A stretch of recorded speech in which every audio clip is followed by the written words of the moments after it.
News screens display alarming global headlines about monsters and catastrophic events, sparking fear and confusion.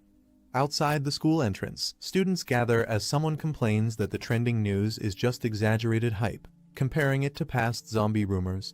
The crowd shifts their attention to the appearance of the popular girl, Shui Kingzi. Students gossip about her breakup with her boyfriend. One student claims the girl was just settling for him, as she got accepted into a top university while he failed to even enter an ordinary college. They agree their futures were never compatible. Another student tries to remember the boyfriend's name, saying it might have been Fang Yi. Suddenly, Fang Yi appears in front of Shui Kingzi. Shui Kingzi calmly states that she has made up her mind and believes their relationship is no longer realistic. She explains that high school love often ends with a moment of realization, suggesting they were never truly right for each other. She adds that a lasting relationship needs equal standing and courage. She firmly says they should break up and adds that even if he tried everything, it wouldn't change her decision. Fang Yi stays silent with a blank expression, while the crowd watches.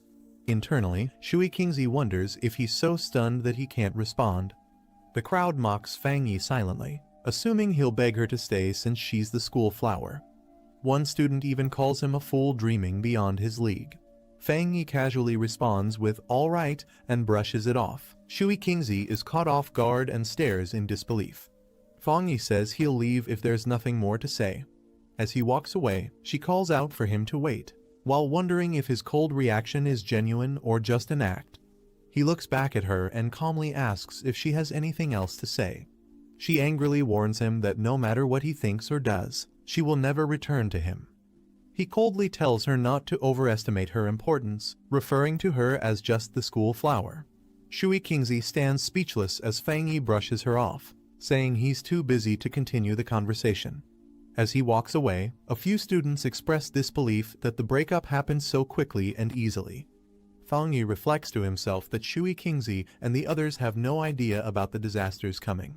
He's no longer the person they once knew, he's someone who has returned from the future to this timeline. He knows that in the face of what's coming, society's standards, money, degrees, and reputation will become meaningless.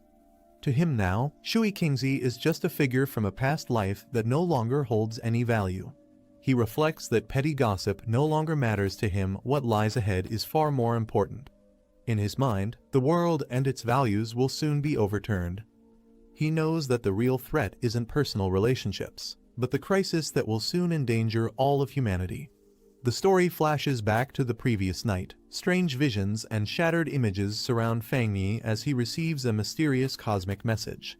A countdown is revealed: 361 days until the beginning of the spiritual energy revival, which will bring unprecedented and unpredictable changes to the world. The message declares that society's standards will be overturned, and a new era of spiritual practitioners will rise, where power will become the only measure of worth. Fang Yi, startled, reaches out as the vision unfolds. He, floating in a glowing cosmic space, faces a light and asks who it is. Suddenly, a surge of light and energy flashes toward him, catching him off guard. The screen revealing that a system from the end of the universe has activated. It uses a supreme algorithm to generate spiritual techniques based on the spiritual beings the user touches. The screen states that Fang Yi currently possesses 0 techniques as he reaches toward the interface, absorbing the gravity of this new power. Fang Yi silently reaches toward the glowing system panel, activating it with curiosity. Suddenly, a massive beast with glowing red eyes lunges toward him, jaws wide open in a violent surge of energy. The creature appears to emerge from the system itself, surrounded by lightning and chaos as Fang Yi floats nearby in shock. His eyes widen as he realizes the danger in front of him. Fang Yi sees the fate he once shared with countless ordinary humans. Beads of sweat roll down his face as he processes the memory. He questions if that was truly him in his past life. He recalls how, in that previous life, he was just a powerless person swept up by the disaster, fighting only to survive. Fang Yi recalls the darkness of his past as lightning strikes and mutated beasts roam the city. He remembers watching his homeland collapse, powerless to stop the destruction. His past self died in despair, consumed by a burning desire for revenge at the moment of death. In that final moment, the fire in his eyes burned with hatred, reflecting the pain that still lingered within him. He believes the system chose him because of his strong desire for revenge, giving him the chance to return 1 year before the spiritual energy revival. He acknowledges that almost no one senses the coming danger, but he's now fully aware of what's approaching. He reaches toward the glowing core, determined. He resolves to use this year to turn every spiritual event into an advantage, as light bursts around him and the transformation begins.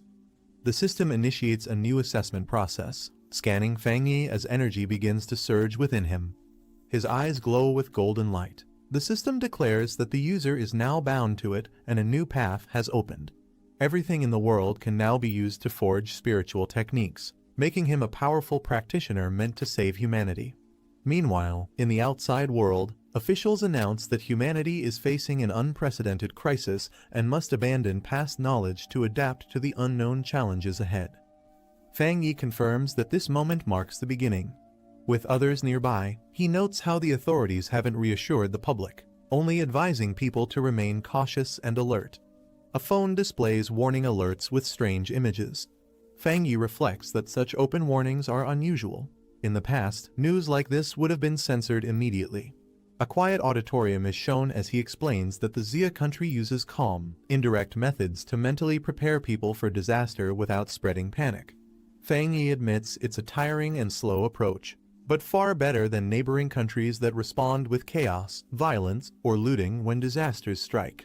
Fang Yi remembers the system's rule: everything strange can become a source of power. So, he knows he must rush to the scene whenever something unusual happens. His eyes narrow as he checks his phone. A headline warns of the highest UV levels in a century at Qingcheng University, along with a heat wave alert for new students, disguised as a casual sun protection notice. Some students nearby dismiss it as media hype, joking that the university probably paid to trend, unaware of the deadly seriousness behind the warning. He looks up at the cloudy sky, noticing how different it seems from the weather warning reports just nearby. He checks his phone and sees the UV index at 0, questioning how Qingcheng University, only 15 minutes away, could be experiencing extreme UV levels. He reads a school announcement stating that registration will proceed as normal despite the intense heat, while online comments joke about the warning being fake or photoshopped. While the public dismisses it as a hoax, Fang Yi smiles subtly, knowing deep down that dangerous is beginning, and he's the only one who understands it. Fang Yi smiles confidently as he senses that his first real opportunity has finally come. The sun blazes unnaturally over Qingcheng University's north gate. He arrives calmly and realizing something is not right with the environment. As students flee from the unbearable heat, Fang Yi calmly observes the glowing particles floating around the campus gate and wonders what they are. He crouches down and reaches toward one of the flickering lights. As his finger touches the glowing orb, it pulses brightly with a surge of energy. A flash of light erupts, and Fang Yi is taken aback by the sudden reaction. The system detects a severe solar-type energy disturbance and immediately initiates the solar attribute data template. He screams in pain as the overwhelming energy surges through his body. A massive burst of radiant light explodes outward, illuminating the entire area with intense solar energy. Onlookers react in shock. Some question if they're hallucinating. Others jokingly call it a Super Saiyan moment, while one compares it to a heavenly being descending to Earth. Fang Yi screams in agony as the solar energy floods through his body. He wonders if the formation is complete, feeling like he's about to die under the strain. Suddenly, the system confirms the formation is complete, and he has obtained the golden sun breathing technique. His transformation is complete. His hair turns white, his eyes glow gold, and his body radiates with powerful solar lightning. At Qingcheng University, the new student welcome day begins under a bright. A crowd forms around the registration area as students line up. One student offers to help a Shui Kingzi carry her luggage. As she draws attention, multiple boys rush over, offering guidance and club flyers, hoping to impress her. Calm, she politely declines with a firm, "Thanks, but no need." A group of students chat excitedly, happy to be in the same city. Shui Kingzi stands beside them, visibly uninterested, thinking they're completely love-struck. Suddenly, a massive explosion of light appears in the distance, drawing everyone's attention and stunning Shui Kingzi. A warning blares through the loudspeakers, advising students to stay away from the north gate due to an incident. With a serious expression, she realizes strange things have been happening everywhere and decides she must investigate it herself. At Qingcheng University's North Gate, amidst the swirling smoke and flames, Fang Yi appears. A system panel activates, explaining that by staring into the scorching sun and breathing in the burning heat, Fang Yi can perform golden sun breathing to strengthen his body. Without prior learning, a new skill is unlocked, and writing points are gained as golden energy continues to surge around his hands. Fang Yi looks at the system panel, which confirms that a new skill has been unlocked and 59 writing points have been gained. He questions what writing points are. After a brief pause, he decides it doesn't matter, thinking it's obviously something useful, and he'll figure out how to use it later. The sun shines brightly overhead as Fang Yi looks up. Nearby students begin to react to the strange phenomenon. One comments that the sky suddenly went dark, while another says they felt a chill in the air.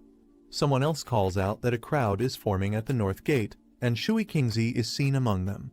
A large group of people gathers at the campus entrance. The president of Qingcheng University arrives with security and questions why so many people are present despite a warning message being sent out. He orders everyone to check in immediately, warning that those who don't will lose points. The hooded officer commands the team to re-establish the perimeter and fully seal off the North Gate area. The president acknowledges the order with a nod. A system notification appears, confirming that the contaminated zone level at Qingcheng University's North Gate has been purified. Fang Yi reads another message explaining that a contaminated zone is a government-designated area in Xia country where spirit return energy appears. He's surprised to learn it's officially recognized and realizes he's not the only one affected. A broadcast alerts everyone that all unrelated individuals must evacuate the sealed North Gate area immediately, prompting Fang Yi to stay cautious. As military personnel take control, someone questions if they are from the army, while others in the crowd express confusion about the situation. Fang Yi realizes the disturbance has become too large and their presence has attracted too much attention. Without hesitation, he launches himself into the sky, deciding it's time to leave the area. The hooded officer steps through the smoke. He kneels and touches the surface, picking up a small crystal fragment. He brings it to his eyes and inspects it carefully. He examines the crystal and states that the event was no accident, suggesting someone may have already begun resonating with spirit energy. As security orders the crowd to clear out, the officer continues observing the area while other staff try to assist with dispersal. Shui Qingzi overhears the mention of spirit energy and questions whether this disaster was truly unnatural, wondering if such terrifying events could really be caused by humans. Watching Fang Yi from a distance, Shui Qingzi recalls the shadow earlier and wonders if it was actually him. She doubts her earlier suspicion, telling herself not to be naive. She thinks there's no way Fang Yi, with his mediocre performance, could have entered Qingcheng University. In Fang Yi's house as the sun sets, lying on his bed, Fang Yi struggles with intense heat radiating from his body and wonders why it won't fade. Despite taking cold showers and using air conditioning, nothing helps. He is drenched in sweat and realizes that if this continues, he won't be able to sleep tonight. While wiping sweat from his face, Fang Yi worries that the chaos earlier might have exposed him.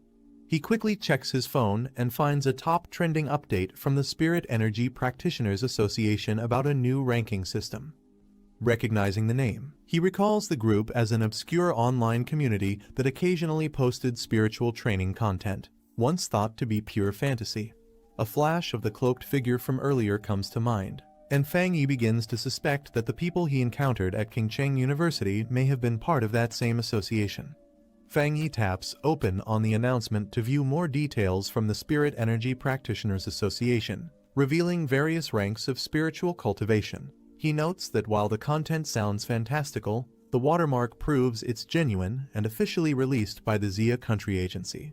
He reflects that in his past life, he never encountered such information because he was just an ordinary person focused entirely on survival during the disasters. Realizing this might be an official signal for early awakeners, he sits on his bed and decides to resume practicing golden sun breathing as instructed. He closes his eyes and begins breathing steadily. As the heat builds within his body, he starts to sweat but stays concentrated. Flames of golden energy swirl around him as he levitates in his room. A narration explains step 1 of the process, strengthening the body into a vessel capable of absorbing the energy of heaven and earth. As if becoming a living weapon, he channels his spirit energy and concentrates intensely, commanding himself to shape it into the form of the divine axe as golden power explodes around him. As the energy condenses above him, Fang Yi wonders if this could truly be it. Then the system confirms his breakthrough to Ghost Axe 1-star rank.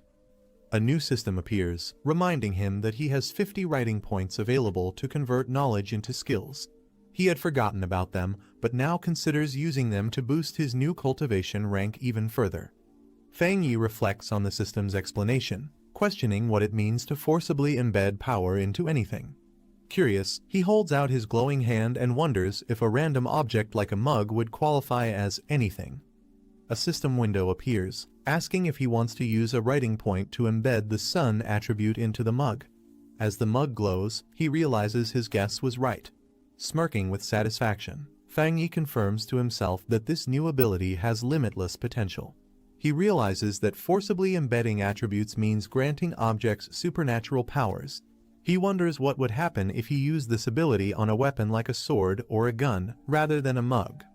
He looks at a sword in his possession, understanding that a weapon crafted specifically for him with supernatural powers will be crucial in the future.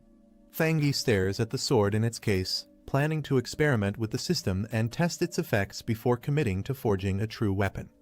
Determined, he resolves to fully prepare for the coming threat of mutated beasts. Under the moonlit night, a large mutated beast approaches the building from the forest. The mutated beast crouches in the darkness, watching intently. Inside the room, the sound of coughing echoes repeatedly and moonlight spills through the window onto the bed. Fang Yi lies in bed, sweating and coughing as he shifts slightly and murmurs. Suddenly, he slowly opens his eyes. He sits at the edge of his bed with his feet touching the floor. He walks into the living room and stops, noticing something while moonlight floods the space. He focuses on a sound, thinking that ever since he entered Ghost Axe, his sense of hearing has become sharper than normal, making it easy to hear noises from nearby houses. Still lying on the couch, he continues hearing repeated coughing sounds and realizes something isn't right. Fang Yi peeks out his apartment door and hears coughing echoing from the corridor. He spots a beast with glowing red eyes and black feathers in the hallway and identifies the sound source. It's there. Recognizing it, he realizes the creature is a mutated rabbit beast affected by the mutation. He recalls that even with distant memories from his previous life, seeing this beast again still sends chills through him. Meanwhile, a helicopter with a spotlight approaches the city. A girl with long hair stands on a rooftop under the moonlight, stating that the rabbit who consumed the dark spirit fruit is still on the loose and that its speed is shockingly fast. She instructs to stay updated on any new developments while continuing to eat the lollipop. She leaps across rooftops, swiftly moving through the city. While midair, she suddenly senses something and turns her attention toward it. With force, she kicks off the building and accelerates toward the source. The girl reports that she has detected the beast's dark energy again, and that it fled 20 kilometers away to a residential area. She urges for immediate pursuit to protect the residents. She pushes off a building wall with force. While flipping through the sky, she warns others to be cautious. The beast has consumed a spirit fruit, and although its transformation isn't complete, it may still grow stronger. A man on the street looks up in surprise as a blur of light streaks across the night sky. Inside the Central Channel manga department, a man wonders if he's hallucinating from working too much. Another colleague scolds him, asking if he's done with the manga. He points out that they're on the 65th floor, shocked by what he's seeing outside, a figure leaping in front of the full moon. Meanwhile, the mutated beast charges toward Fang Yi, letting out a roar. Fang Yi's eye lights up with intense golden energy in response. He notes that ever since his breakthrough, his body has improved. He can clearly see the beast's slow movements, and his muscles react fast enough to dodge its attacks. Power gathers in his hand as golden energy crackles around it. He wonders if these terrifying mutated beasts are already appearing this early, as he charges forward with his energy ready to strike. He recalls from his past life that the beast hasn't fully transformed yet, but its current stage boosts its power and madness due to the dark energy. He prepares to strike, determined to stop it before the residents fall victim to its rampage. He He grabs the beast firmly, unleashing his power through his glowing hand. A loud crack echoes as he slams the beast down with full force. He pins the beast down and stays focused as golden energy surrounds him. He realizes the beast's weak point is its tail and prepares to strike. He launches himself upward, shattering the ground as the beast is thrown into the air. His eyes glow fiercely as he channels energy into his glowing fist. A powerful golden beam shoots upward, blasting the beast mid-air. The beast screams in pain as it's struck directly by the concentrated energy attack. The mutated beast attempts to absorb a powerful glowing energy ball as it faces Fang Yi. Fang Yi strikes the beast directly with the yang element energy, questioning if it dares absorb it. The intense solar energy floods the beast's body as it begins to lose control. Fang Yi declares that the sun's power is too majestic and that the beast is bringing about its own destruction. A massive explosion erupts from the energy clash. The man in bed reacts to the explosion, wondering if it was thunder. He looks out the window, puzzled, trying to see what caused the noise. Fang Yi lands outside the building surrounded by glowing energy fragments, observing that there's nothing left. He reflects that the creature had acted desperately, as if it was starving and trying to consume all the energy from his body. As golden energy fades from his feet, a red eye rolls near Fang Yi. He stomps the ground firmly, cracking it beneath him.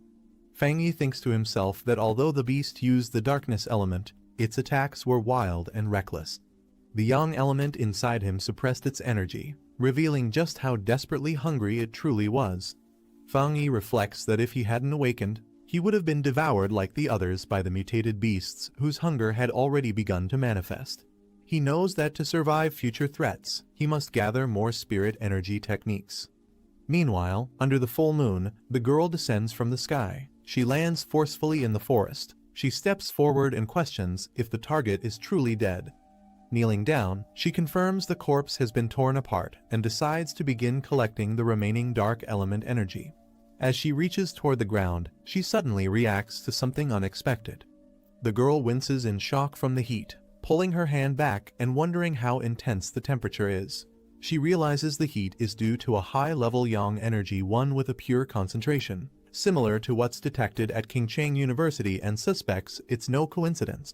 Raising her hand to her earpiece, she contacts HQ, confirming the rabbit is dead and explains she wasn't the one who killed it, a new pioneer did, someone possessing a high-grade elemental affinity. Someone at HQ asks if the person who purified the polluted zone at Qingcheng University's northern gate and killed the mutated rabbit is the same individual. Another confirms the person isn't listed in the HQ archives and remarks on the unusual talent of a pioneer with such pure elemental power. They insist the association must reach out to him immediately. The girl agrees, activating flames and energy in her hands as she prepares to store the sample. She seals the yang element energy carefully inside her cloak. HQ instructs her to postpone all other missions and focus entirely on tracking the new pioneer and gathering any information about him. They hope to persuade him to join the Spirit Energy Association. The girl calmly unwraps her lollipop. She acknowledges the command with a quiet "understood" as she places the lollipop in her mouth. Still chewing, she casually says that before anything else she just wants a cup of milk tea.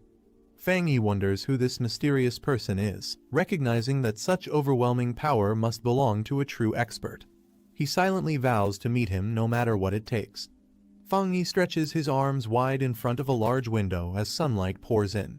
He states that the whole day's plan starts in the morning and acknowledges the dazzling sunlight. He removes his shirt, revealing a muscular physique, and mentions that waking up early helps with his cultivation. As he stands in the sunlight, glowing energy begins swirling around him while he activates the golden sun breathing technique, directing himself to feel the morning sun and operate the technique. Surrounded by radiant golden energy, Fang Yi explains that after entering the Ghost Axe realm, he can now sense the aura of the mountain masterpiece more clearly when using the golden sun breathing technique, which feels like threads circling the divine axe. A sudden explosion of light erupts as he realizes the breakthrough happened faster than expected, surprising him. Fang Yi clenches his glowing fist with determination, channeling the power through his arm as energy surges outward. Lifting the golden axe, he notes it feels much lighter than before. As he swings it, He reflects that cultivation is like chopping wood. What truly matters is persistence. He swings the golden axe downward with force as radiant energy shoots up through his body. He channels the power while standing firm, stating that his axe technique is becoming more refined and destructive. With golden eyes glowing, he senses his body becoming stronger, remarking that his physical toughness has increased. He reflects that although his progress seems fast, it's due to unused residual energy from his previous breakthrough to 1 star. Surrounded by golden flames, Fangi decides that from now on, he must level up gradually, 1 step at a time. As he glances at a package labeled authentic goods, he notes that the anomalies caused by his cultivation are too flashy and thinks he needs to find a quieter place. At the association office, an older man hears something and reacts with curiosity. Holding a phone, the man detects a solar energy fluctuation and immediately suspects Fangi as the source again. In a quiet mountain forest by a stream, Fangi sits cross-legged and activates a screen interface in front of him. When prompted to use code points to implant a yang attribute into an item, he confirms with a yes as golden energy wraps around him. He recalls a past attempt where he used a figurine as a weapon. The coding worked, but it couldn't handle the yang attribute's power. Now wielding a new blade, Fangi senses that not all props can be turned into weapons. But this one is different. He feels the blade and his body share the same origin and resonate together strongly. The screen confirms that the coding was successful. Surrounded by golden energy, Fangi praises the weapon and prepares to test its power with a strong swing. Shocked by the overwhelming force, he exclaims in surprise as a massive burst of light explodes from the weapon. Holding the glowing blade with a confident stance, Fangi unleashes a fiery arc of energy in a wide slash. Fangi unleashes a massive slash that nearly causes a wildfire, relieved that the situation didn't get worse. Seeing the smoke and destruction, he realizes it was too loud and he's probably already been noticed. He prepares to leave quickly. Meanwhile, the girl rushes toward the scene, frustrated and yelling repeatedly in anger. She complains that she only went to redeem a coupon and buy milk tea, but missed something important, blaming her bad luck on retrograde Mercury. The girl looks surprised and shouts in shock upon realizing something about a hot spring. As she rushes through swirling smoke, she questions what the Buddha statue just did and wonders how to handle the aftermath and where to report it. With teary eyes, she worries about getting scolded by the cleanup department again and complains that ever since they appeared, nothing good has happened. Suddenly, she's caught off guard as something hits her from behind. The girl is shocked and yells in disbelief, realizing that last night the aura was still 1-star ghost axe, but now it has advanced to 2-star and even carries the presence of a spirit weapon. A visual explanation describes spirit weapons as powerful tools infused with attributes, far beyond ordinary weapons. She notes that spirit weapons are extremely rare, with the association only possessing 2. She's confused how someone else could have one, especially since current tech is still incomplete and restricted from public use. After a pause, she nervously laughs it off, saying it must be a mistake on her part. Sitting by the stream, she prepares to cool it down and clean up the aftermath. Walking through the forest, Fangi reflects that his weapon has the yang attribute now, but the system never said it was limited to just 1. Remembering the system's words, he notes that many techniques can be coded, and anything in the world can become coding material. He wonders if he can stack multiple attributes onto the same weapon. While checking his phone, Fangi receives a message from someone asking if he's a pioneer. The sender reveals they checked his browser history and saw he entered the realm after using a driver post. Fangi realizes he forgot to set his privacy settings. The conversation continues with the user saying their group has 3 members trying to connect with other pioneers. Fangi responds that he's a newbie too.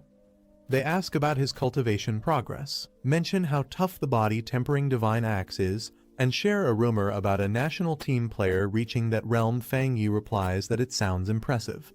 Fangi is surprised to learn that even official military recruits are still only at the Ghost Axe realm. He receives a message from IDUG-72 about a newly formed pollution zone and a suggestion to team up, offering safety and shared loot. Fangi is intrigued and questions the new zone. He asks for the location, and IDUG-72 sends a compressed data file titled Dark River Molten Dragon. Fangi begins extracting the file. The file explains that the pollution zone originated from a dark river altered by tectonic shifts, now turned into molten layer due to world mutation. Fang Yi notes its yang-type attribute matches his and considers it a promising opportunity. Fang Yi sends a message confirming his participation in the team-up. In the Anhwa district, someone asks Old Lai when his friend will arrive. A group stands before a massive sealed entrance, with one member thanking Xiaoya for the detailed map and intel that helped him find the location easily. Another member expresses gratitude for the group's support and reminds everyone that once they're inside, they'll need to watch out for each other. Zhang Xiaoya, a staff member from the Ministry of Culture's Spiritual Energy Cultivation Association, laments that there don't seem to be any standout pioneers to recommend this time. A narration explains that most pioneers don't realize the association is a government agency, and becoming a formal member is extremely difficult, often requiring heavy connections and multiple tests. Zhang Xiaoya sighs, dreading overtime if the group doesn't discover anything. Just then, someone excitedly recognizes Fang Yi approaching. Fang Yi steps forward confidently and introduces himself to the group, saying it's nice to meet them all. She observes Fang Yi and guesses he's at Ghost Axe Realm 2-star. She finds his strong aura unusual, it's warm and not oppressive. The group stands ready at the cave entrance. Someone announces that since everyone's gathered, it's time to move out. Another responds with an okay. Inside the cave, Fang Yi takes the lead and tells Zhang Xiaoya to handle the light. She agrees, and the group begins their cautious descent. As they explore, one member warns Fang Yi to be careful of loose rocks. Another comments the heat isn't as intense as expected. They guess it's because they haven't reached the core of the pollution zone yet, and Fang Yi reminds everyone to prioritize safety and speak up if tired. Fang Yi reflects that although he arrived last, the group has already welcomed him warmly. He senses their friendliness is genuine, whether out of kindness or survival instinct. The team reaches a cavern filled with glowing molten lava. One of them exclaims in awe, realizing it really is lava. Fang Yi suddenly steps forward toward the lava without hesitation, alarming the group. Zhang Xiaoya warns him not to act recklessly with danger ahead. Ignoring their shouts, Fang Yi plunges a weapon into the lava. The others panic, yelling at him for being reckless and shouting to pull him back immediately. Flames erupt violently from the lava pit as Fang Yi makes contact, shocking the rest of the team.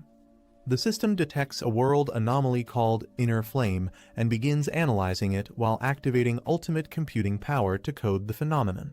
The analysis reveals that the Inner Flame has an extremely high internal temperature and explosive traits, making it incredibly destructive.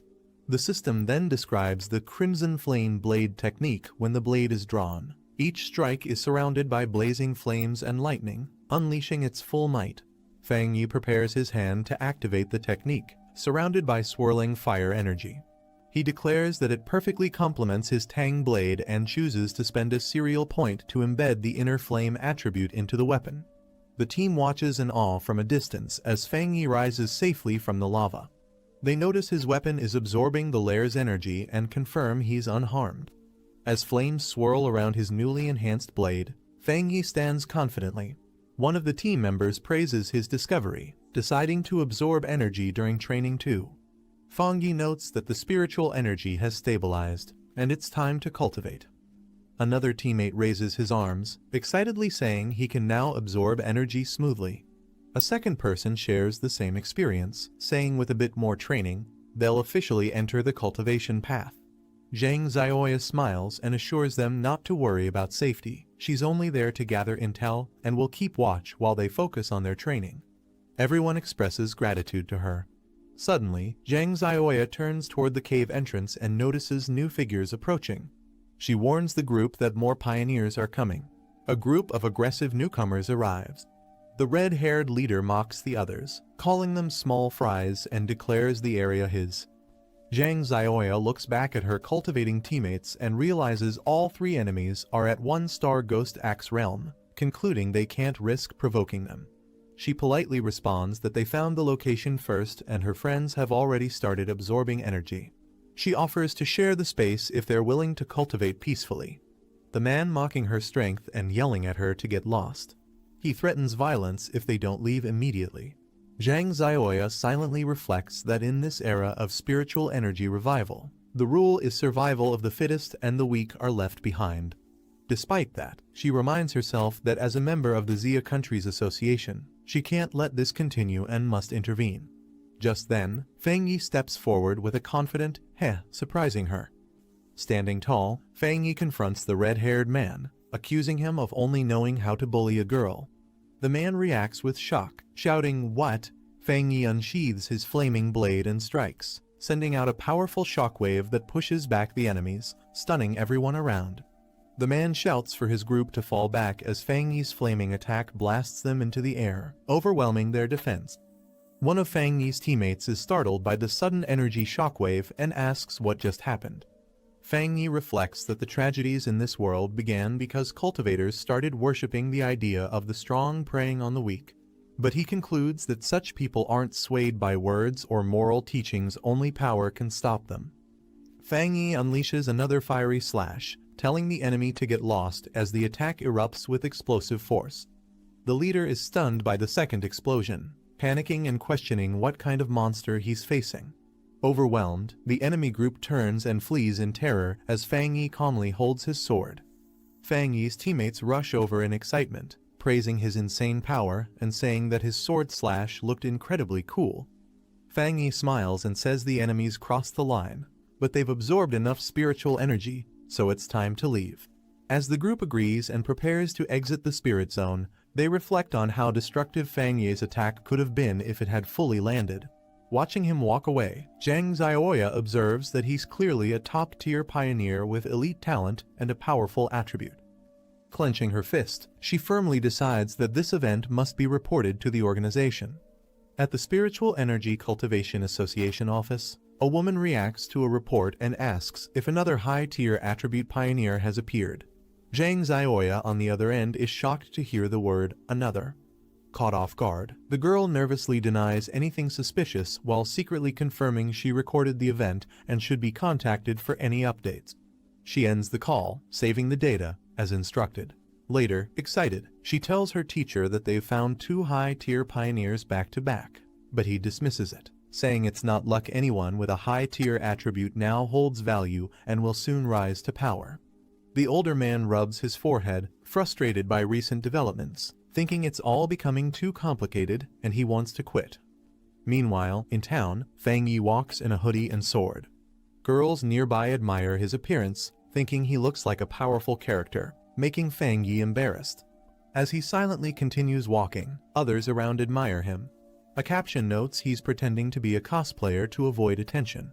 Suddenly, Fang Yi receives breaking news on his phone. The events from cultivation novels are starting to come true. Golden light in the east, a purple aura, and even a dragon sighting. Fang Yi realizes the anomaly was caused by his inner flame's power, which he underestimated at 2 degrees Celsius. He rules out Old Lai or Zhang Xiaoya leaking his traits. He thinks absorbing yang-type energy might let him break through if he uses the golden sun breathing technique again. Deciding not to delay, he heads toward the back mountain to continue cultivating.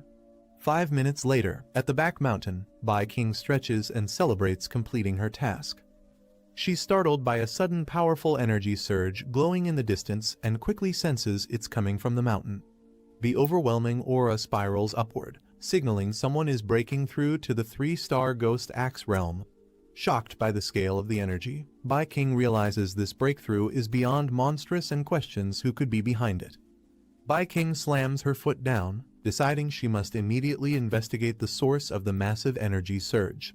As she rushes forward with determination, she wonders if the one behind it could be that guy, though it seems too unlikely. Fang Yi raises his hands as spiritual energy begins forming above him, spinning rapidly in a spiral while lightning crackles in the background. He sits cross-legged, surrounded by intense golden flames, eyes glowing. His body is enveloped in a complex aura, and he maintains a focused hand seal. The golden energy condenses further, mixing with blue currents as it takes the shape of a glowing axe. Bai King watches from above, realizing that Fang Yi is trying to control a divine axe. She notes the difficulty of manipulating spiritual power so precisely and wonders if he secretly trained for several years without anyone knowing. Bai King recalls how she previously failed while breaking through, vomiting blood and collapsing under pressure. She stares at Fang Yi from her bed and questions if he's truly a monster born from thunder. She observes how the divine axe is filled with spiritual energy, and how Fang Yi controls it precisely. She notes that every movement of the aura looks like it could strike with immense force, and recognizes that someone like him isn't just a genius, he's a being summoned by the heavens. Meanwhile, how most cultivators would rush to finish after forming a core, but Fang Yi maintains sharp focus and sword-like intent. He compares Fang Yi's calm to that of a high-ranking cultivator. Bai King chases the divine axe's aura as it begins to move again. She yells that the divine axe has shifted toward the east. Fang Yi's eyes glow intensely with golden light. He rises into the air, fully wrapped in golden lightning as energy erupts around him. He successfully breaks through to the second star of the Ghost Axe realm. Bai King braces herself amid the crashing energy blasts, breathing heavily while standing within the storm of golden lightning. She is flung back by a massive energy surge as Fang Yi's divine axe unleashes a shockwave, engulfing the area in golden force. Catching her breath, Bai King wonders why she still can't get close even though only 30 seconds have passed.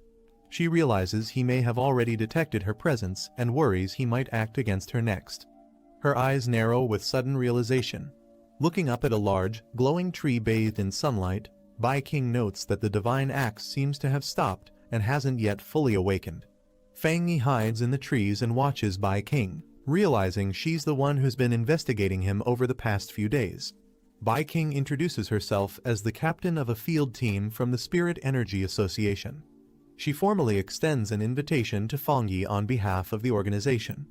Fang Yi responds calmly, explaining that he's only been following her these past 2 days in hopes of joining the official association. He assures her that his actions weren't meant to leave a bad impression. He adds that while the association hasn't made a public announcement yet, all internal documentation is already formalized. Bai King wonders if he'll misunderstand her actions or think she's been bothering him. She focuses on staying calm. Fang Yi questions Bai King's reasoning. She tries to answer but hesitates, overwhelmed by his directness. She debates whether to be honest, unsure if revealing the truth would make things worse. He explains that he wanted to locate the Spirit Energy Association early to integrate with their system and correct misunderstandings about rogue cultivators, giving both sides more clarity. He acknowledges that despite their differences, they all must face the same threats ahead. Fang Yi admits that if he were her, he wouldn't trust someone like him easily either, and joining an organization without certainty feels like deception. Bai King remains silent, visibly affected by his honesty. Bai King pulls out her ID card and formally introduces herself as Su Mantang, an athlete from the Spirit Energy Association. She enthusiastically holds her badge up high, hoping Fang Yi recognizes her. She asks him to believe her, treating it like proof of her sincerity. Fang Yi examines her and mutters that her name does seem a bit familiar to him. Fang Yi realizes she had better conditions and training, which likely helped her become an elite runner. He acknowledges it explains her speed, but something still bothers him. Fang Yi looks serious, remembering that in his previous life, Su Mantang failed to fulfill her mission and humanity was ultimately wiped out. He recalls the destruction of the world and thinks that now that he's been reborn and granted a system, he must one day join their cause, but the time isn't right yet. Su Mantang smiles and says she really does recognize him, hoping it builds trust. Fang Yi quickly leaps away, telling her he'll consider the offer, leaving behind a trail of wind. Fang Yi reappears behind Su Mantang and tells her to temporarily keep his identity and actions a secret from others. Based on her conduct, he concludes that the Spirit Energy Association likely trusts her more than other scouts. He internally decides to make use of her abilities, believing she can serve his goals well. Su Mantang agrees to cooperate but says the association has already noticed the disturbance from his breakthrough and she must still report it eventually, perhaps in half a year. Fang Yi accepts the condition and calmly agrees. Su Mantang leaps through the forest, frustrated that Fang Yi slipped away again. She complains about always missing her chance and the tiring task of reporting back.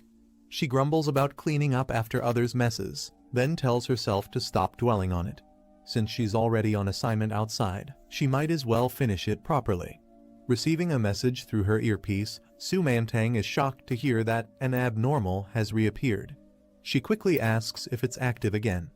She recalls the brutal monster pack responsible for past horrors. She vows never to forget them.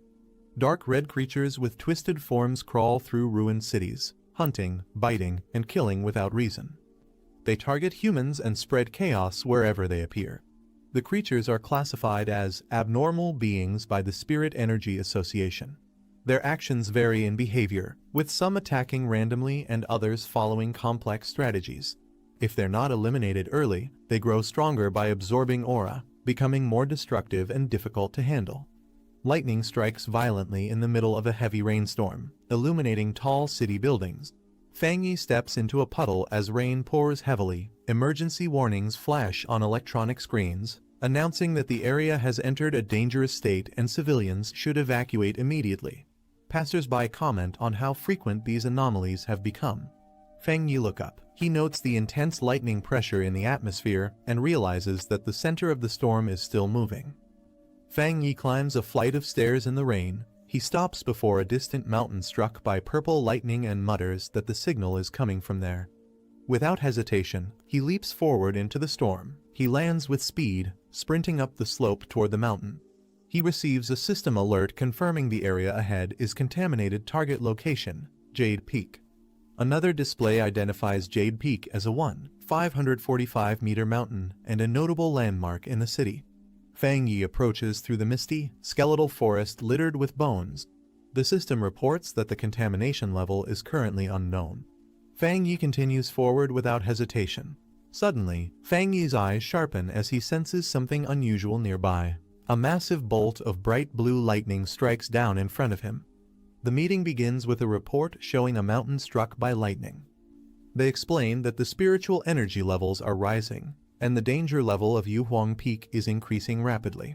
A man in a suit says this is a serious situation.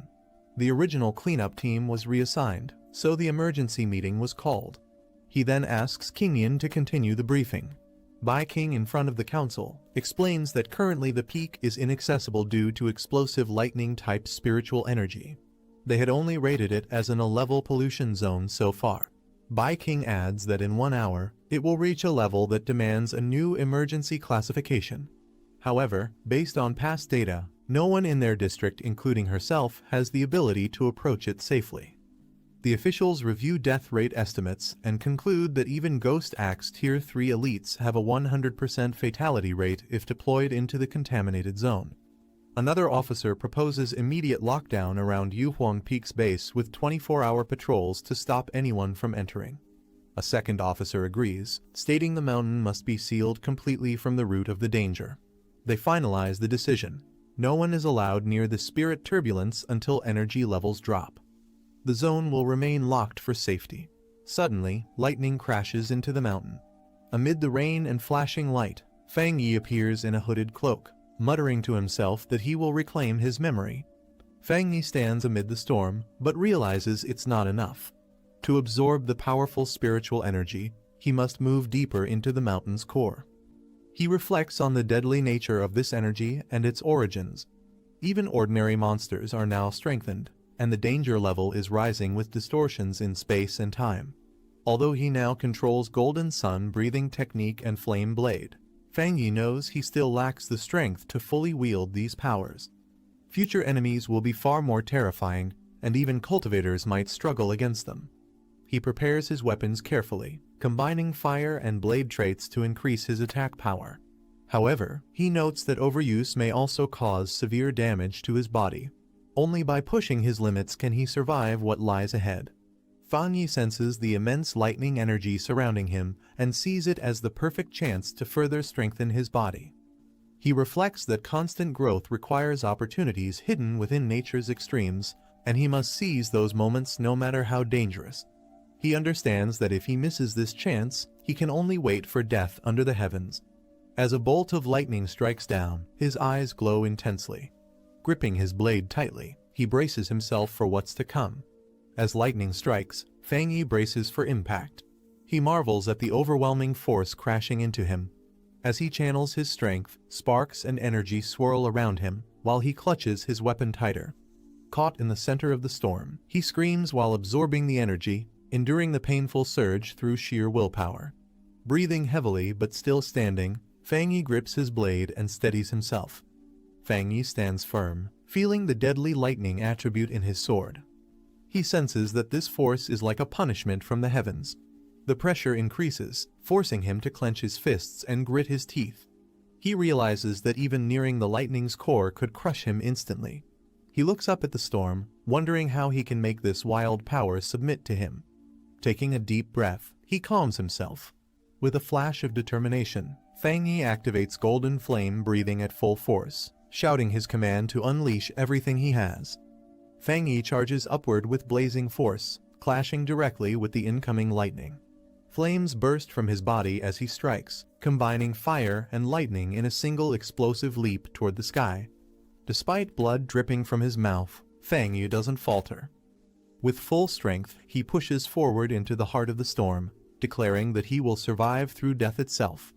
He feels the powerful spiritual energy stir through his body, shaking his core and electrifying every cell with intense force. With glowing eyes, he declares that the storm wants him dead, but he refuses to yield.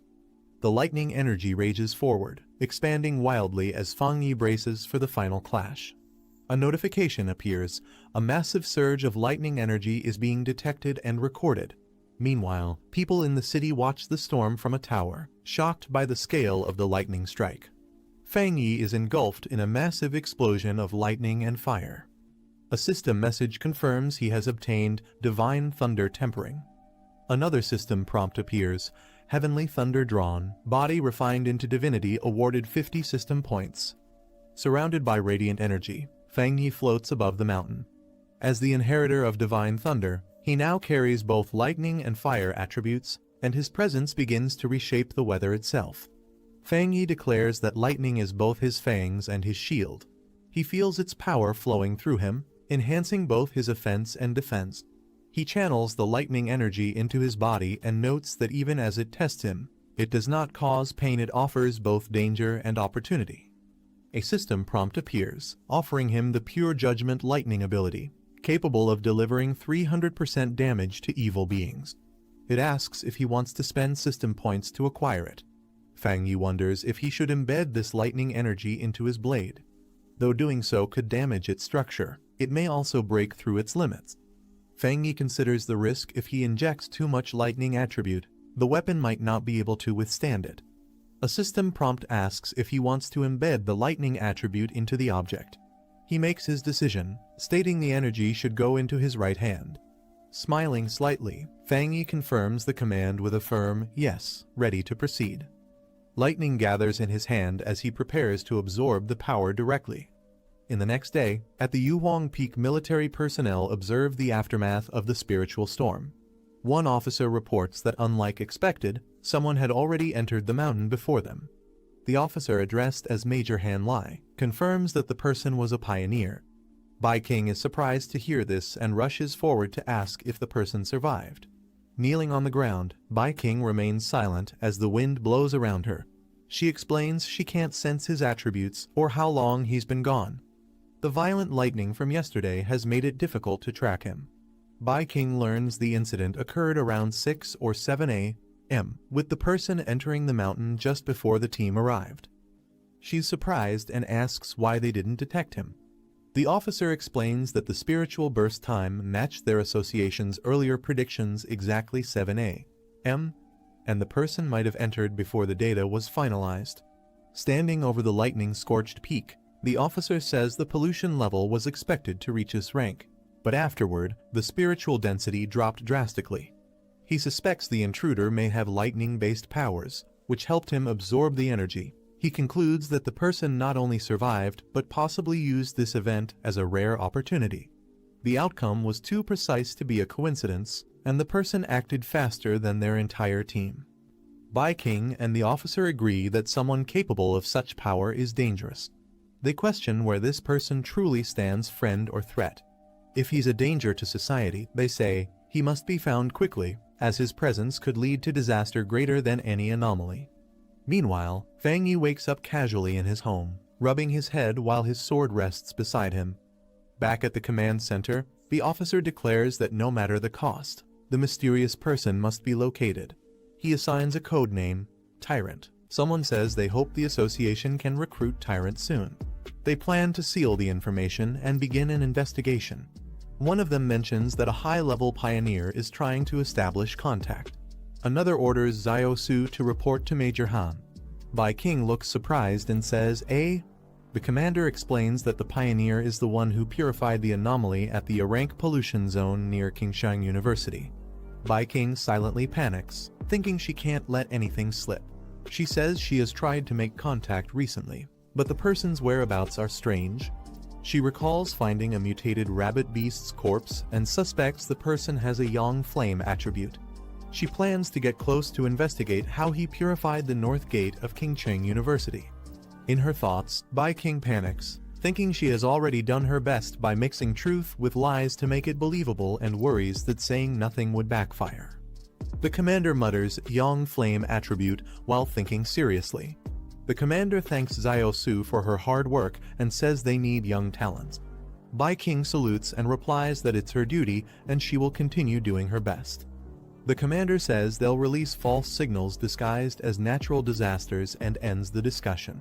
He adds that he doesn't support posting spiritual energy info online due to risks. Bai King stays silent, and the older man beside the commander chuckles awkwardly.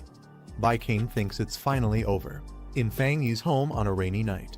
Inside, Fang Yi activates the golden sun breathing technique while holding a glowing coat. The coat sparkles as Fang Yi lifts it, now completely dried and clean. Fang Yi puts on his coat and says he can clearly feel the difference after infusing it with the thunder attribute. He observes that his right hand has physically transformed, becoming the strongest part of his body with a muscle buff due to the thunder attribute. As his body glows with blue energy, Fang Yi feels he's on the verge of another upgrade. He notes that the thunder attribute, despite its domineering nature, has become tame and controllable after merging with him. He recalls the pain he felt when he first unlocked the Yang attribute while using the golden sun breathing technique. He wonders if the energy weakens after being absorbed. With both the Yang and thunder attributes coexisting, he becomes eager to test the results. He turns as his phone lights up, his hands still glowing with thunder energy. Looking at the alert, he wonders what happened again. He recalls setting notifications to special alerts after the last incident.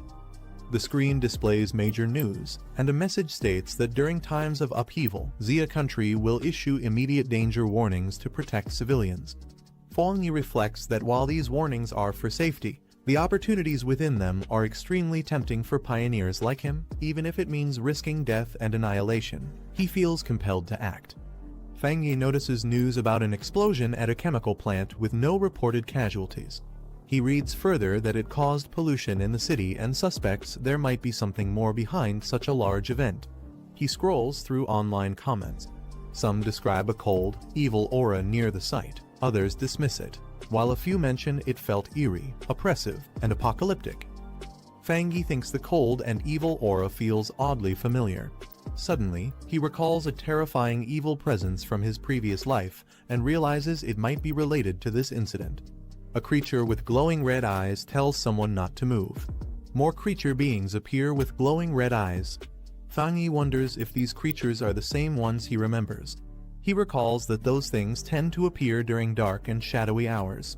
Originally, he thought it was just his imagination, but now he realizes they possess terrifying powers that surpass human perception, strength, and threat level. Fang Yi looks at his electrified hand and states this threat is far more dangerous than the mutated rabbit beast. He decides he must act tonight to stop them from spreading. Power surging around him, Fang Yi declares it's time to test his 300% critical hit in real combat.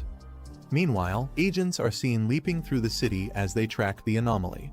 One of the agents reports that the destroyer squad is tracking anomaly file No. 2 but has temporarily lost the target. The current threat can merge with darkness and conceal its form. One of the agents reports that the creature emits a faint sizzling sound when close and has a tendency to eat humans. He requests assistance in updating the anomaly file. As lightning strikes in the background, another agent notes that with this weather, the creature is definitely going out to hunt. An agent in a hood says they can't allow this to happen. Meanwhile, a staff member confirms submission of supplemental data for File 7, Candle Night. Inside the control room, an officer announces that the extermination request has been submitted as Priority B, with a resolution expected within 12 hours.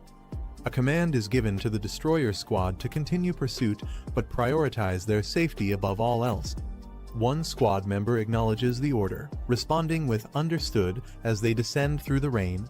Observing the situation, another member reflects that 12 hours isn't fast, but it's the best headquarters can do.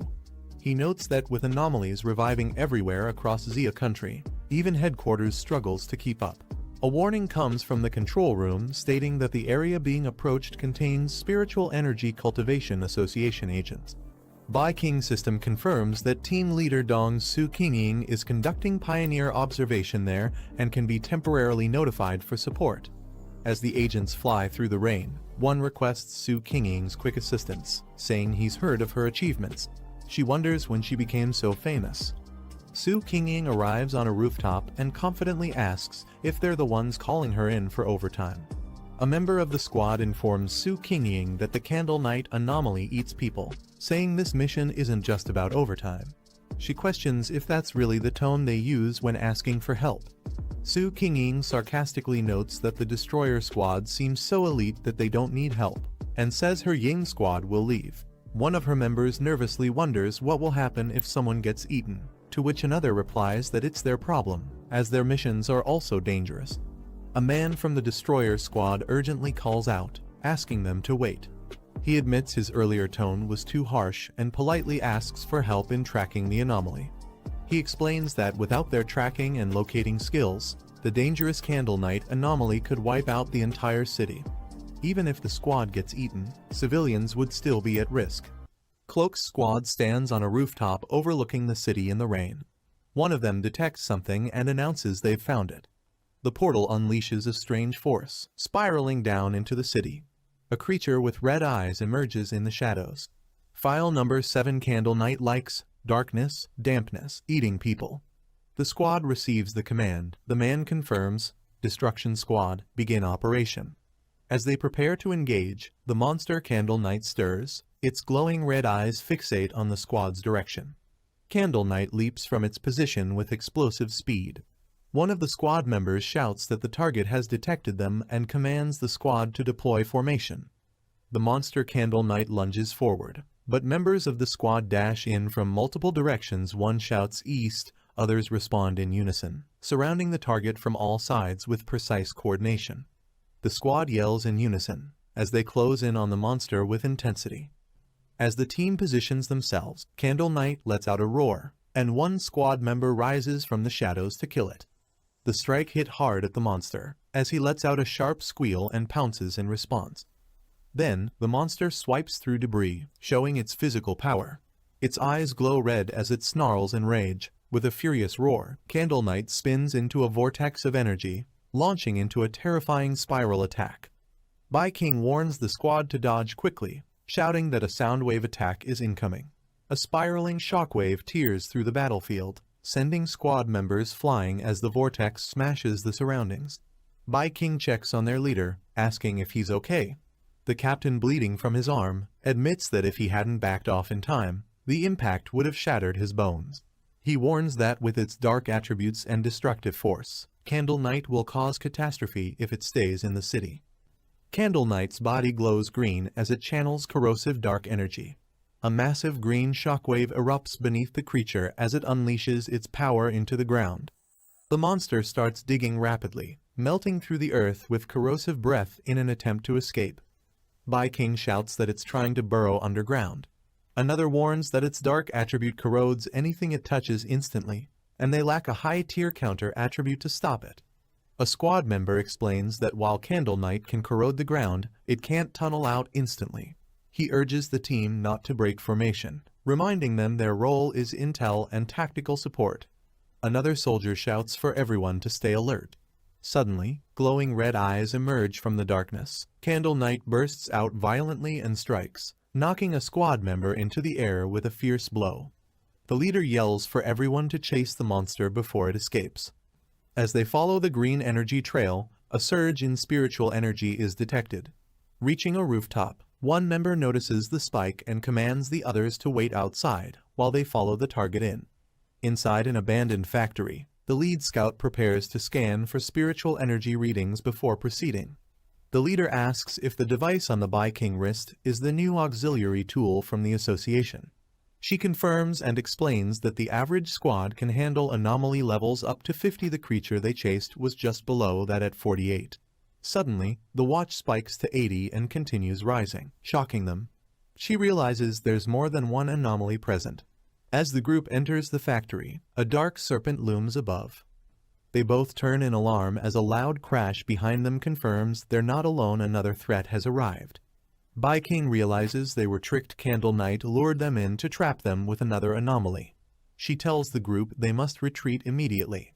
The leader suggests heading to the door. If the anomaly wants to stop them, it will have to reveal itself. Together, they fire an attack to force the door open. As they run, Bi-King is struck by something and collapses, gasping in pain. She realizes her senses and body are being overtaken by the poison gas as a dark creature looms in the mist. She calls out to the others but gets no reply. Alone in the mist-filled factory, she suspects they're nearby but unable to respond. Holding her communicator, she pieces it together. Candle Knight lured them in, but the poisonous place belongs to another anomaly, likely a giant serpent. The serpent's face emerges from the toxic fog. She realizes that unlike Candle Knight's dark powers, this mist is poisonous and began affecting them the moment they entered. The gas not only paralyzes senses but drains spiritual energy rapidly. She knows if she tries to attack now, her energy will run out. She's already close to collapse. Lying on the ground, she questions what kind of anomaly could possess such intelligence and overwhelming power. It feels like they're being toyed with. Her body collapses completely. A faint light breaks through the ceiling above, but she's too weak to move. As her eye barely opens, struggling to stay conscious as she senses something approaching. Fang Yi crashes down from above, descending with confidence. He lands firmly on the ground, cracking the floor beneath him with sheer impact. Standing tall, he faces the looming serpent and confirms it's a dark attribute anomaly, unfazed and fully in control. The black serpent lunges with jaws wide open, aiming to devour the intruder. He dodges swiftly, but a second creature, Candle Knight, crashes into him from above. He's forced back, growling in frustration as both enemies close in. Realizing the truth mid-battle, he confirms there are two anomalies working together. He smirks, realizing one anomaly lures while the other harvests. He mocks Candle Knight, biting him, saying it must enjoy it too much. Power surges through him as he activates thunder energy. He slashes through the serpent, burning its body with a blazing attack enhanced by thunder. With lightning crackling, he turns to the next enemy and challenges it to handle fire next. The black serpent opens its mouth wide, revealing sharp fangs as green liquid drips from its eye. Fang Yi swings his glowing golden weapon in a fast motion toward the black serpent. He tells the serpent to focus on the blade.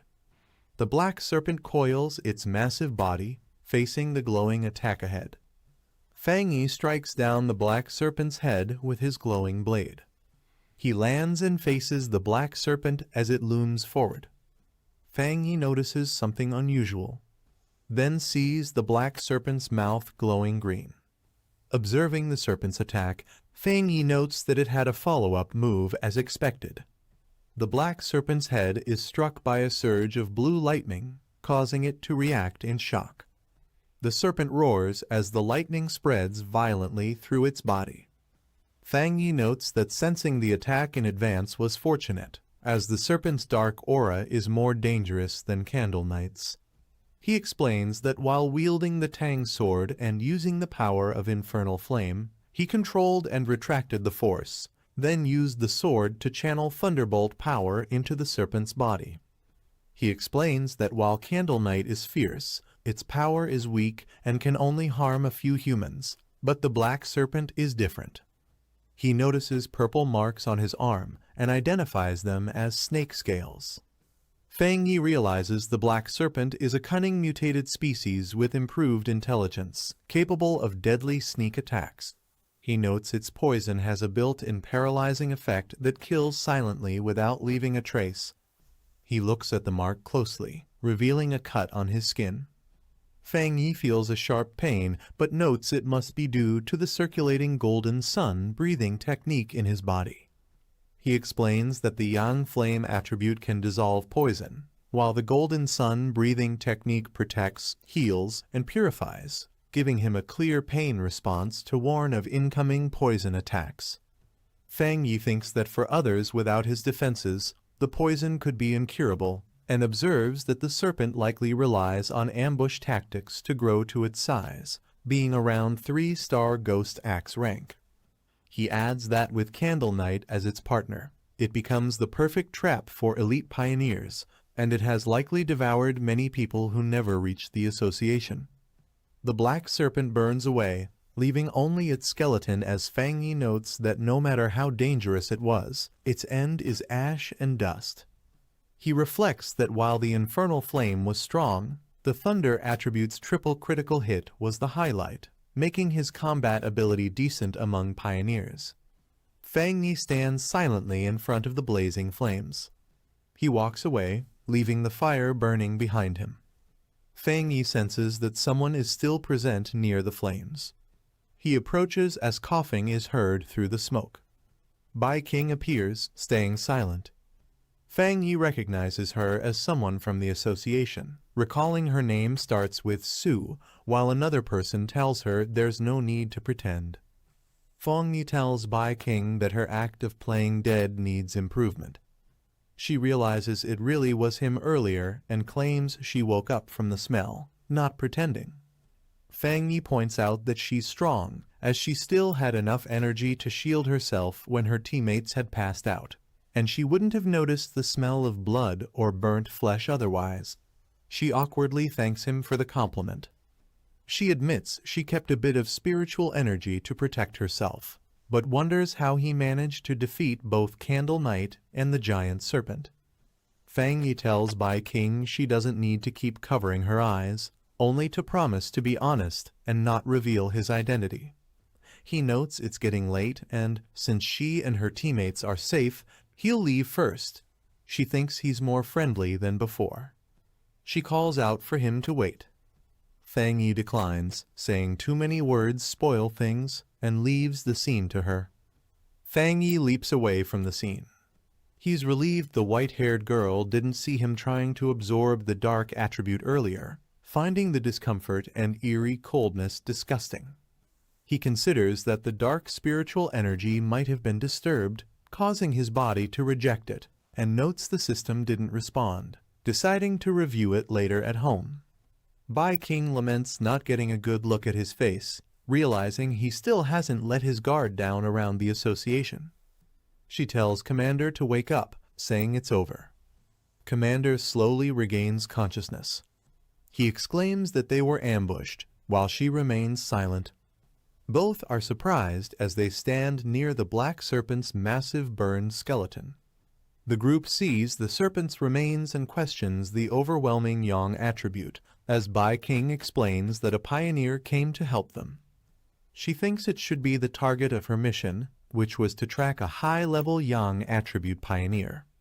She admits she hasn't identified him yet and was instead counter-tracked, as others are amazed someone could defeat both Candle Knight and the giant serpent alone. The commander asks about Candle Knight's corpse and suggests cleaning up the scene and submitting the remains to the association. He uses green energy to examine the remains, but suddenly steps on a spot emitting a blue electric charge. He reacts to the violent energy as Captain Su watches. Bai King asks Captain Su if the target was yang attribute, noting the residual electrical charge is far too intense.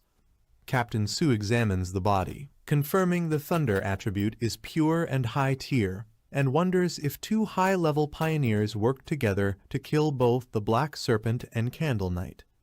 Captain Su realizes only one person appeared and thinks no one would believe a single person carried two extreme high-level attributes.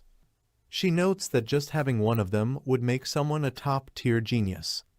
She calls it a dual high-tier attribute pioneer, something nearly unheard of, identifying one as the young Flame Walker. She identifies the other as the Thunder Tyrant. Fang Yi stands surrounded by lightning, holding a fiery weapon, while someone questions what kind of person he is. He thinks about how it was a good decision to have his team stationed outside the factory, knowing they would report to the association if he stayed inside too long. Bai King is hugged by two people who express relief that she is alive and say they thought they had lost her forever, wondering what they would have done if she had died. An association member examines a digital screen, with their task now focused on scanning residual spiritual energy, analyzing traces. Association reconnaissance personnel scan the ground for traces and report the outcome to the association. A member explains to both captains that based on trace comparisons, whether from combat habits or kill patterns, all evidence points to a single person responsible for killing both anomalies. Captain Su states there is a 99% probability it's the same individual. One man remarks that it really is a dual high-tier attribute pioneer, admitting he thought they had made a mistake. Captain Su agrees, noting either of the anomalies alone could have wiped them out, and another adds that this powerhouse defeated them in a single strike. Even though they are all in the Ghost Axe realm, the power gap is enormous. Bai King says her surveillance target has appeared, the data has been updated, and she needs to report to the higher-ups. She reports that both Tyrant and the North Gate of Qingcheng University were her assigned targets. A man on the phone responds that he understands the situation and tells Xiao Su to pause her mission for now. She hears that since the target saved her, eliminated the anomalies, and secured the area, it means he doesn't resent the association and isn't their enemy. However, for her safety and to make a good impression on him, she should avoid contacting him for now, even though Old Han disagrees with this view. She says she has one theory about something that happened before, when Tyrant was about to advance at the back mountain. The man on the phone asks what it is. Bai King explains that she once sensed an incredibly strong aura in the area where he was active and suspected he might have a spiritual weapon, though she thought it was unlikely. But now that it's confirmed he is a dual high-tier attribute pioneer, she believes otherwise. The man asks in surprise if he has a spiritual weapon. The man says it's unlikely for someone, no matter how gifted, to possess a spiritual weapon without outside help or resources. He adds that the reconnaissance team found no traces of a third spiritual energy attribute usually linked to a spiritual weapon. Bai King explains that when she came into contact, the spiritual weapon aura she sensed was of the yang attribute. The man understands, saying that if the weapon's attribute comes directly from his own yang energy, then if he is a spirit creation realm cultivator, it is theoretically possible for him to create it on his own. Bai King reacts with surprise, noting that spirit creation realm cultivators are extremely rare worldwide, with barely more than 2 known. She adds that if this person possesses a third attribute, it would completely shift the balance and shake the entire pioneer community. The man explains that research shows different attributes clash within the human body, making it nearly impossible for them to coexist, and so far no pioneer has ever been confirmed to possess 3 different spiritual attributes. He says that if the person truly has a spiritual weapon, the absence of a detected third attribute might actually be good. He hopes such a powerful pioneer never becomes humanity's enemy. Meanwhile, the man believed to be the subject showers quietly. Fangyi notes that there's less than a year until the official spiritual energy revival, yet anomalies and phenomena are already erupting everywhere, becoming highly active. He mentions that many pioneers, including himself, have started cultivating on their own. He explains that once the interface between the body and the spiritual world is opened, people become more sensitive to changes in heaven and earth, like those in the underground river before. He adds that even without Xia country's official recognition, self-trained pioneers have generally reached the level of 1-star ghost penetration realm. He notes that with Xia country reaching out to wild pioneers like him, it shows that both official and wild pioneers are in a relatively peaceful phase of mutual exploration. Anomalies remain within controllable limits, and there is no serious conflict among pioneers yet. As he dresses, he reflects that although the government has established the Spiritual Energy Cultivation Association, it has not gone public. People everywhere are discussing local instability and unexplained phenomena, showing the government's attempt to both protect humanity and issue early warnings. He points out that the problem lies in the government's lack of confidence in launching a full-scale cultivation era. Fang Yi reflects that with such a large population, if information goes public before full collapse, internal unrest will cause chaos and death. Even recognized pioneers can't yet stabilize societal upheaval, and both internal and external threats will only hasten the collapse. He thinks the government's cautious approach isn't wrong, as human hearts are more dangerous than ghosts or gods. However, what worries him is that anomalies are developing faster than he expected. He recalls that what he encountered today was a typical mutated product of dark attribute contamination. From touching the black mist, he could tell it belonged to a sub-branch of the dark attribute known as the shadow attribute, a natural enemy to pioneers. These anomalies are more intelligent than typical exotic beasts, do not rely solely on instincts, and see pioneer bodies as valuable resources. They may even work together to trap and kill pioneers. Fang Yi notes that while these anomalies are not yet at the same level as the true dark type anomalies he has seen before, a single one of those could destroy a country or even a continent. Fang Yi notes that if he hadn't tracked them today, the squad and the one trying to recruit him might not have survived. He reflects that even as a sub-attribute, dark attribute powers are extremely dangerous. If it's labeled temporarily unabsorbable, it means he might eventually be able to absorb it once conditions are met, possibly turning the tide. He now possesses the Golden Sun burning technique of the Yang attribute, the Divine Thunder technique of the Thunder attribute, and the Crimson Flame Blade technique, a sub-attribute of Yang. These high-tier attributes are paired with techniques that perfectly suit him, and with his current strength as a 3-star Ghost Axe realm, there are very few pioneers who can rival him. However, he admits it is still not enough. Fang Yi's phone rings, and he notices the caller ID. Surprised, he answers, realizing it's his aunt, and wonders why she called so suddenly. His aunt asks how his health has been lately and explains that his cousin will be studying near him. She says she doesn't feel safe letting her stay alone in a hotel and asks if she can stay at his place for a few days. Fang Yi reacts with surprise, repeating the word cousin as he visualizes her. Fang Yi recalls that the only thing he remembers about his cousin is that she was a student obsessed with studying, and he doesn't even remember what she looks like. He tells his aunt to just have her come over since there's a spare room at his place, asking when she will arrive. His aunt says she'll give her the address so she can come over by herself. His aunt mentions that his cousin will bring him some specialty snacks. Fang Yi thanks her and says he won't hold back. She adds that his cousin should arrive by tomorrow afternoon and apologizes for the trouble. He replies that it's no trouble and says he has something to do, so he'll hang up. Somewhere else, a person in a hooded outfit is at a computer, reading and replying to messages about the Spiritual Energy Revival Martial Arts Vanguard team. The person in the hood ends a conversation with a message telling their aunt to take care and visit next time. They look at an online article with the headline, Rumor Alert, Internet Famous Town Renamed Death Town, 3 More Vanish, Still Accepting Pork Beast Challenge. They read the location name Yonghuo Town aloud.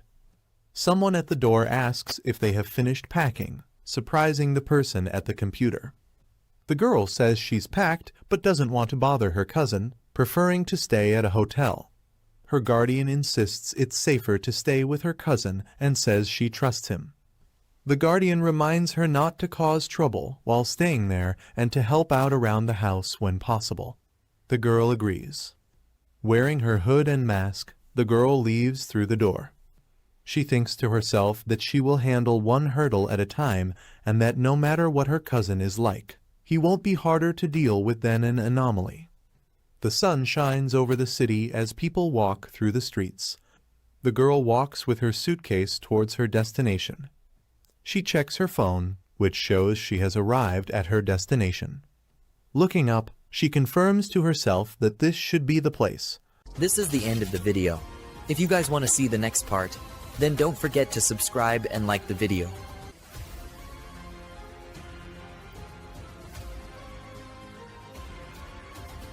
He entered the house, surprised to see someone waiting for him. The girl called out hesitantly, asking if he was her cousin. He stared at her, realizing he couldn't recognize her face, and asked if she was Lin Yiji. She quietly confirmed, keeping her composure. Later, the two sat together in the living room. He told her that if she ever needed anything, she could simply call him. She politely thanked him, addressing him as cousin, while the silence between them lingered. He handed her a spare key, mentioning that her room was just across the hall. She politely thanked him and apologized for troubling him during these few days. As he left, she thought to herself that her cousin seemed easy to get along with and wouldn't pry into her matters. However, he quietly observed her, sensing something unusual. He wondered if it was just his perception, or if she wasn't hiding her presence properly. Earlier, when she sat on the couch, he had faintly felt an unfamiliar trace of spiritual energy. The thought struck him, could she already be a pioneer too? As he watched, her body emitted a glowing aura of energy, making him question whether her excuse about coming for summer camp was actually hiding a deeper reason. She checked her device, receiving messages about cultivation techniques and the importance of keeping her spiritual energy hidden. Deciding it was too risky, she told herself not to cultivate for now, since being caught by her cousin would be difficult to explain. 3 days later, she realized that living with him actually disrupted her training. Meditation and breathing techniques were constantly interrupted, making cultivation harder than expected. Meanwhile, he sat cross-legged, practicing the golden sun breathing technique. Radiant light flared around him, brighter than he anticipated. Concern crossed his mind, such a flashy technique might easily draw attention. She called him for dinner, serving tomato beef stew, cold cucumber salad, and corn rib soup. He noted how polite and considerate she was, even insisting on handling the chores herself. Despite her flawless etiquette and diligent behavior, he couldn't shake off his suspicions. While eating, he observed quietly, deciding not to interfere. Allowing her to continue this way, he thought, was also a method of making her lower her guard. He quietly thought to himself that only by observing her longer could he uncover the truth about her identity. She continued eating calmly until her phone suddenly lit up, breaking the silence. Startled, she glanced at it, but before she could react further, he leaned in, his sharp gaze fixed on her. With suspicion in his voice, he asked if it was a friend calling her, leaving her momentarily stunned. He excused himself from the table, telling her to continue and that he would return to his room. Once he left, she quietly answered her call, her expression turning serious. On the other end, someone mentioned another major world shift happening the next day. She asked for the time and confirmed she would be there by 3 p.m., arranging to meet at the entrance of Yonghuo town. Outside, he listened in, realizing the location was just an hour's drive away, a trendy suburban area, and clearly tied to her hidden agenda. As he watched from a distance, he confirmed his suspicion his cousin was also a pioneer. She sat in meditation, spiritual energy swirling around her, yet with her current strength, she couldn't sense his presence. He noted her talent was impressive, already reaching the 2-star Ghost Axe realm while still in high school, and perhaps capable of advancing even further. He wondered if her unusual personality was tied to such extraordinary talent. Finally, he realized the truth. The summer camp had been nothing more than a cover. The real reason she came was because of the upcoming world shift, something she must have already known about and used as an excuse to be there. He reflected that every world shift was both a danger and an opportunity, a chance to gain new techniques and strengthen his power. This time, he wondered what kind of attribute would emerge in Yonghuo Town. Determined, he decided it didn't matter what it was, whatever appeared would belong to him. With resolve, he launched forward at full speed, heading straight for the town. Meanwhile, his cousin continued her meditation, but something felt off. A faint sense of strangeness lingered in her heart, as though she had overlooked something important. That night, she wondered if it was only her imagination or if someone had truly been watching her.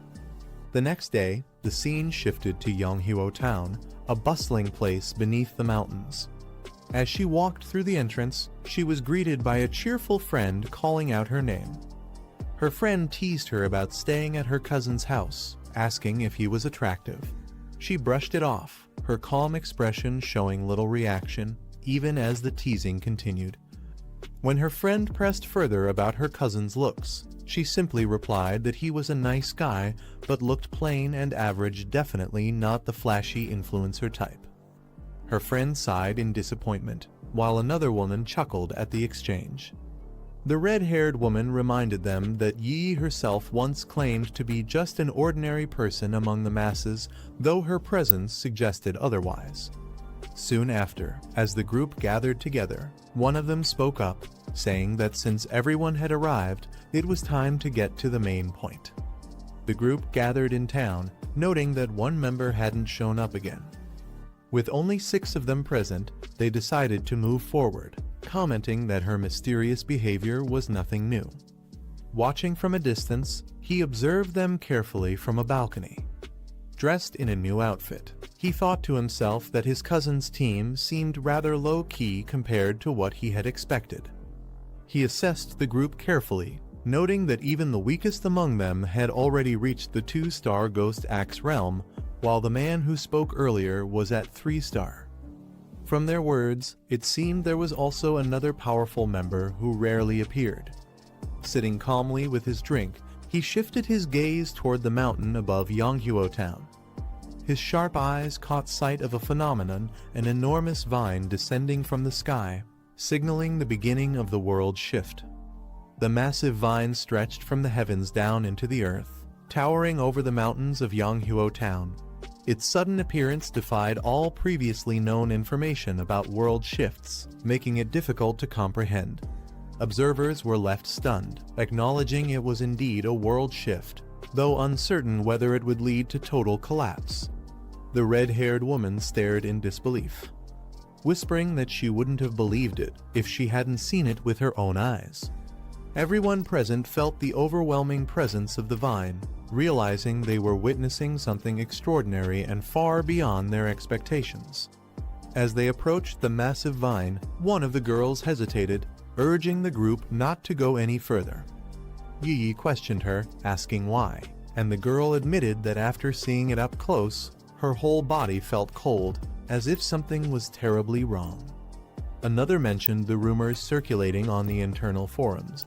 A red-haired woman listened closely as the girl explained that she knew someone from a team who had tried to make contact with the vine during its last appearance. Those people weren't weak, they were far stronger than her, real pioneers, and not low-level by any means. The implication left the group uneasy, the danger of the vine suddenly feeling much more real. They pressed forward and found the area littered with bones entangled in the roots of the massive vine. It was clear that others had come here before them, but none had returned. The frightened girl clutched her head, trembling as she said she could feel it, they would meet the same fate as those who vanished. Her words painted a grim picture, imagining that not even their bones would be left to bury. The group stood on the eerie red ground beneath the vine, the atmosphere heavy with dread as the truth of the danger set in. He thought he could take on the pioneer's gamble and either succeed or die trying, but the sight of the anomaly filled him with instinctive fear. His intuition warned that this was no ordinary threat, it was a powerful, high-level mutation unlike anything seen before. Overwhelmed, he admitted he wasn't ready to lose everything here and wanted to retreat. The others remained silent at first, then agreed. They too had felt the same unease. One explained the reason the vine carried a desolate aura, as if all life within it had perished with time. That was why it made them feel so deeply unsettled. She tried to stop the hesitation, reminding that fear had no place here. With determination, she declared this was the true path of martial pioneers. The group felt the suffocating death energy radiating from the massive vine, its presence overwhelming. Watching from above, he noted that among all anomalies he had encountered, this vine felt the most unpleasant. Yet, he acknowledged their decision to cultivate here as an act of real courage. They noted the strange contradiction. Though the vine was a plant, it felt lifeless, more like a dead shell without spiritual energy. She reminded the group that time was short and urged them to act quickly. The others agreed, deciding to focus on sensing energy in the area instead of rushing blindly. She warned everyone to stay within sight and not wander too far, ensuring they remained cautious. With resolve, she led the way, believing this path would be the safest option.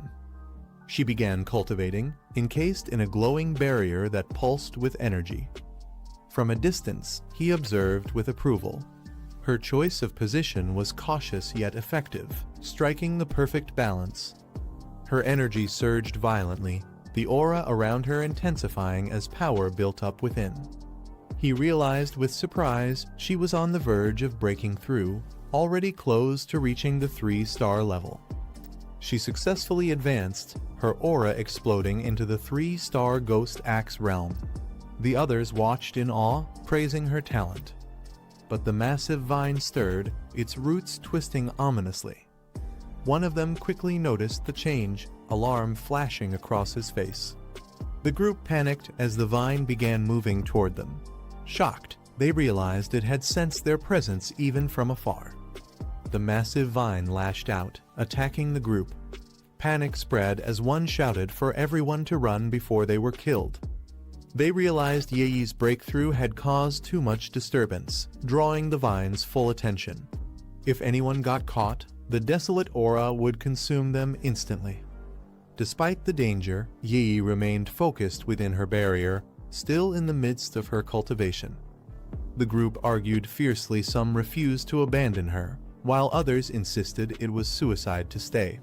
The tension rose as fear clashed with loyalty. One tried to reason with her, saying life and death were fate. If they stayed, they'd all perish, and since they were only acquaintances, it wasn't worth the risk. Frustration flared as tempers clashed. But she stood firm, refusing to abandon her teammate no matter what. From a distance, he watched silently, realizing her cousin had no idea of the danger closing in. Yi struggled within the tightening vines, their overwhelming power threatening to crush her barrier. He clenched his weapon, recalling his promise to his aunt he had sworn to protect her no matter what. Meanwhile, the others fought desperately, slashing at the spreading vines in a bid to hold them back. But one was ensnared, her body wrapped tightly as she cried out in pain, unable to break free. The vine struck fiercely at Yi's barrier, threatening to shatter it as she remained deep in cultivation. Just then, he leapt forward, his blade glowing with blazing golden energy. The others cried out in shock, fearing for Yi's safety. His sword descended like a fiery strike, cleaving through the vine with explosive force. His golden strike landed with explosive force, shaking the ground beneath the vine. The monstrous roots recoiled from the impact, retreating under the blazing energy. The others watched in disbelief, realizing the attack had forced it back. The golden aura continued to tear through the vine, burning away its strength. He descended with power radiating from his body, standing tall as the overwhelming force pushed the threat aside. They shielded their eyes from the blinding light, stunned by the overwhelming power that had just forced the vine back. One wondered if this was the appearance of another pioneer. They realized the blazing force was the purest Yang attribute, a rare high-tier power capable of suppressing the desolate vine. He compared it to his own talent, frustrated. Though he had reached the 3-star Ghost Axe realm in record time, only a handful in the country could display such overwhelming strength. Gritting his teeth, he admitted that Lin Yi's talent was close to his, yet not by much. Even so, the gap between them and this mysterious power was undeniable. He gripped his weapon tightly, realizing the vast difference between them. If such powerful pioneers existed, then what did that make the rest of them? From below, they stared at his radiant figure, admitting that his power had crushed not just one of them, but all of them. They questioned what kind of existence he truly was, his presence towering like something beyond human. Meanwhile, another marveled at the vine's terrifying technique, calling it a perpetual engine that could endlessly absorb life energy from its surroundings. The system extracted the vine's ability desolation attribute, a power that could instantly corrode and drain all surrounding life force. He opened his glowing green eyes, realizing why the vine had only thrived in such harsh terrain. If it had grown elsewhere, it would have drained the life from everything for dozens of miles around. Calmly, he reflected that this attribute was both brutal and tyrannical, a power that stripped vitality by force. He reflected on the desolation attribute, calling it tyrannical for forcefully stripping away the life force of others. One of the women thanked him sincerely, saying without his intervention they would have all died, asking how they could ever repay him. He waved it off, replying there was no need. In truth, he had gained the most endless vitality and the desolation attribute thanks to their lead. Meanwhile, the others decided it was wiser to focus on watching his cousin's movements more carefully from now on, especially after the earlier conflict. He departed swiftly, thinking to himself that when danger strikes, people reveal their true nature. A scattered and disorganized team would never survive the major shifts to come. The others stood in silence. One wondered aloud what they should do now. Another teased, asking if he regretted not helping earlier. They concluded that with the threat gone and Lin Yi having advanced to the third level, their best option was to stick with this team for as long as possible. Meanwhile, Yi slowly opened her eyes, her gaze now glowing with a new and powerful brilliance. Yiji finally awakened, surprising everyone. They rushed over, relieved to see her conscious. Confused, she asked what had just happened, noticing the others still recovering on the ground. She then sensed the lingering yang energy nearby, its scorching intensity so strong that it could be felt even from a distance. One of them offered to explain what had happened, while the others quietly wondered about the mysterious man who had intervened. They were left in disbelief, wondering if someone that powerful could truly exist. One admitted he was practically a monster, far beyond their level. They recalled how no matter how hard they had tried, they couldn't cut through the vine, yet he had forced it back with a single slash. Looking up, they saw the massive vine curled far away in the sky, completely avoiding them after the clash. She thought about the man's lingering deterrent, noting how even after he left, the once raging vine had become meek and lifeless. When she returned home, he greeted her casually, surprised at her sudden appearance. He noticed her face looked pale and pointed it out with concern. She brushed it off with a smile, saying she was only tired from studying. He told her to rest after working so hard and suggested they order takeout for dinner. She agreed quietly. She reflected that breakthroughs were mentally exhausting, far worse than staying up all night for weeks. Lying down, she reminded herself that she was no longer ordinary, and even if she pushed herself harder, this was the path of a pioneer. The world was already changing. Meanwhile, he stepped outside, thinking that unlike his cousin, a normal life was no longer possible for him. She checked her phone and was surprised by a sudden message in the group chat. It was from Jia Lan, who instructed everyone to notify her if there was any trace of that powerhouse again. Others in the group speculated was the one who saved them the same figure who became famous at the Dark River Molten Dragon site. If so, why would someone of that level bother helping them? They recalled the overwhelming power of that slash, a burst of white light so intense that no pioneer of the same tier in Xia country could have possibly withstood it. He prepared to leave, thinking that Lin Yi would now likely lower her guard, allowing him to observe her movements more freely. Riding his bike through the night, he reminded himself it was time to figure out how to properly carry the desolation attribute. He reflected that the attribute leaned more toward plant-type entities, making it unique compared to others.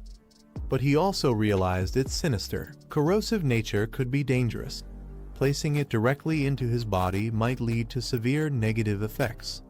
He considered that directly merging the desolation attribute with his body might conflict with his thunder attribute.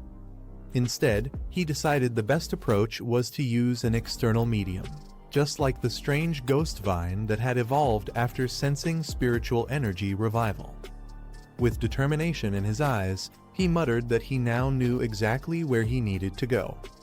Under the moonlit sky, he rode his bike through the quiet mountain road, heading toward his next destination. He arrived at City Forest Park, parking his bike under the shade of a large tree. Walking into the field of flowers, he decided he needed to find a plant that resonated best with his spiritual energy, one that could become the lucky one. Closing his eyes, he calmed his mind, preparing to connect deeply with the surrounding energy. Soon, green spiritual light swirled around him, lifting his body as the plants began responding to his call.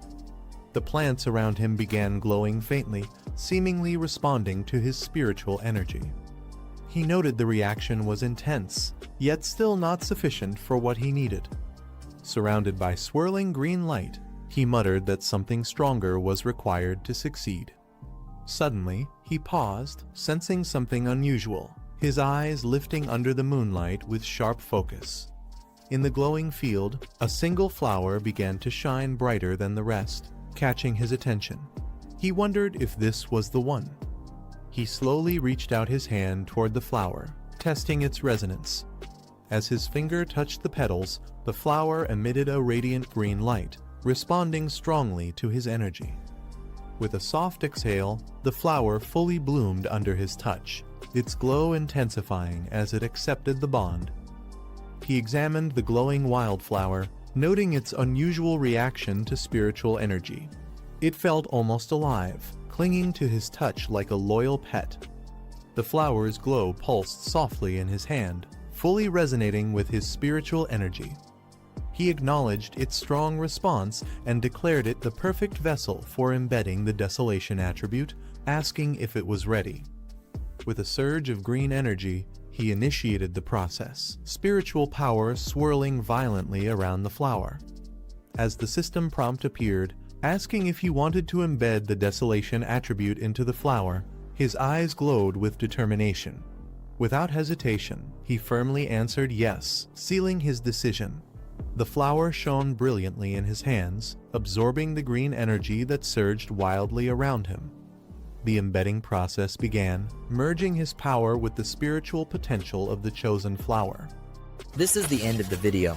If you guys want to see the next part, then don't forget to subscribe and like the video.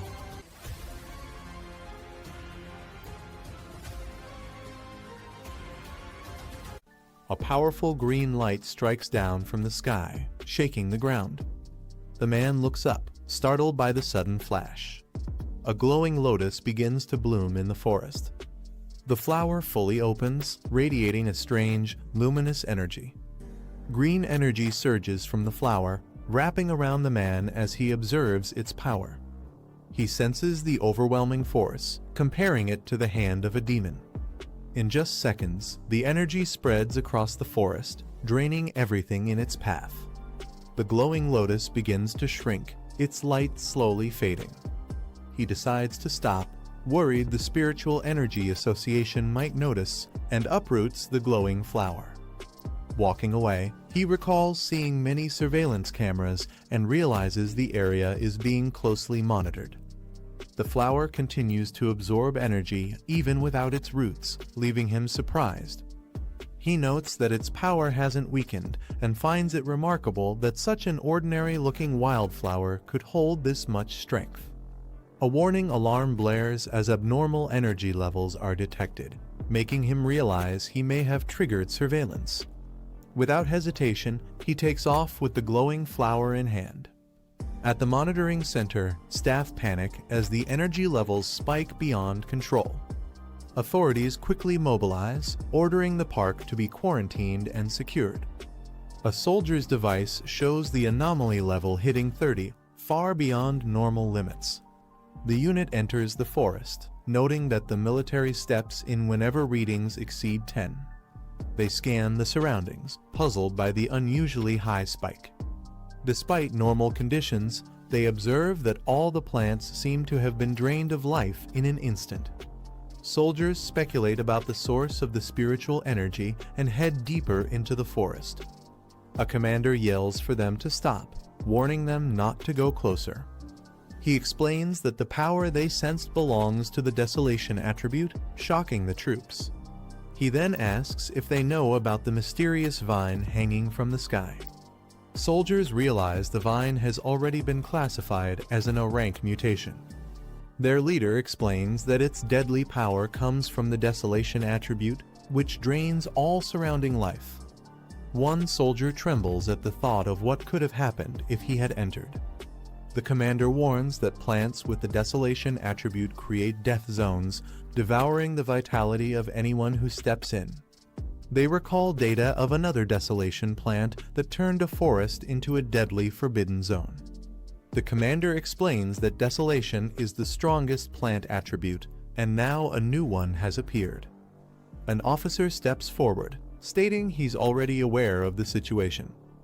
The soldiers recognize him immediately, calling out to Major Hen. Soldiers order all research staff to put on protective suits and join them in the contaminated zone. Researchers quickly gear up, preparing to enter the area. The team advances cautiously through the dead forest.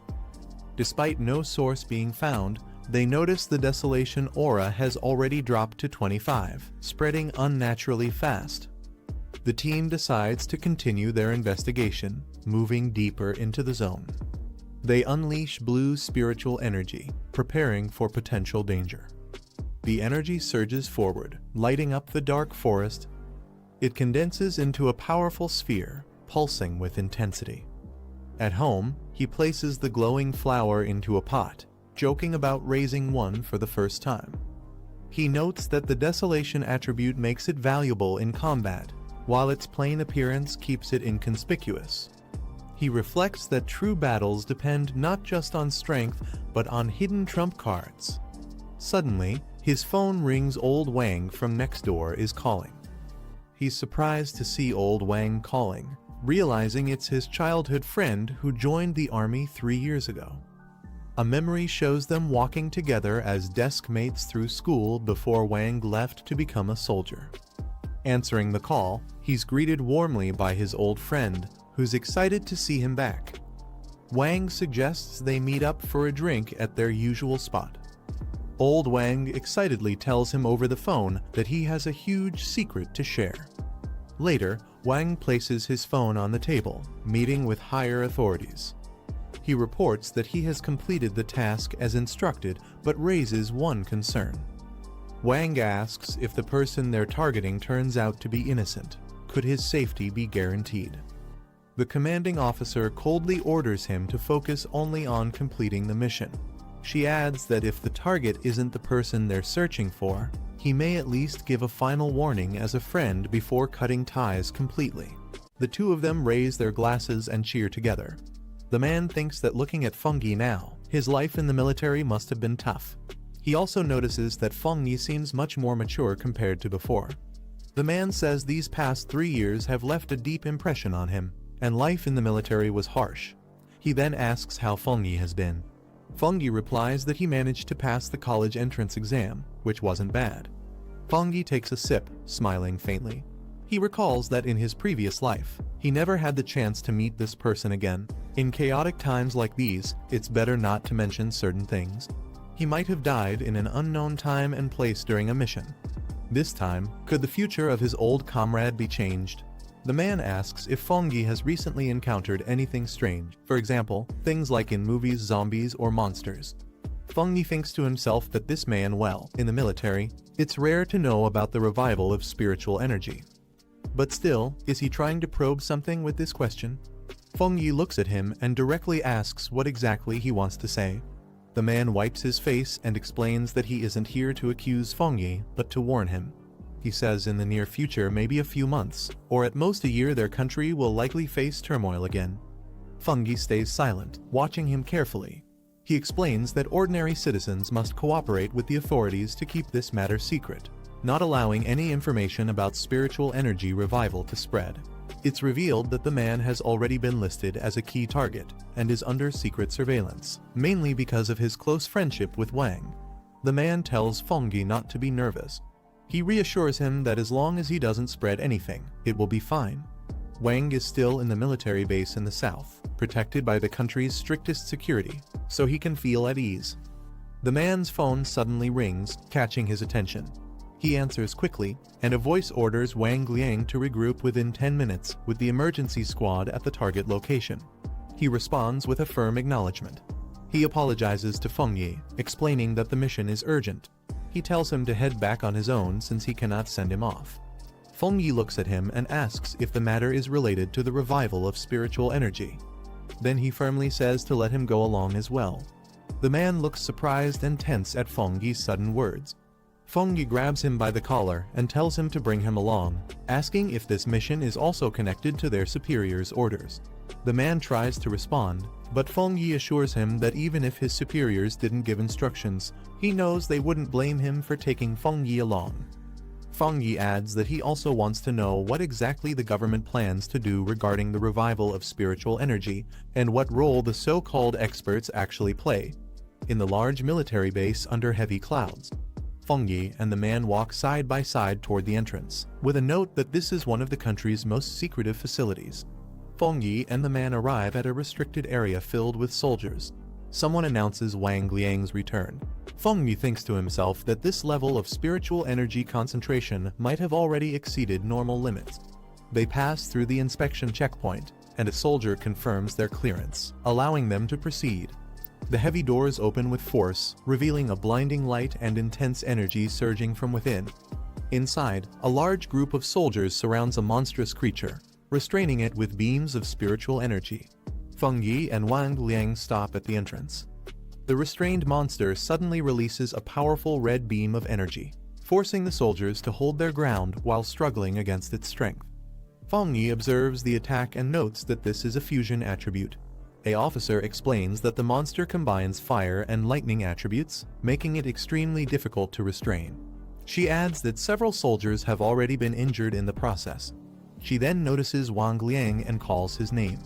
The officer's expression hardens as she questions Wang Liang. She asks why he has brought an unauthorized outsider like Feng Yi into the restricted area without permission. Wang Liang tries to respond but hesitates. The officer gives a sharp order, saying the situation is urgent. She instructs the soldiers to form up immediately and take defensive positions. The soldiers respond with acknowledgement. She glances at Feng Yi, questioning if this is the person Wang Liang brought in. She thinks to herself that he doesn't seem special, only appearing like an ordinary person who has awakened spiritual energy. The officer states that since Feng Yi is Wang Liang's friend, she won't press further, but she reminds him this is a restricted zone. Entering here is dangerous, and he must keep everything he sees a secret. Feng Yi calmly replies that he understands. She raises her weapon and shouts an order to Lai Yu, commanding him to tighten the defense. The restrained monster erupts with violent energy as soldiers leap into action, surrounding it from above. The officer fires her weapon, unleashing a powerful blast directly at the creature. The combined assault from the soldiers and the officer's attack strikes the monster head-on, filling the area with explosions. The monster roars fiercely, its entire body glowing red as it releases an even more terrifying surge of power. The monster's energy suddenly intensifies again, and it lets out a terrifying roar. Someone warns Lai Yu to be careful. Lai Yu engages the beast directly, blocking its fierce attacks with quick counterstrikes. The officer orders everyone to stay alert and keep their distance from the monster. She instructs them to eliminate it before it completes its evolution. The soldiers acknowledge her command. Feng Yi watches from the back and thinks that the squad's coordination and combat efficiency are impressive. He reflects that even the strongest individuals must work together to unleash their full potential. Feng Yi's eyes widen in shock. he urgently shouts to the soldiers that they are not the monster's match. Dark purple energy erupts violently from the beast, spreading across the battlefield and forcing the soldiers to brace themselves. The officer quickly raises her weapon and shouts orders to raise the alert level, declaring a state of emergency in the restricted zone. She commands everyone not to retreat. The soldiers answer her command. The monster grows even more terrifying, its body now fully merged with the power of the black crystal. A warning is given that it has completed its evolution, and the danger level has drastically increased. The monster's eye glows ominously red, terrifying those who face it. A soldier can only stare in shock. The officer shouts Wang Liang's name in alarm. At the same moment, Feng Yi's eyes glow blue as he activates his power. The monster charges forward with violent force, clashing head-on against the defense. The officer yells to everyone that the mutated beast in Area 019 has now completed its evolution into a higher stage, upgraded to Class B. She announces that the battle plan must be updated immediately. Feng Yi watches silently from behind. A soldier coughs up blood violently, collapsing as Feng Yi turns to look at him. Feng Yi rushes to his side and asks if he's alright. The soldier continues to bleed heavily.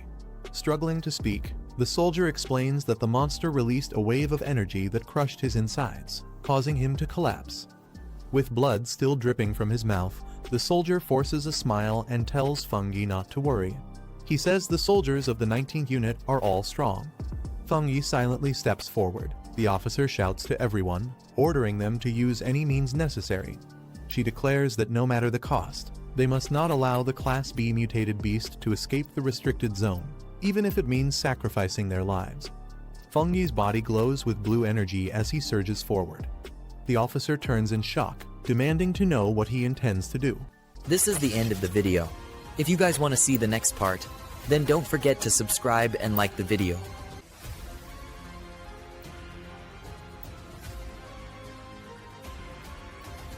He charges forward, his body wrapped in crackling blue lightning. His glowing eyes lock onto the beast ahead, and he mutters if it thinks madness alone can overwhelm him. The monstrous creature roars, its blood-red eyes flashing as it swings its claws with murderous force. The impact splits the ground, yet he stands firm, raising his arm as lightning surges to meet the attack. Without hesitation, he thrusts himself upward, lightning wings bursting from his back. The beast snarls in fury, but its movements can't keep up with the blinding speed of his assault. With all his strength, he channels the divine thunder into a devastating strike. The beast's head is consumed in a massive explosion of blue energy, its roar drowned out by the crack of lightning tearing through the air. The beast is struck head-on by the violent surge of blue lightning, its body consumed in the explosive blast.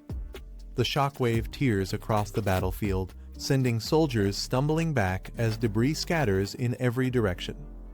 One man stares in disbelief, questioning if he saw it right. He realizes this is the kind of abnormal mutation even high-ranking officers can't handle alone.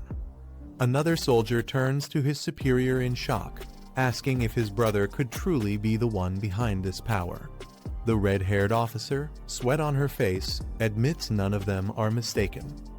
The beast collapses, its body scorched and smoking as he stands tall amidst the aftermath, lightning still flickering around him. With a cold stare, he remarks that the creature isn't fully dead yet, but this much is enough. He then orders the officers and others nearby to fall back. The red-haired officer watches in shock, realizing that even with their entire squad working together, they could barely restrain such a monster, yet he has done it alone. Her eyes narrow as she admits the truth. This overwhelming strength isn't ordinary power, it's an extreme attribute at its highest level. He raises his arm, lightning spiraling around him as immense energy gathers, shaking the very air.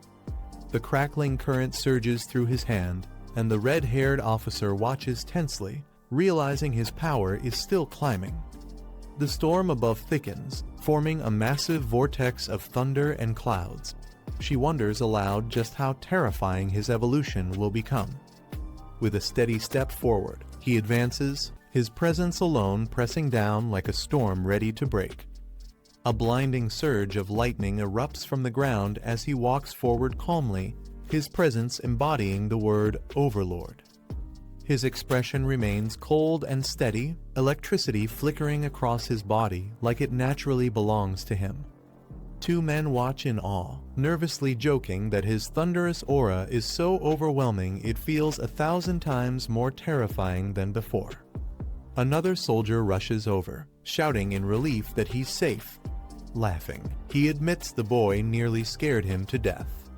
A soldier slaps him on the shoulder with a laugh, teasing that he never expected his comrade to be this powerful. He apologizes for keeping his true strength hidden, joking that military orders kept him from revealing it sooner. His friend laughs in disbelief, saying after not seeing him for 3 years, he's shocked to learn who he really is.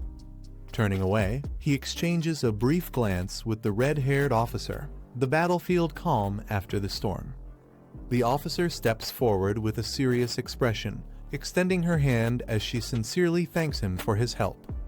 He smiles faintly, his crimson eyes glowing with calm confidence after the intense battle. When the officer thanks him, he responds modestly, saying it was simply to protect his friends. The red-haired officer formally introduces herself as the guardian of Base 019 and requests his contact information, promising to report everything truthfully. He agrees without hesitation, while those around watch in quiet awe at the respect the officer shows him. The red-haired officer acknowledges his strength, admitting it surpasses even the elite task force members. She expresses her strong desire to have him join the recovery army. Yet, in her thoughts, she notes something even more shocking: his growth and potential far exceed the level of an ordinary awakened soldier. He calmly asks if she's truly willing to invite someone like him into their ranks. He insists there's no need for flattery, since he doesn't see it as anything special. The officer explains that the order to recruit him didn't come from her alone, but from the higher-ups. Whether he accepts or not, they will eventually come for him themselves. He laughs softly, admitting it's not as serious as they think. He explains that he actually admires their determination to risk their lives protecting others, something he hadn't truly witnessed before.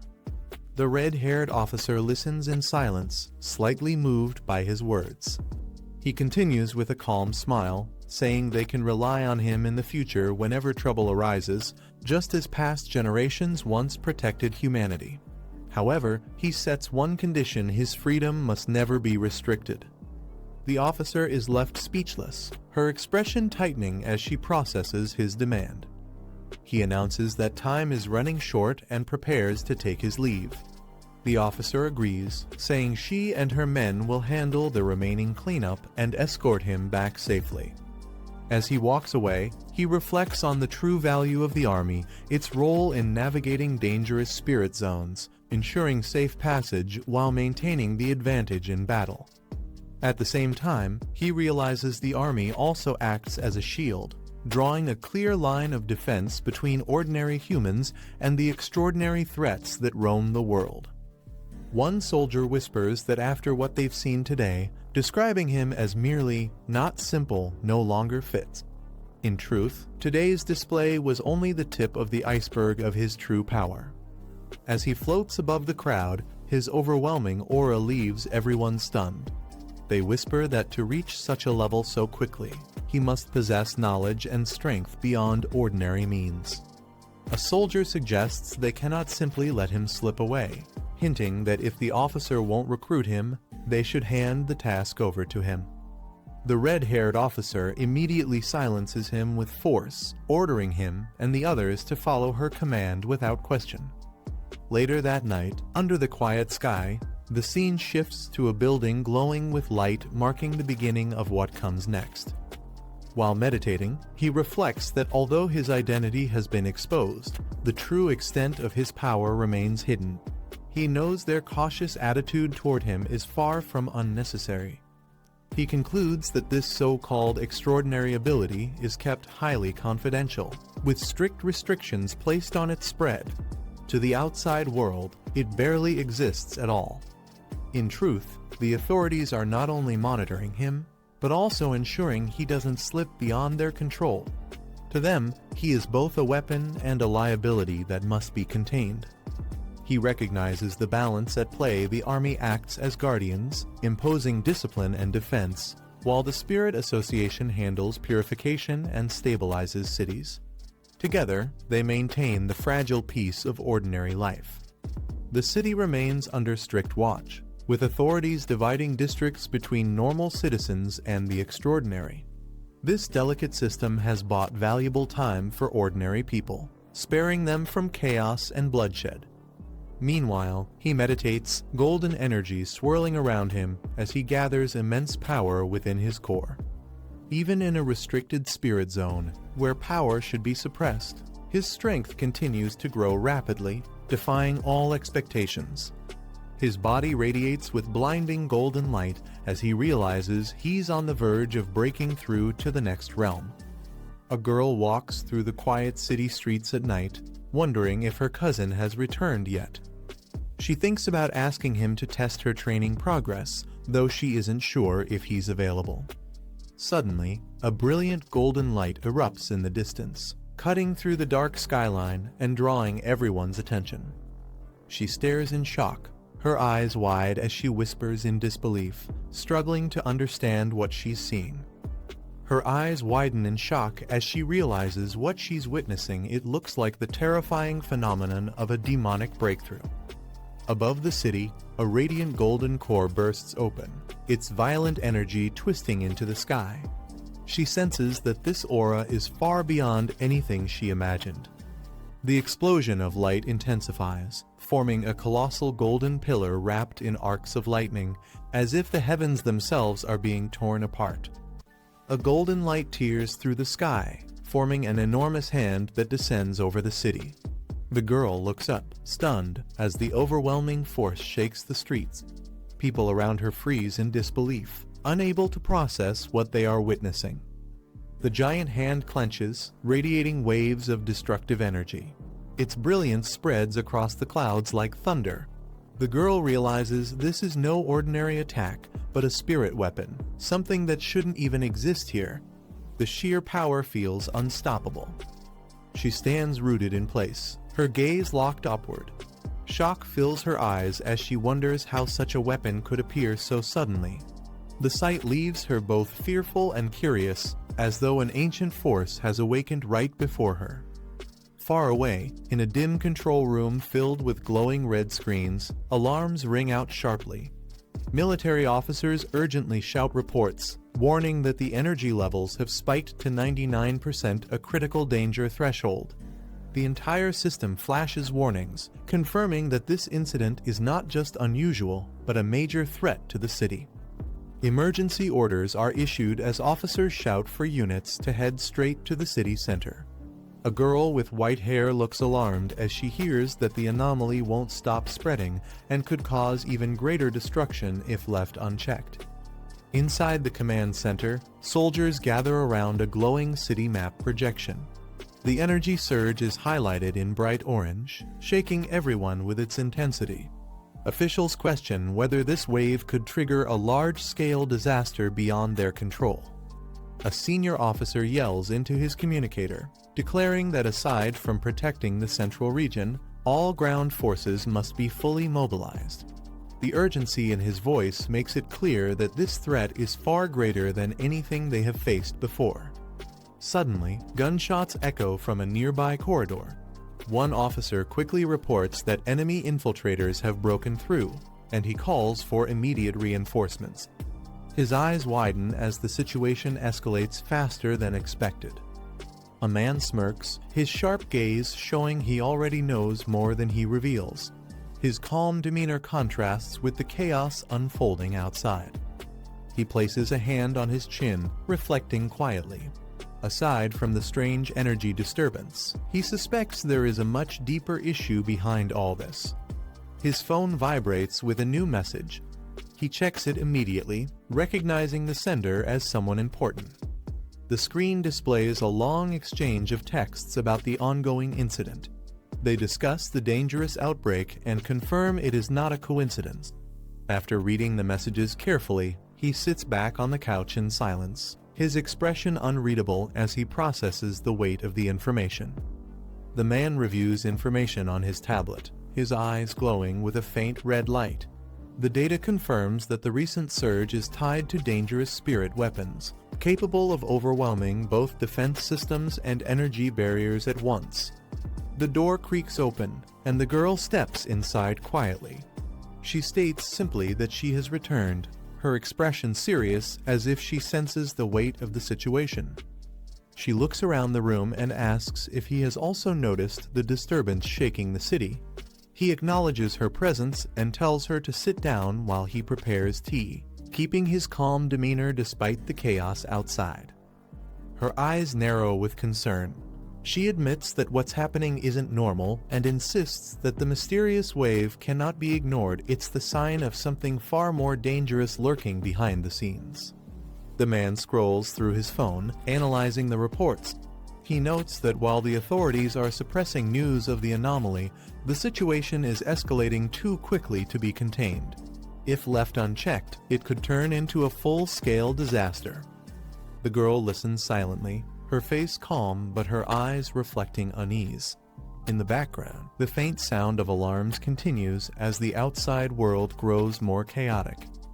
She throws herself onto the bed, muttering that the authorities might already know more than they are revealing. She suspects that certain powerful families or organizations are involved, and whatever their plans are, it won't end well. Meanwhile, the man narrows his eyes at a video playing on his screen.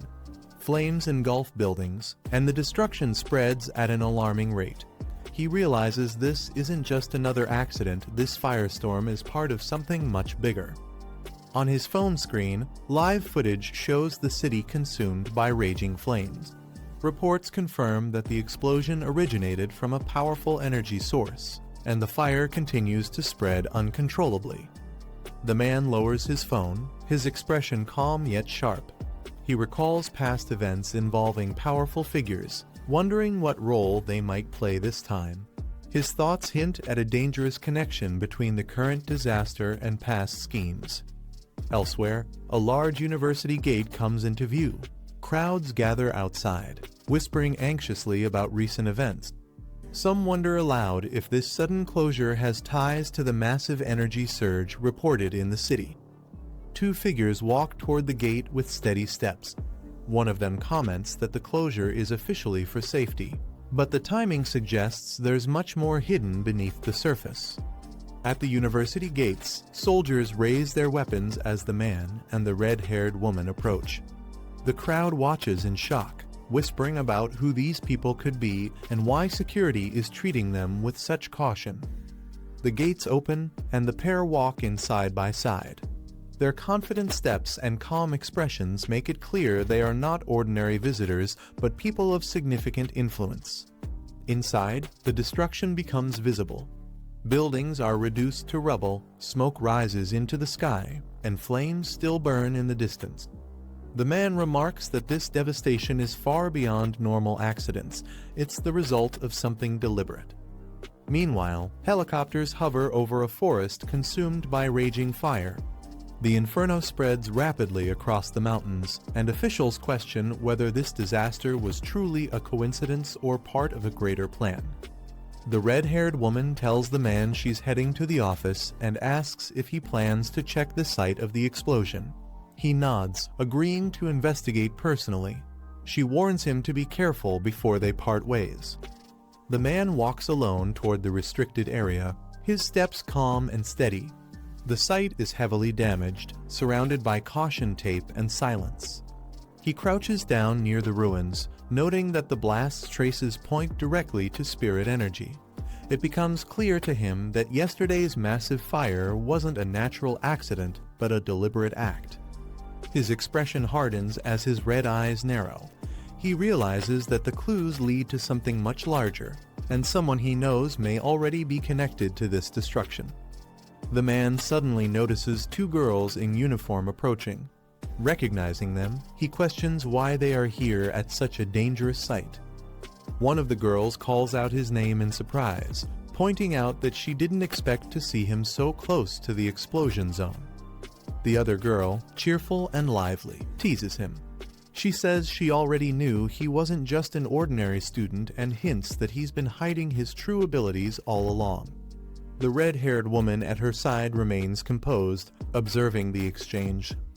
The man's eyes narrow, glowing faintly red.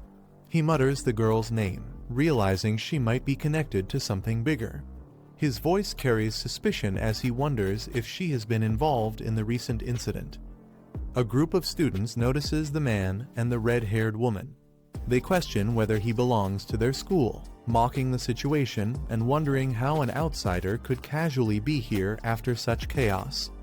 One outspoken girl points at him, accusing him of sneaking around. She argues that if the school is under strict security, then he must be breaking the rules by being here. Her tone makes it clear she doesn't trust him. The red-haired woman frowns, her expression growing heavier. She quietly mutters that this isn't the time for baseless suspicion, as the real issue is far more serious than the students realize. Another woman turns to the man, asking bluntly if this red-haired companion is his friend. Her question hangs in the air, sparking tension between the two groups. The man calmly introduces the red-haired woman, explaining that she is simply a former high school classmate. His casual tone surprises the others, who didn't expect such a connection. The red-haired woman smiles faintly, her sharp gaze hidden behind tinted glasses. Her expression carries a hint of amusement, as though she knows more than she lets on. Two girls look shocked, whispering to each other in disbelief. They wonder why someone like her would be acquainted with him, sensing that this relationship isn't as simple as he makes it sound.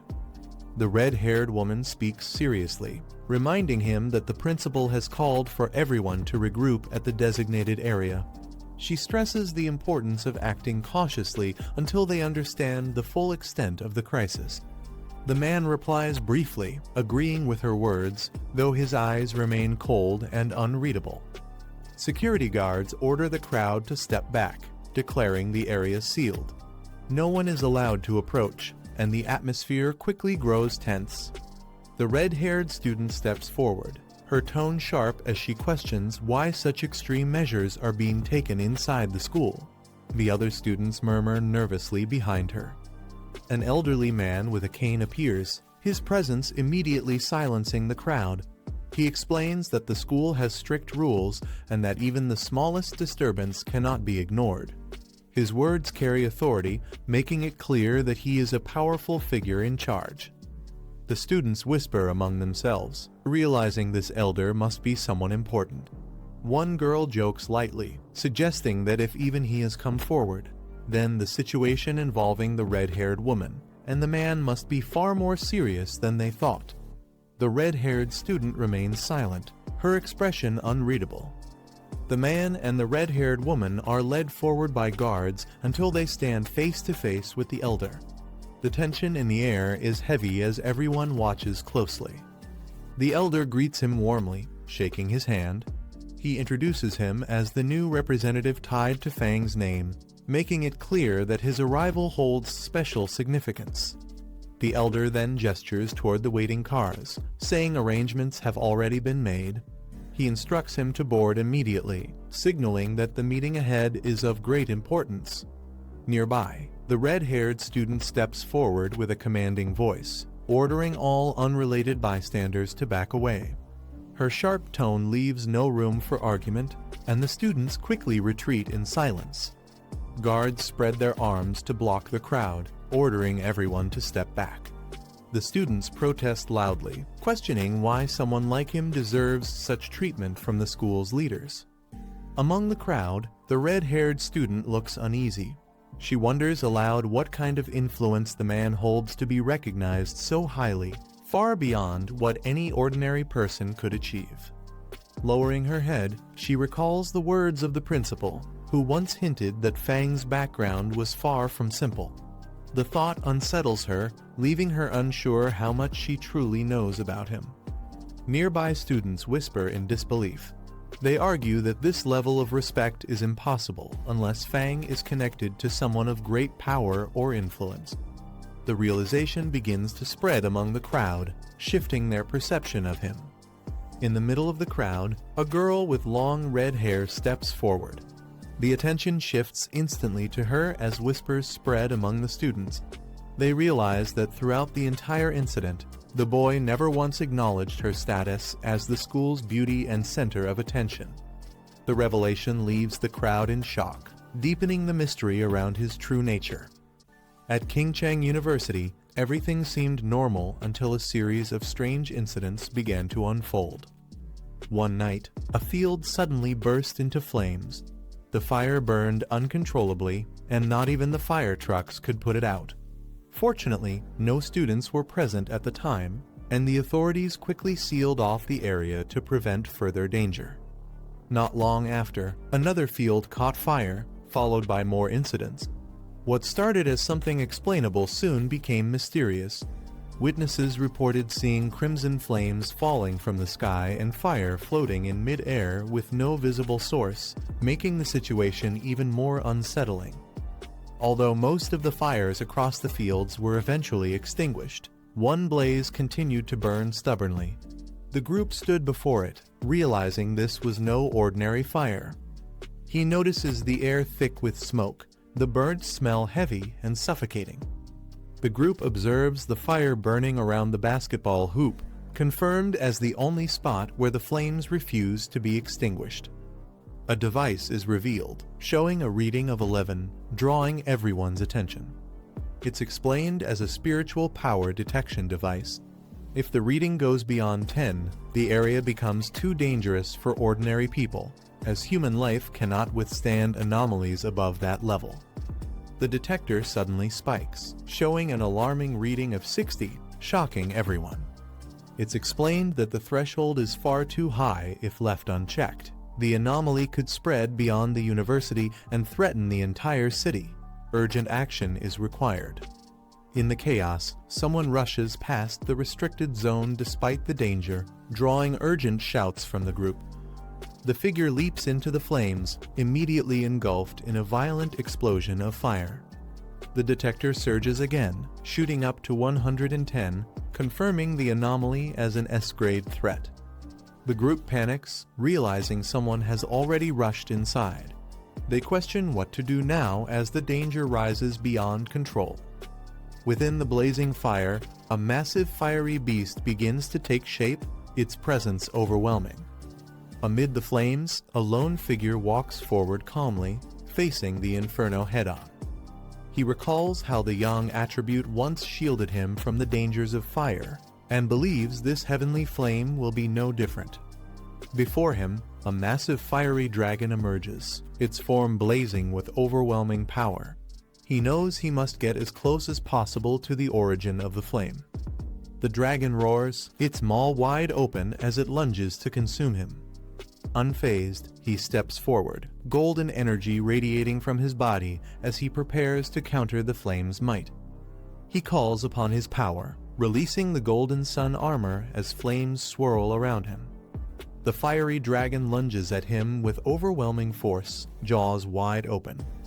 He braces himself, his body engulfed in blazing energy as he's pushed back by the intense heat. Despite the unbearable pressure of the heavenly fire, he resolves firmly he must absorb it, no matter the cost. He successfully obtains the Heavenly Fire Attribute Technique 9 Dragons Heavenly Fire Sealing Technique, a power that purges evil, suppresses demons, and seals wicked entities. Fiery dragons coil around him as the technique activates, already unlocked without the need for further training. The flames surge violently, manifesting into a terrifying formation of dragon heads towering before him. Calm and determined, he focuses his will, ready to wield the newfound power against the overwhelming blaze. He activates the 9 Dragons Heavenly Fire Sealing Technique, his eyes glowing red with fierce determination. Dark energy surges through his body as the technique takes form, spreading violently around him. Chains of blazing fire erupt, binding the massive flame in a powerful seal. The onlookers watch in awe, realizing they are witnessing the aura of a true sealing technique. It's noted that his power differs from the original source, yet carries the same overwhelming force. He commands the fiery chains to shrink, pulling the raging flames under control. The burning energy compresses into a smaller form, swirling tightly within the chains. With a final surge, the sealing technique completes, locking the flames into a compact, controlled sphere. The blazing sphere, bound by chains, floats steadily in his hands, proof that the seal has been fully mastered. She explains that the heavenly fire has been temporarily sealed. No one is allowed near it, and the field won't be reopened. Thankfully, the school has other fields to use. She stays quiet, her expression heavy, clearly troubled by the events. The principal reassures her and notes the school's extravagance, with multiple sports fields. Meanwhile, the boy requests a private discussion with advisor Feng. The principal agrees with a smile, allowing the conversation to proceed, though he seems curious about the matter. She tells him he handled the heavenly fire well, though he downplays it, admitting the flames were difficult to control. Her expression sharpens as she points out that he has been hiding his true talent and cultivation. He responds calmly, saying it's normal for pioneers to keep secrets, especially ones as powerful as his. She stresses that in times of great upheaval, the nation needs top-tier talents like him, even comparing his potential influence to that of a modern nuclear deterrent once the spiritual Kai fully revives. It's explained that whether it's the military, restricted zones, or major associations, all of them would want to recruit someone like him. Even foreign powers might try with tempting offers. She advises him to consider it seriously so he won't be caught off guard when the time comes. Joining the military, she says, would be a great benefit to their nation. He pauses, then questions why neither she nor Wang Liang have ever tried recruiting him directly into their restricted zone. He wonders if they see him as unworthy. She admits the truth. Their legendary military district is unusually strong. That's why she thought he might be more interested in joining them instead. He reacts with interest upon hearing about a top-level group. She explains that it's the most elite military unit in the nation, so renowned that even other districts are aware of them. Though she hasn't seen them in action lately, word is they've been very busy. He notes that even such an elite force seems to be facing serious challenges. She suggests they end the discussion for now and head to the university cafeteria. A scene reveals the scale of the battles the group faces, fighting powerful monsters in situations that demand pioneers of the highest caliber, possibly even beyond sky rank. He reflects that the revival of spiritual Kai is approaching, yet he still feels unprepared. He examines the heavenly fire attribute collected from the field, recognizing its destructive nature that consumes everything it touches. Suddenly, inspiration strikes. He realizes the perfect way to utilize its power. He fuses it with his Crimson Flame Blade technique, enhancing it with deadly enchantments, confident that perfection can always be pushed further. The story opens on the back mountain, a quiet and expansive range covered in thick greenery. The man pauses for a moment, recognizing the area and sensing something unusual about it. He steps deeper into the forest, his white suit standing out against the misty trees.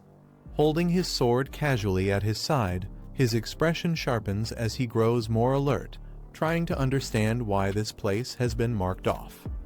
Ahead, he finds a large wooden sign warning travelers not to climb any further. This surprises him, as the mountain shows no abnormal activity. He reasons that only someone with knowledge of his movements like the Spirit Kai Association could have arranged this so quickly. A faint smile spreads across his face as he connects the pieces. Instead of seeing the warning as a barrier, he interprets it as permission. If they want him to treat this mountain as his own ground for experiments, then he's more than willing to accept. His sharp eyes narrow as he suddenly senses something unusual in the forest. He halts, realizing even weak creatures have managed to sneak into the back mountain. The aura he feels now matches the one he encountered earlier at the factory, though slightly weaker. Remaining calm, he continues forward, keeping his focus on the surroundings. From above, a shadow stirs, moving quickly among the trees. A monstrous beast drops from the branches, its red eyes glowing fiercely as it prepares to attack. He observes the blade and realizes it now has the ability to gauge an enemy's strength before attacking. Gripping the weapon tightly, he prepares to test its power. A system prompt appears, offering him the chance to infuse the Tang blade with the heavenly fire attribute. Without hesitation, he accepts. The sword erupts in blazing flames, radiating righteous energy. Golden fire courses through his body as he merges with the weapon's newfound strength. With fiery determination, he combines the heavenly fire with his crimson fire blade technique, eager to see what devastating effect the fusion will unleash against his opponent. With flames blazing around him, he unleashes the empowered blade, aiming it directly at the beast. The creature's eyes widen in shock as it senses the overwhelming power descending upon it. The fiery strike engulfs the monster, twisting into a blazing whirlwind that scorches everything in its path. The beast howls in agony. As the flames settle, he calmly observes the destruction. The power is far stronger than his original crimson fire blade technique, and the energy itself leaves no effect on him personally. He inspects the blazing blade, running his hand across it calmly. Despite its fierce flames, he remarks that it feels cold to the touch. With a confident look, he decides to continue forward, determined to track down the intruder he sensed earlier. Meanwhile, a live stream begins elsewhere. A phone on a tripod records as a cheerful girl insists to her viewers that she isn't a scammer, claiming she has always been lucky since childhood. She smiles brightly at the camera, explaining that even though it's her first day streaming, exciting content seems to come her way naturally. Comments flood her feed, with some doubting her and others challenging her to prove herself. The girl continues her live stream confidently, unaware of the danger closing in around her. Suddenly, a beast lunges forward, striking her down and shattering her equipment in the process. Her phone falls violently to the ground, the screen cracking as the live broadcast continues. Pinned beneath the monster, she screams in pain while the audience watches in shock. Some viewers assume it's staged, dismissing the attack as fake, while others demand to know what just happened. The girl struggles beneath the beast's grip, her face streaked with fear and tears as she weakly pleads for it to stop. The monster roars ferociously, its jaws dripping as it prepares to finish her off. Suddenly, a blazing dragon-shaped flame bursts forth, tearing through the scene with overwhelming power. The fiery dragon crashes down, shocking both the beast and the girl. Viewers watching the stream are stunned, questioning if what they're seeing is real or just high-level special effects. The live stream viewer count skyrockets past 13,000 as the intense battle unfolds. The girl, still shaken but alive, looks up in shock and recognizes someone emerging from the chaos. Her trembling hand grabs the phone tightly, determined to capture what's happening. Through the blazing inferno, she records the moment, shouting that someone is standing within the flames. The audience erupts with excitement as the mysterious figure begins to reveal himself. The livestream captures him cutting through the flames, and viewers erupt with excitement, calling him an immortal deity saving people. Clips of his fiery strikes spread rapidly online, reaching millions of views and taking the #1 trending spot. At a computer lab, a girl excitedly shows her friend the viral video, insisting that deities must have descended and that the heavenly fire is real.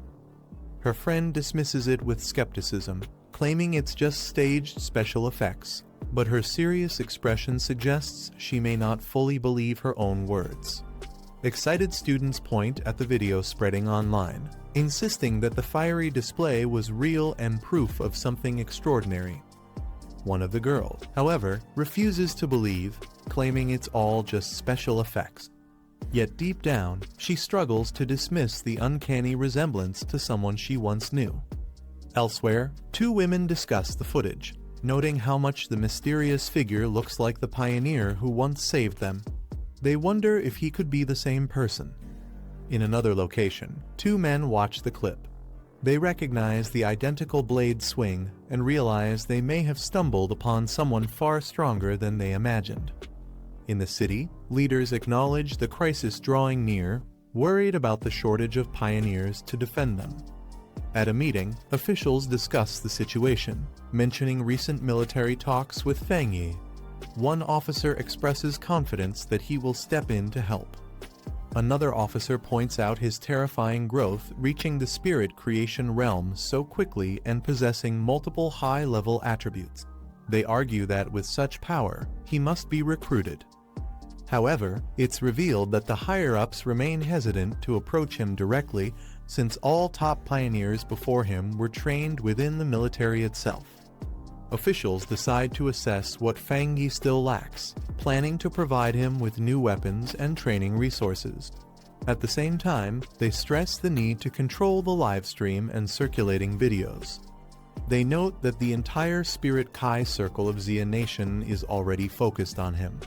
One commander smiles, admitting the boy has created anticipation for what he might do next. In a quiet hospital room, a heart monitor beeps steadily as someone lies unconscious on a bed. A student sits beside them, speaking softly. She tells her teacher that with someone this powerful appearing, Xia Nation now has new hope, and perhaps so does their chance of waking up again. The next day, sunlight falls over the city as the chaos from yesterday still lingers in people's minds. The unexpected live stream from the back mountain created a massive stir. Sitting calmly at a table, he reflects on the event, noting how someone risked everything just for attention. As he eats, he considers the aftermath. The live stream and video have now completely vanished from the internet, wiped away without a trace. His sharp eyes narrow. He suspects the removal must be the work of either the military or the Spirit Kai Association. He notices Lin Yi hasn't returned all night and didn't even leave a message, which immediately raises concern. He tries calling her, but the line is unreachable.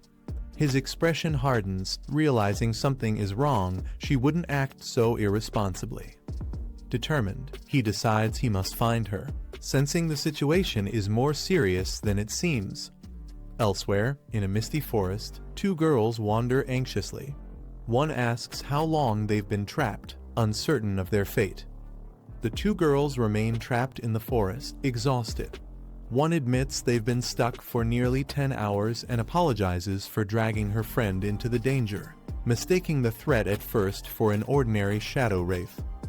Her injury becomes clear as she clutches her bleeding side, struggling to stay steady. The other girl takes charge, telling her not to waste energy on apologies. She insists they must stay alert and conserve their strength, though she admits she still isn't strong enough. As determination flickers in her eyes, she recalls the fiery expert who had displayed overwhelming power. She wishes she had that same strength to protect them now. In the depths of the forest, the two girls stand close together, fear heavy in their expressions.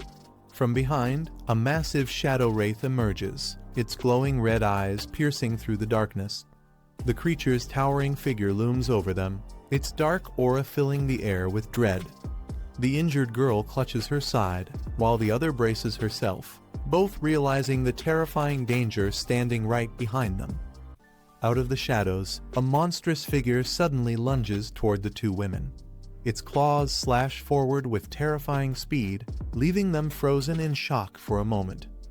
But before the creature can strike, the black-haired girl shouts a warning. She steps in front of her companion, gathering energy in her hand. A bright glow forms instantly, her quick reaction saving them from the sudden ambush. With a sharp movement, she releases the glowing strike. The beam of light shoots upward, colliding directly with the monster's body. The impact forces the creature back, its dark form thrown off balance by the powerful attack. Yet the danger is far from over. More distorted figures crawl out from the darkness, their twisted bodies moving unnaturally. As she stares at them, realization hits these are not ordinary monsters. They are the very people who were trapped here before, twisted into these horrifying forms after their deaths. The two women stand over fallen corpses, realizing something is wrong. Their attacks have no effect on the black fog, and even the spirit energy they release is useless. The enemy doesn't seem harmed at all.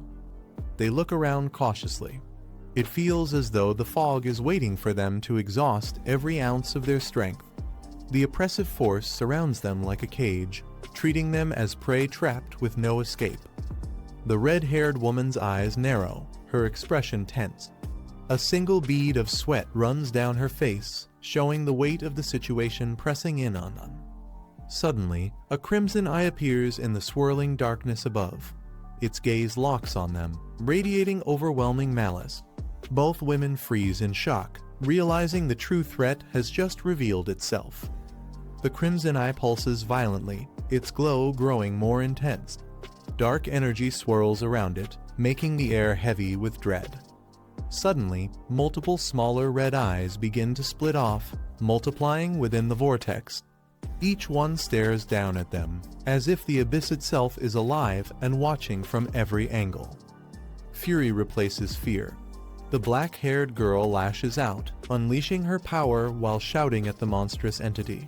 Blazing energy erupts, slamming into the fiery eyes as she demands its destruction. She steadies herself, warning her companion not to falter. The creature is losing patience, and any weakness now could mean the end for them both. Her sharp gaze shows determination, refusing to let despair take over. The girl's eyes widen in silence, reflecting the eerie glow of the crimson light. She braces herself as the darkness presses closer. A piercing flash erupts from above, sending icy shards crashing down. She looks up in shock as the monstrous force reveals its power, freezing everything in its path. Surrounded by countless red eyes staring down at her, she feels completely overwhelmed. Her voice trembles as she wonders if this is truly the end. Meanwhile, her companion is consumed by writhing shadows, her body dragged into the void. Her thoughts echo with regret she shouldn't have acted alone, overestimating their strength. Believing they could finish this mission by themselves has now led to ruin. Her eyes close slowly, a calm acceptance settling in. She reflects that the path of cultivation has always been filled with danger, and perhaps her fate was to vanish one day in some forgotten place. As the abyss pulls her deeper, she wonders about the future. What kind of world will rise after this? What role will those who remain play in shaping it? She realizes she may never again witness the tide of Spirit Kai revival. Tears stream down her face as she braces for the inevitable, her body trembling between despair and unwillingness. But suddenly, a blinding surge of blue light erupts above. It cuts through the suffocating darkness, leaving her stunned as she reaches upward, unsure if it's salvation or another cruel trick. From the explosion of blue light, a figure bursts forth, descending with overwhelming power. His presence tears through the darkness, scattering the suffocating energy. The man steadies himself in midair, his glowing eyes sharp and confident. He mutters that it was a close call, his calm demeanor contrasting the chaos around them. Tears stream down the girl's face as she stares in disbelief. Shocked, she cries out this figure is her cousin.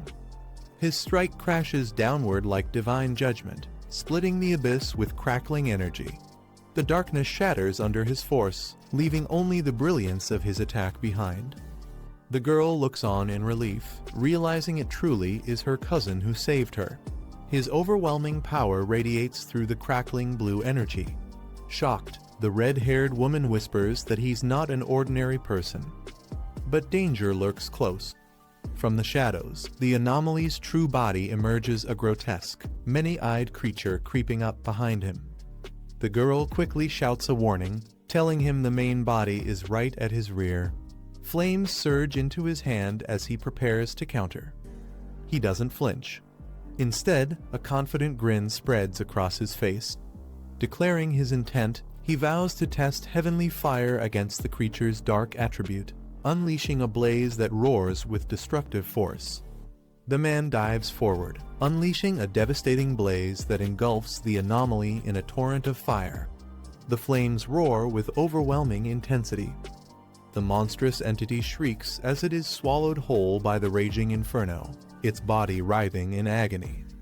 The two women huddle together amidst the sea of flames, one weakly asking if they might already be dead. Fear grips them as the fire rages all around. The black-haired girl steadies herself, assuring her companion to look closer.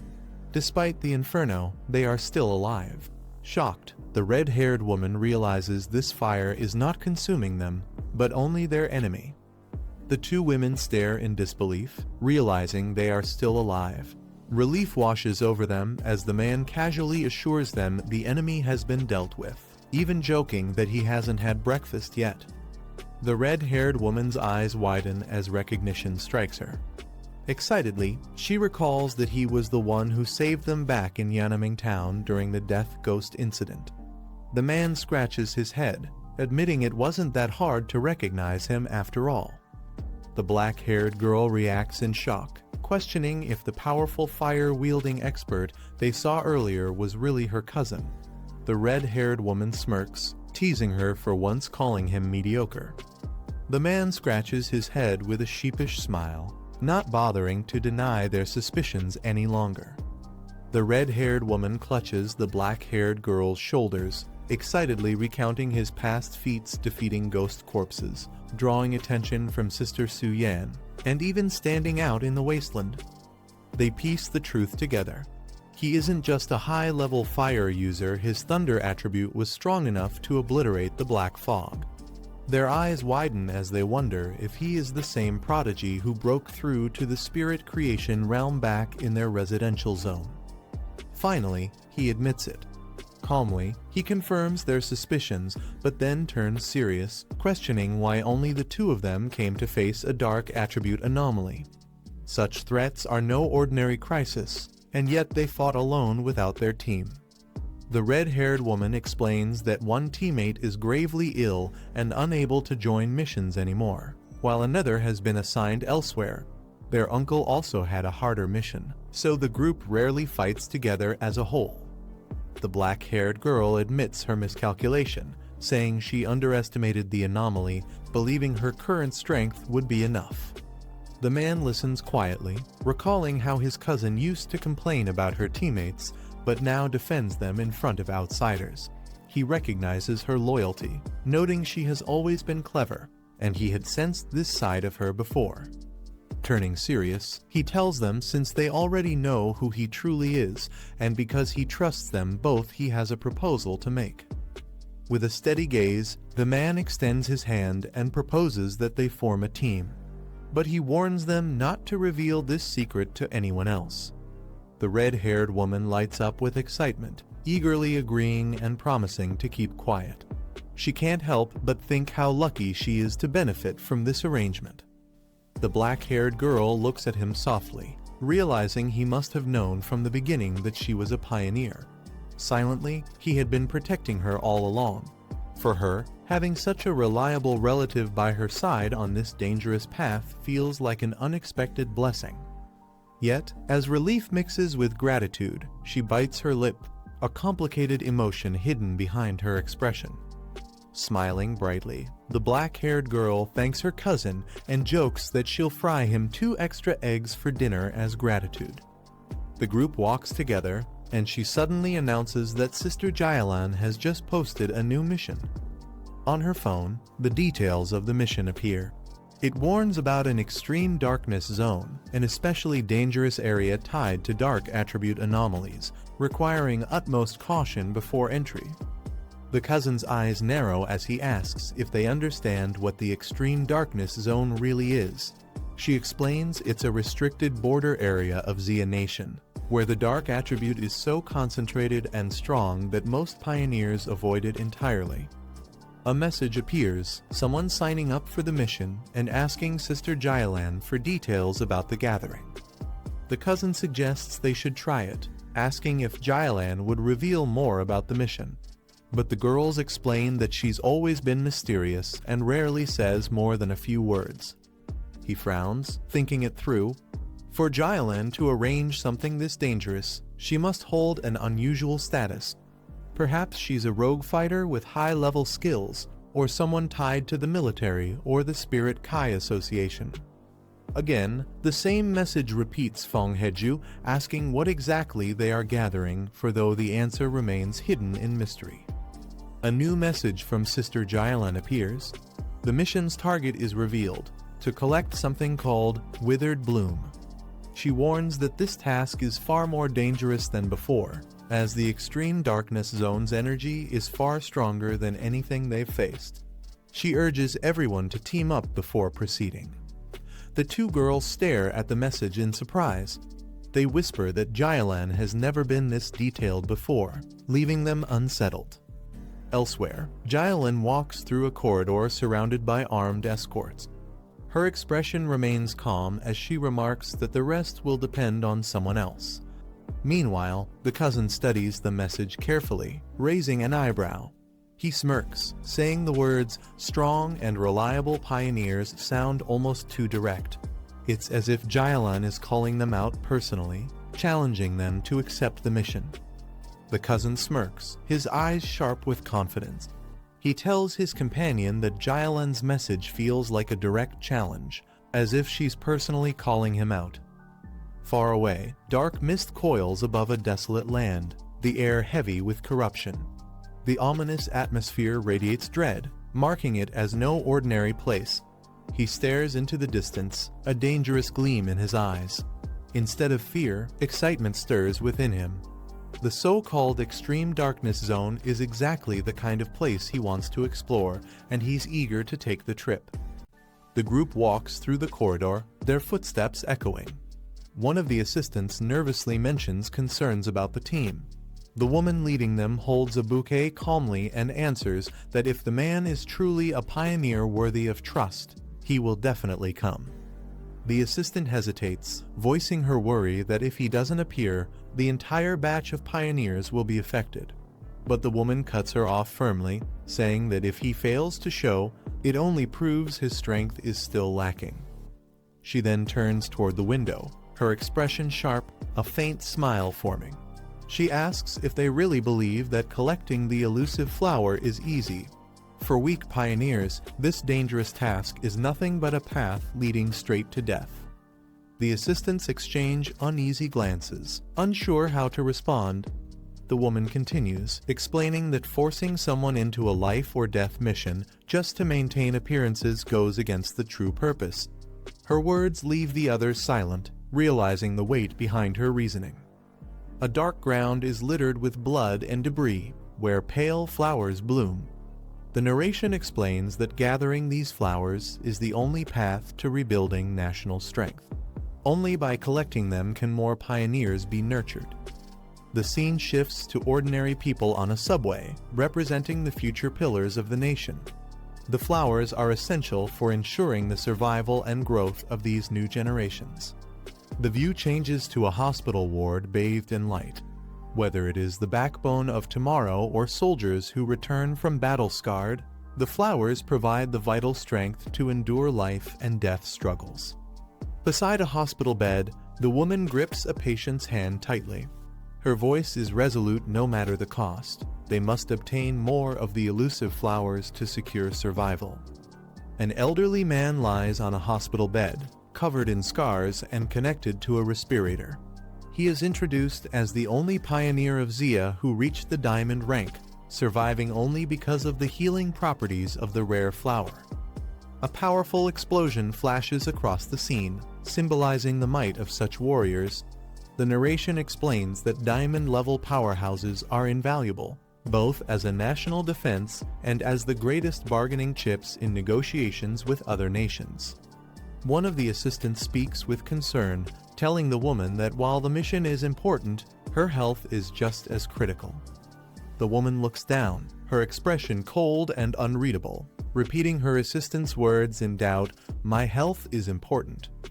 The woman bursts out in anger, her eyes blazing. She declares that her life is indeed important because her team risked everything to bring her back alive. Her face shifts to shock as pain suddenly strikes, her body reacting with weakness. She steadies herself near the hospital bed.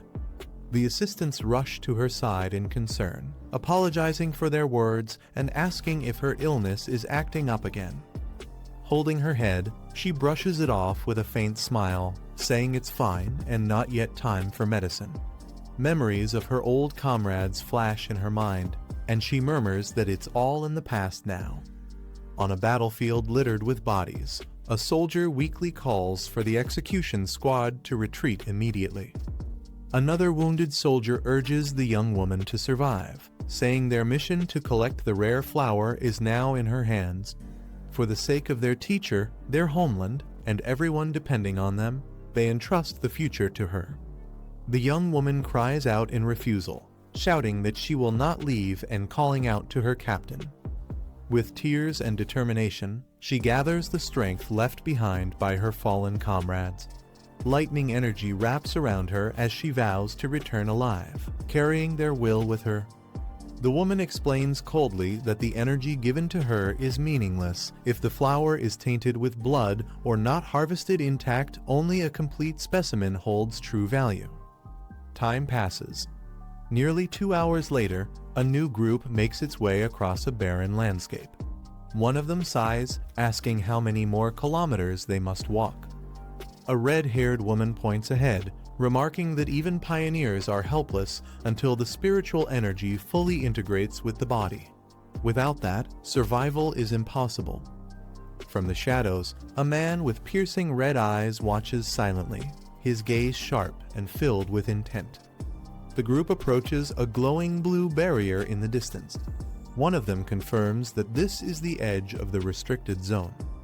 The black-haired man narrows his eyes, noting that even with layers of defense, the corrupted aura seeps through, leaving an unsettling feeling. The red-haired woman trembles, saying the sinister energy here is far worse than the anomaly they encountered before, hundreds of times more terrifying. Her companion warns her to stay steady, as others are already arriving. Ahead, numerous pioneers gather, some standing armed while others wait near vehicles.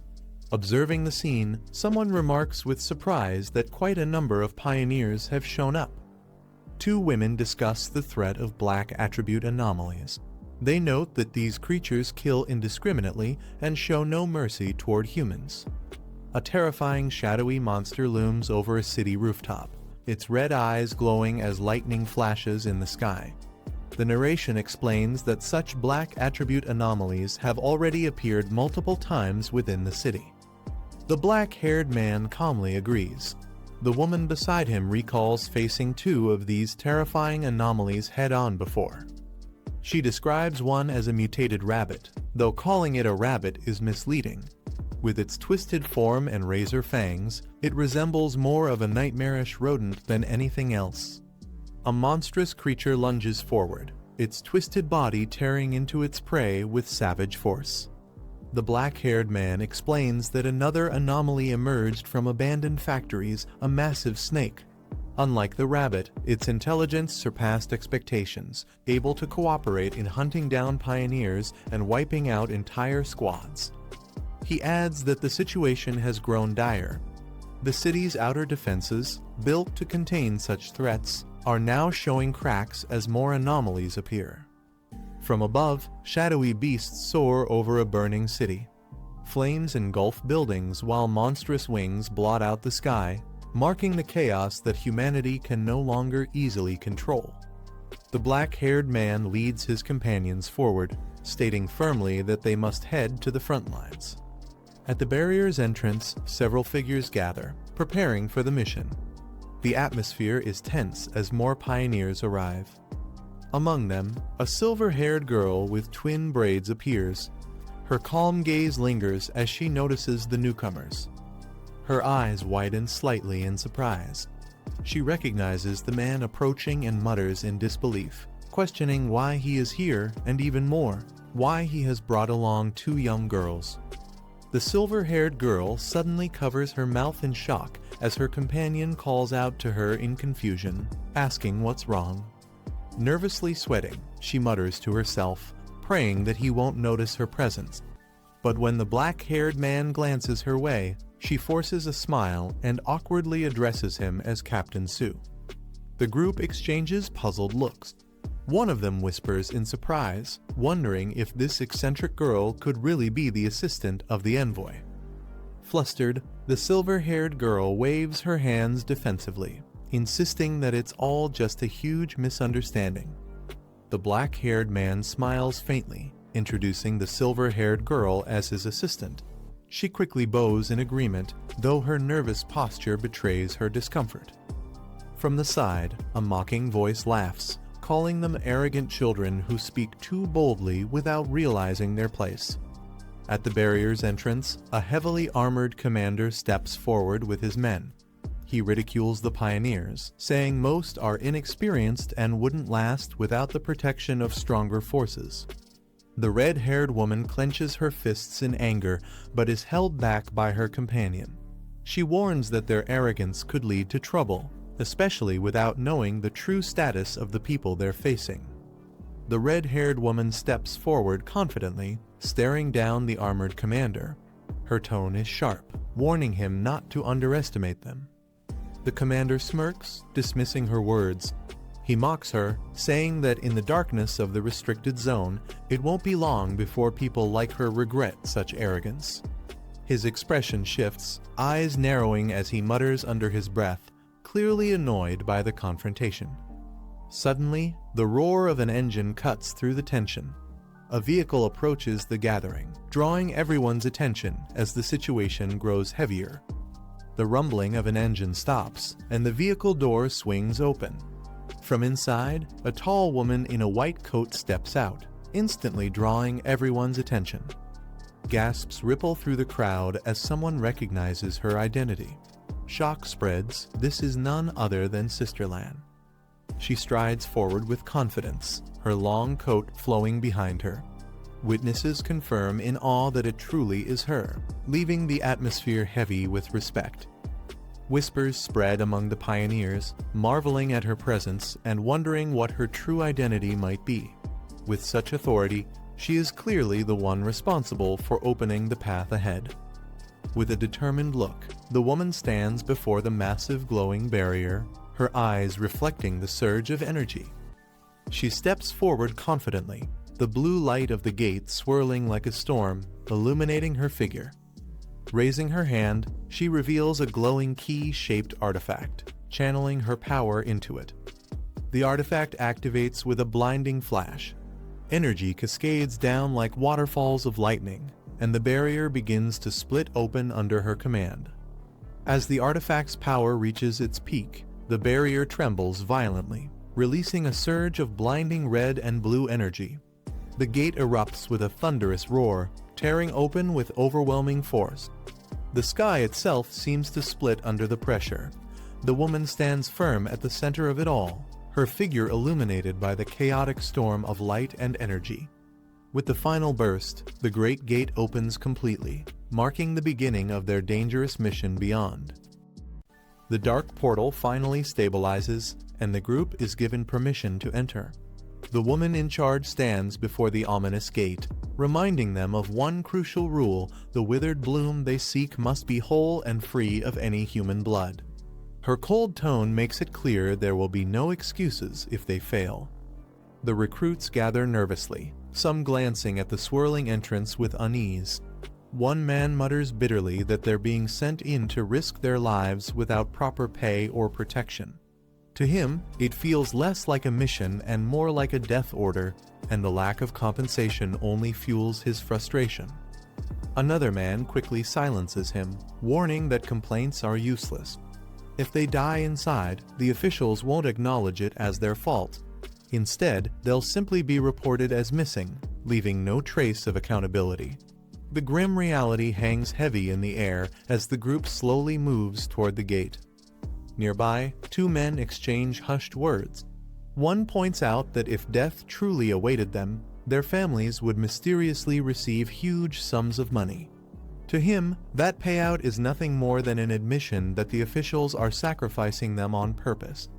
The armored man beside him stays silent, his stern expression confirming the bitter truth that everyone already suspects. As the group approaches the portal, the silver-haired girl quietly analyzes their surroundings. She points out a middle-aged man whose cultivation is equal to a spirit-forging realm, 1 star. Around him, several others remain silent, their strength difficult to gauge as they may be concealing their true aura. Beyond them, most participants are solid cultivators, ranging from 2-star to 3-star stages, making the teams fairly balanced in power. The black-haired man observes the gathering carefully. He realizes the mission's difficulty must be far greater than expected, given how many elite pioneer squads have been summoned. His attention lingers on one particular man whose aura feels strangely muted, leaving him unsure if the man's strength is truly as low as it appears. Meanwhile, the officials finish their head count.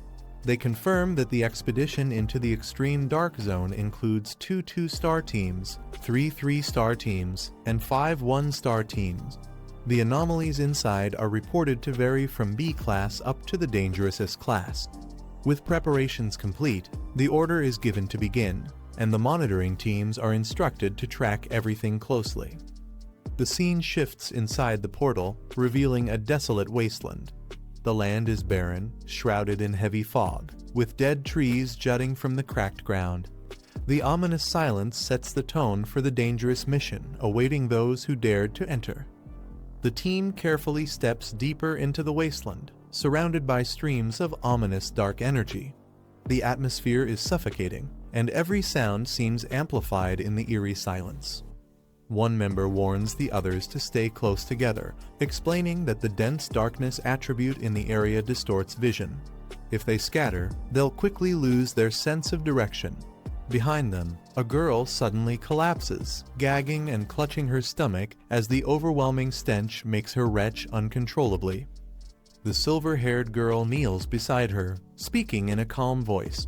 She explains that the nauseating odor comes from rotting corpses mixed with brain fluid, and reassures her that feeling sick is completely normal. Many others are experiencing the same reaction.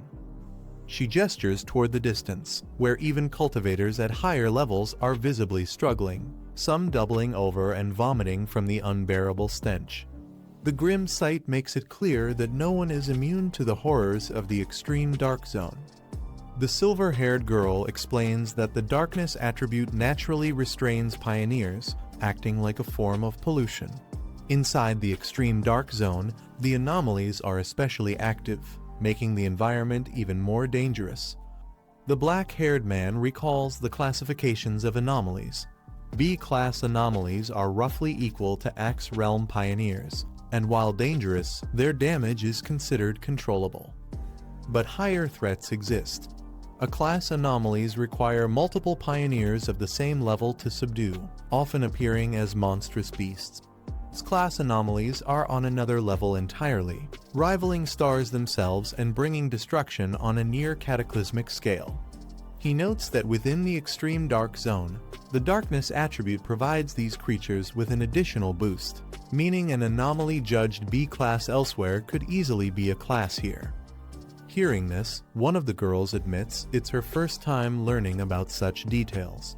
Another expresses understanding and checks if their captain is all right. But then, she nervously asks if the silver-haired girl has already been polluted by the darkness.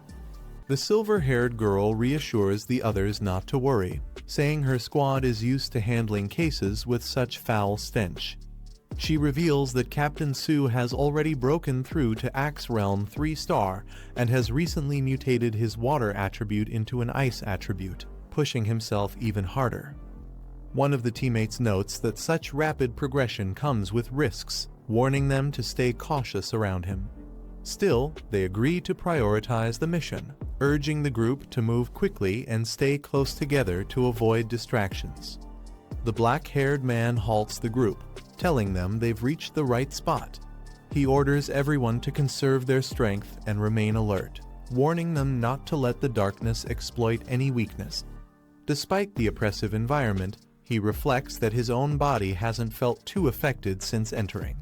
His sun and lightning attributes seem to repel the darkness effectively.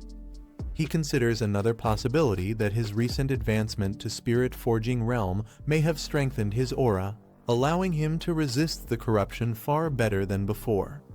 A faint smile crosses his face as he quietly acknowledges the advantage.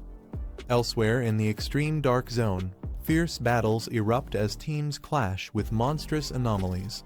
A man slashes through a beast with ease, mocking that the so-called dangers of this place are nothing more than this. Rallying his comrades, another fighter shouts that they must seize the withered bloom and show the younger pioneers what true strength looks like. Together, they charge forward with confidence, blades gleaming in the darkness. Back with the main group, tension rises when one of the girls, Yi, coughs violently from the overwhelming atmosphere. Her companion immediately calls out her name in concern, steadying her as she struggles to breathe. The black-haired man glances back at them with a faint smile. Observing her fragile state, he quietly remarks that she's still just a child, hinting at her lack of readiness for the dangers ahead. The girl looks up in surprise as a gentle warmth spreads across her body. Her cousin places a hand near her, and the dark nausea that had been plaguing her fades almost instantly. A look of relief washes over her face as she realizes the corrosion and sickness have vanished, replaced by a comforting warmth like sunlight in winter.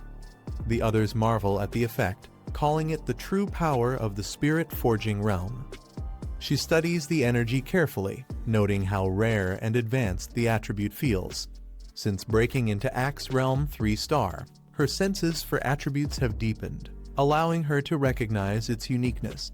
She compares it with her own wood and grass attribute, which excels at absorbing aura, and even mentions how Captain Su's water mutating into ice was also a rare occurrence. The black-haired man corrects her softly, explaining that it isn't fire, but rather the sun attribute. With calm honesty, he admits it was his fault for not clarifying earlier. He is the very one who had displayed this power before during the fire incident at Kinhang University's Northern Gate and Stadium. The black-haired man explains that the anomalies they faced were unique, as sun and heavenly fire attributes differ slightly. His calm admission surprises the others, who realize he now possesses multiple rare high-tier attributes. He adds that he also has a desolation attribute, but prefers to keep some of his cards hidden. For now, it's best not to reveal everything, leaving the group stunned at how many rare powers he actually controls. One of the girls, still shivering from the cold, admits she hasn't reached Axe Realm 3-star yet and is slowly progressing along the metal path. Half joking but also sincere, she asks if he could use his sun attribute to warm her up as well, calling him her almighty cousin. Amused, he agrees casually, saying he'll warm her for a day. The girl yelps in shock as the sudden burst of warmth surges through her body, overwhelming her senses, while he remains composed and unfazed. Nearby, other members notice the warmth being shared and tease the pair for patting each other like that. Their playful remarks lighten the tense atmosphere, if only briefly. Encouraged, they suggest that Captain Su's squad should try it as well. With little hesitation, the group agrees, asking him directly for help. Amused, he casually raises his hand, releasing a steady wave of warmth that spreads through the cold air. One by one, the squad members feel the comforting energy wash over them. Their eyes widen in surprise, followed by joyful exclamations as the unbearable chill and nausea are driven away. But just as the mood lifts, the ground trembles. A massive claw slams down nearby, signaling the arrival of a powerful creature lurking in the darkness. The atmosphere instantly shifts back to dread. The black-haired man suddenly senses danger. His sharp eyes narrow as he warns the group that an anomaly is rapidly approaching. The ground splits open, and a violent surge of energy bursts forth. The squad braces themselves as one of the girls leaps forward with her weapon, trying to cut through the distortion. From the smoke, a massive beast with glowing red eyes emerges, charging straight toward them. Someone shouts in alarm, telling the others to watch out as the monstrous figure barrels forward. The creature reveals its terrifying form, cloaked in purple flames and radiating overwhelming power. A warning is shouted, it's an A-class anomaly. The beast roars ferociously, shaking the battlefield as the squad prepares for a deadly clash. The silver-haired girl steps forward, her eyes sharp with determination. Blue energy surges from her hands as she declares she'll handle the threat herself. With a powerful strike, she unleashes a burst of energy that pierces through the massive anomaly, its roar drowned by the crackling force of her attack. Catching her breath, she frowns in frustration, noting that the difficulty of this battle is far greater than expected. As she steadies herself, one of her teammates notices something unsettling. The creature seems to have vanished into thin air. But before they can process it, the black-haired man turns, his crimson eyes narrowing. Behind him, a horde of eerie figures with glowing red eyes emerges from the fog, advancing silently yet menacingly toward the group. The group finds themselves surrounded as countless red-eyed creatures close in from every direction. Their glowing eyes pierce the darkness, and the squad braces for an overwhelming assault.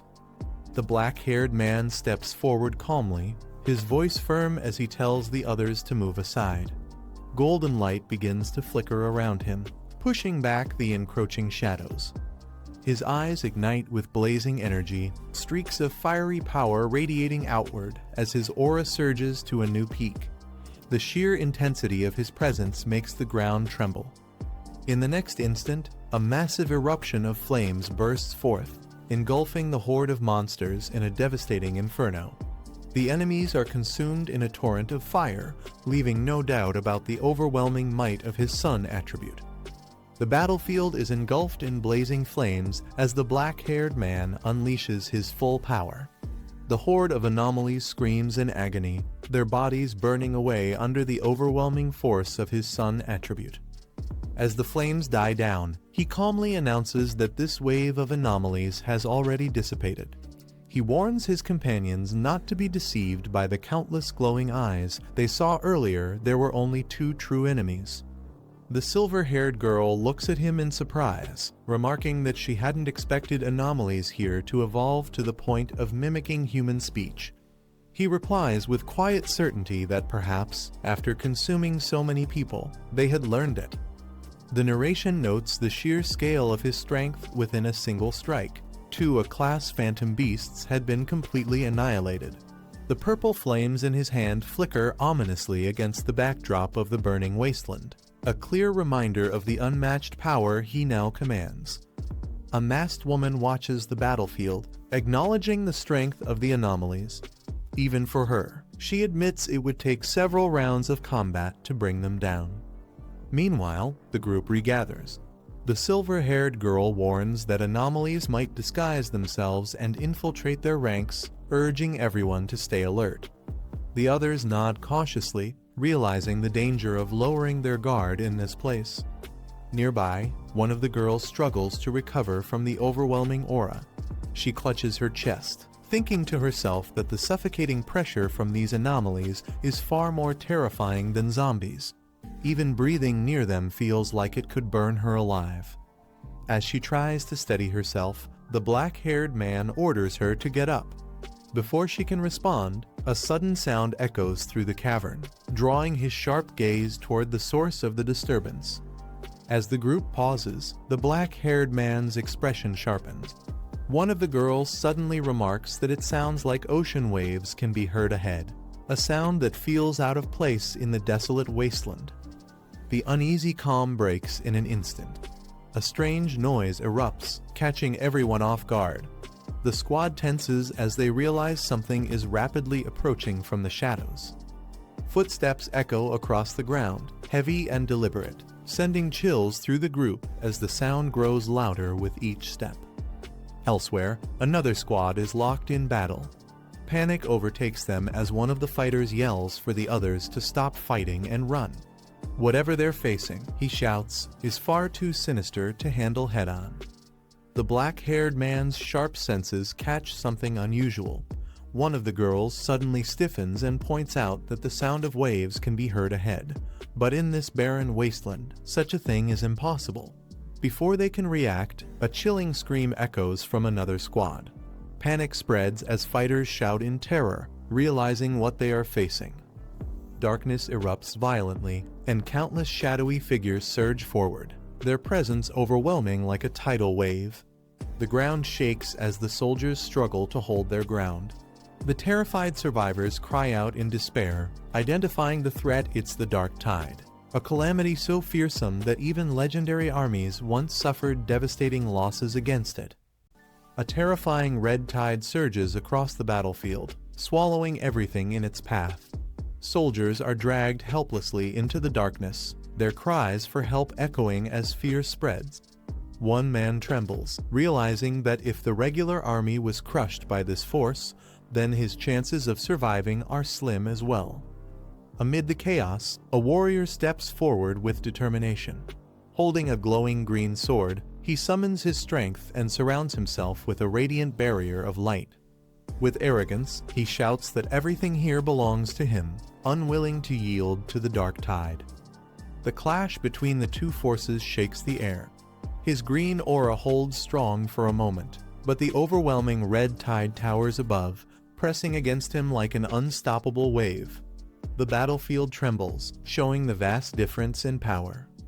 The warrior's confidence begins to falter. His expression shifts as he senses something abnormal. Gritting his teeth, he admits to himself that the anomalies here are far stronger and stranger than he imagined, and his power alone might not be enough to withstand them. A man struggles within the Crimson Tide, his body being consumed as despair fills his eyes. He realizes these creatures aren't just a rank, or even S rank, they are far beyond that. Fear grips him as he repeats to himself that he cannot be caught, but the darkness continues to pull him in.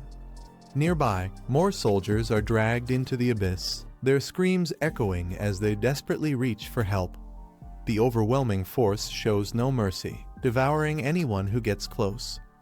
From a distance, survivors watch in horror. The suffocating darkness spreads endlessly, raising the question of whether there's any hope of escape. Someone asks their leader, Captain Su, about the true nature of this phenomenon.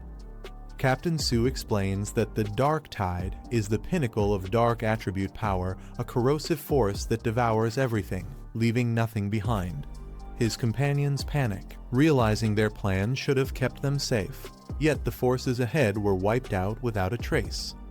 As the group witnesses the overwhelming Dark Tide, one of them recalls reading about its destructive power, said to be strong enough to erase an entire city-state. Another worries if retreat is still an option, questioning if survival is even possible at this point. A golden barrier of spirit energy forms around them, offering temporary protection. Their leader instructs them to remain calm, explaining that this shield restrains dark energy.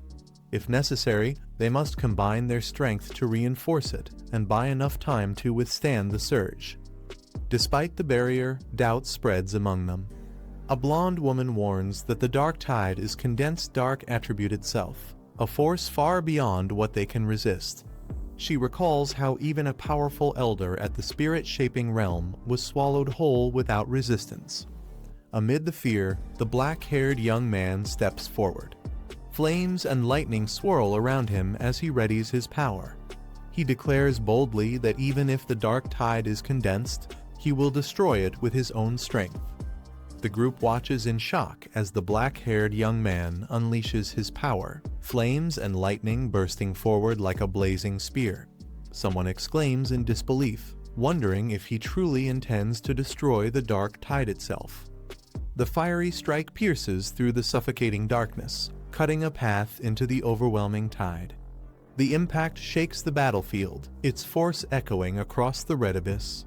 Surrounded by a radiant aura, the young man charges headfirst into the swirling core of the tide. His determination burns brighter than the storm around him, refusing to yield against the overwhelming force. In the shadows, another figure watches closely, a smirk forming as he mutters to himself.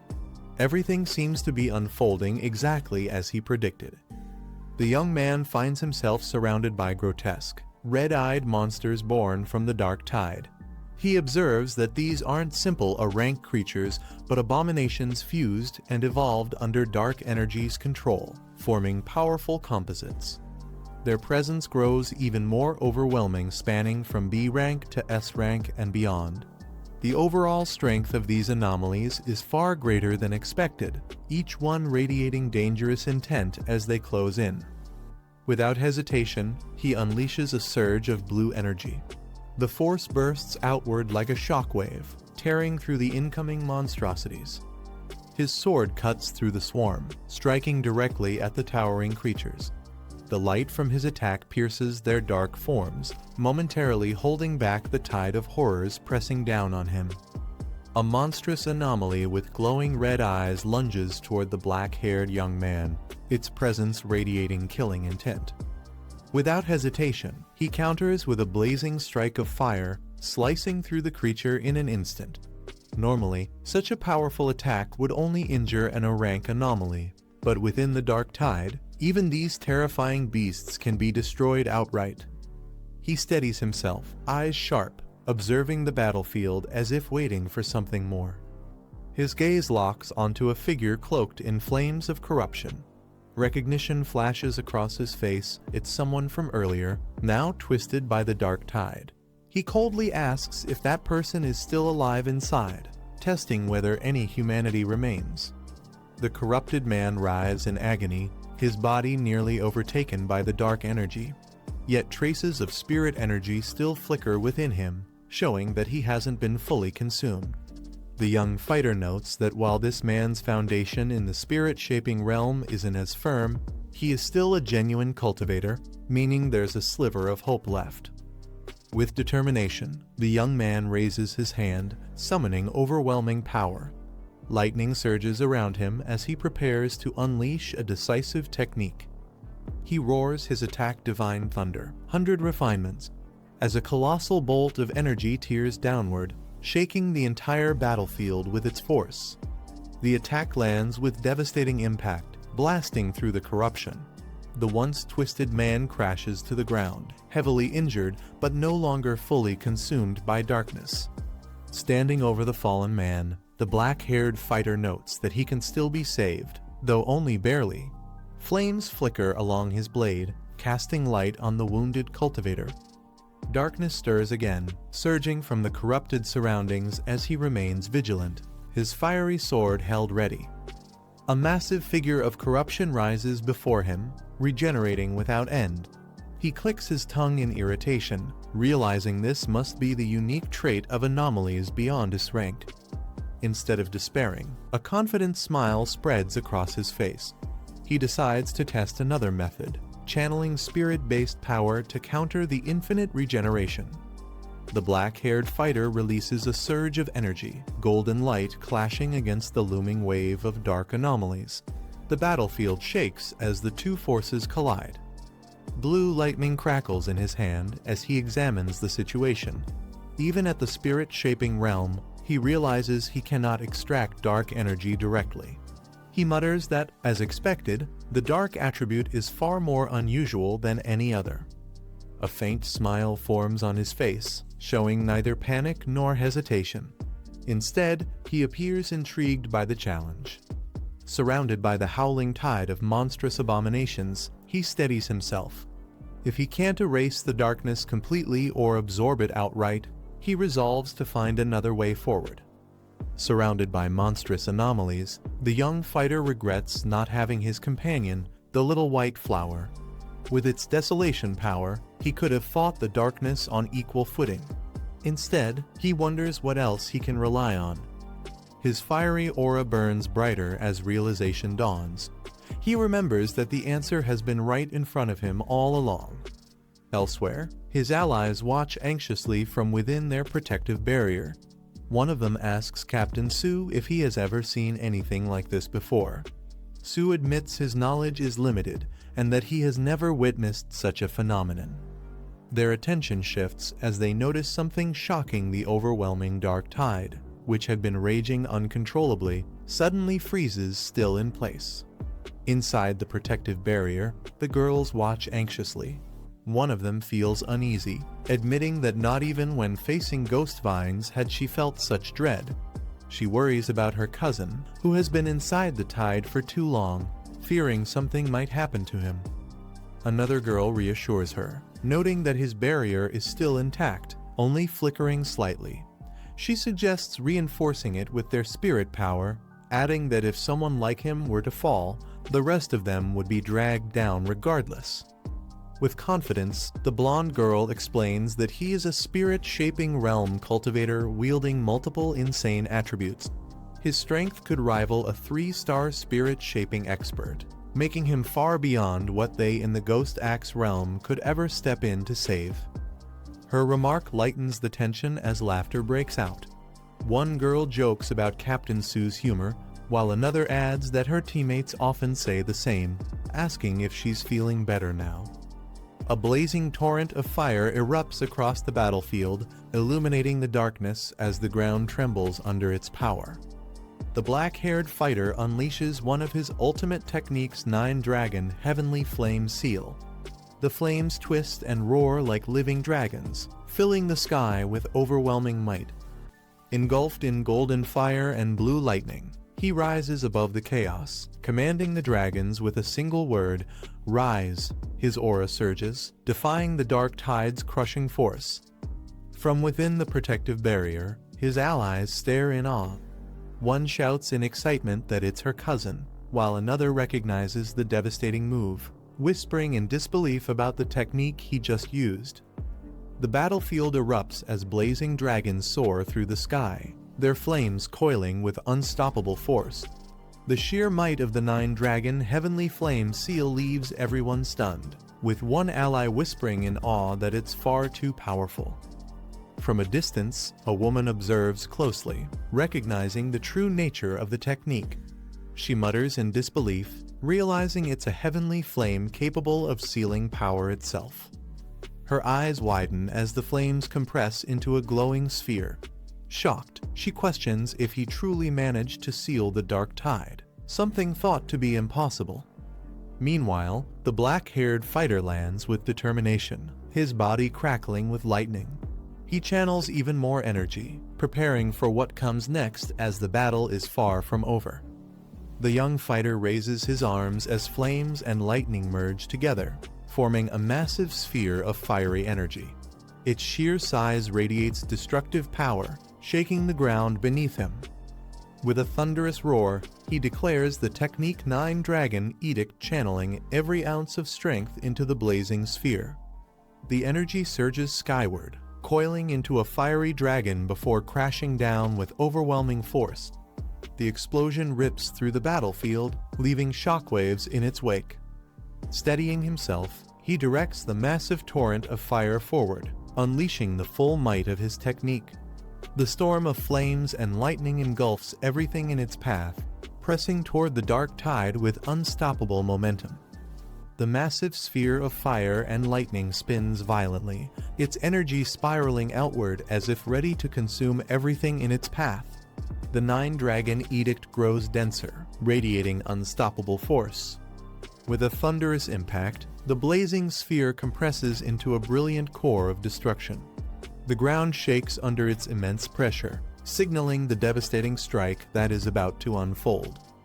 The group finally manages to catch a break after the fierce battle. Amidst the chaos, they discover a badly injured soldier who is still breathing. Concern rises as they wonder what should be done with him. Relieved, a girl rushes forward, overjoyed to see her cousin unharmed. She quickly takes charge of the wounded soldier, asking the leader to leave him to her squad's care. The black-haired man remains calm and observes quietly. One of the companions reminds him that sealing a high-level dark attribute is no small feat and questions why he doesn't seem pleased. Instead of celebrating, he stays silent. They recall his earlier words about wiping out the dark tide, realizing now that he truly did it, and the sight leaves them speechless. Breaking the silence, the black-haired man explains that the seal is only temporary, and the overwhelming dark energy won't last contained for long. Urging the group to move quickly, he stresses the need to find the lost tempering flower before the seal fades. Meanwhile, his allies agree to transport the injured man back to the Spirit Association for treatment. As the group moves forward, they realize the grim reality aside from the single survivor. No one else made it out alive. The dark attribute had consumed everything, leaving behind neither bodies nor traces, regardless of cultivation level. One of them laments how the people who were alive just moments ago are now completely gone, admitting relief that they didn't witness their deaths directly. The black-haired man quickly takes charge, instructing Yi and the others to move ahead with Captain Su while he stays behind to guard the rear. The group complies and continues onward, carrying the injured survivor. Now standing alone at the edge of the black pool, he faces the lingering danger. The system registers a surge of dark attribute energy once again, signaling the threat isn't over. He raises his hand, releasing his power as dark energy bursts into the air. The detection process completes, confirming the overwhelming fluctuation of the dark attribute. The system activates once more, initiating an ultimate computational process. Streams of dark energy surge upward as the black-haired man floats in the center, absorbing its power. With his eyes closed, he remains calm as the swirling darkness engulfs him. The process continues to intensify, binding itself to his very core. Moments later, the system confirms the result compilation successful. His eyes snap open, glowing with a fierce violet light, radiating immense power. A new notification appears, revealing that he has acquired a dark attribute technique called Boundless Dark Realm. This ability creates a sealed misty space where spiritual energy is eroded, drastically weakening opponents. He examines the power in his hand, realizing it is a unique and devastating domain.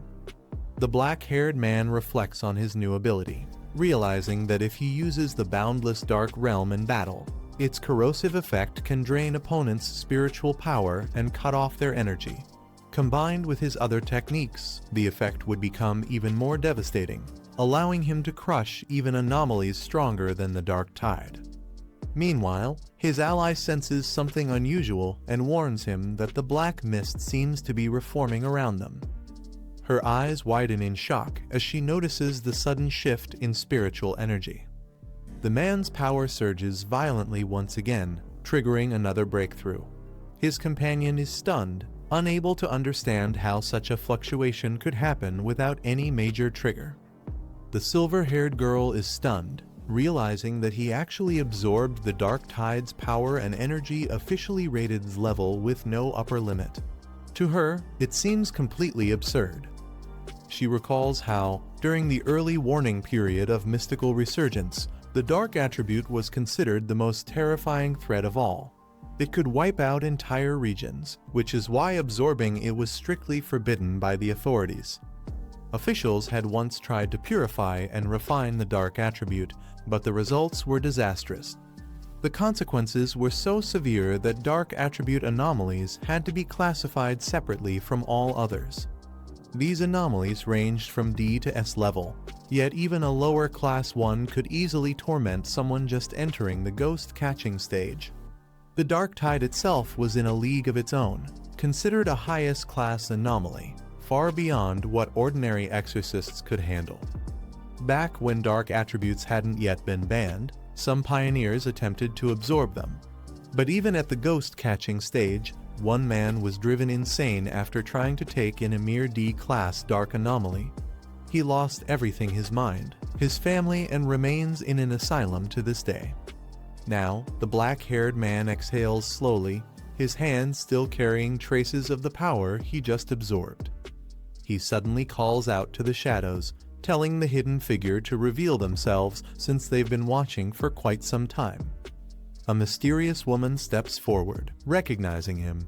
She addresses him directly, identifying him as Fang Yi, the one who sealed the Dark Tide. The mysterious woman steps forward, revealing herself as Galan. She confronts Fang Yi, questioning him directly about absorbing dark attributes. Without hesitation, Fang Yi calmly admits it, leaving his allies shocked that he acknowledged it so openly. In response, Galan swiftly draws her weapon, her movements sharp and precise. She points a gun at Fang Yi, her stance filled with hostility, making it clear that she views him as a dangerous threat. The others are shocked as Galan points her weapon at Fang Yi. They demand to know why she's acting this way.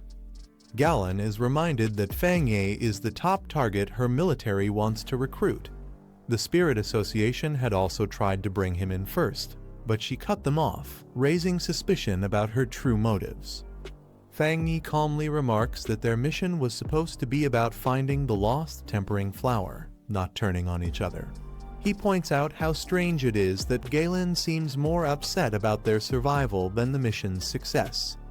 Galen falls silent, her cold gaze fixed on Fang Yi as the tension between them escalates, the gun still aimed at him. The group questions Galen, frustrated that she stayed hidden during the battle only to confront Fang Yi afterward. They remind her that without him, they would have all been wiped out. Galen smirks, commenting on how much his teammates trust him, before suddenly congratulating him and saying he has passed.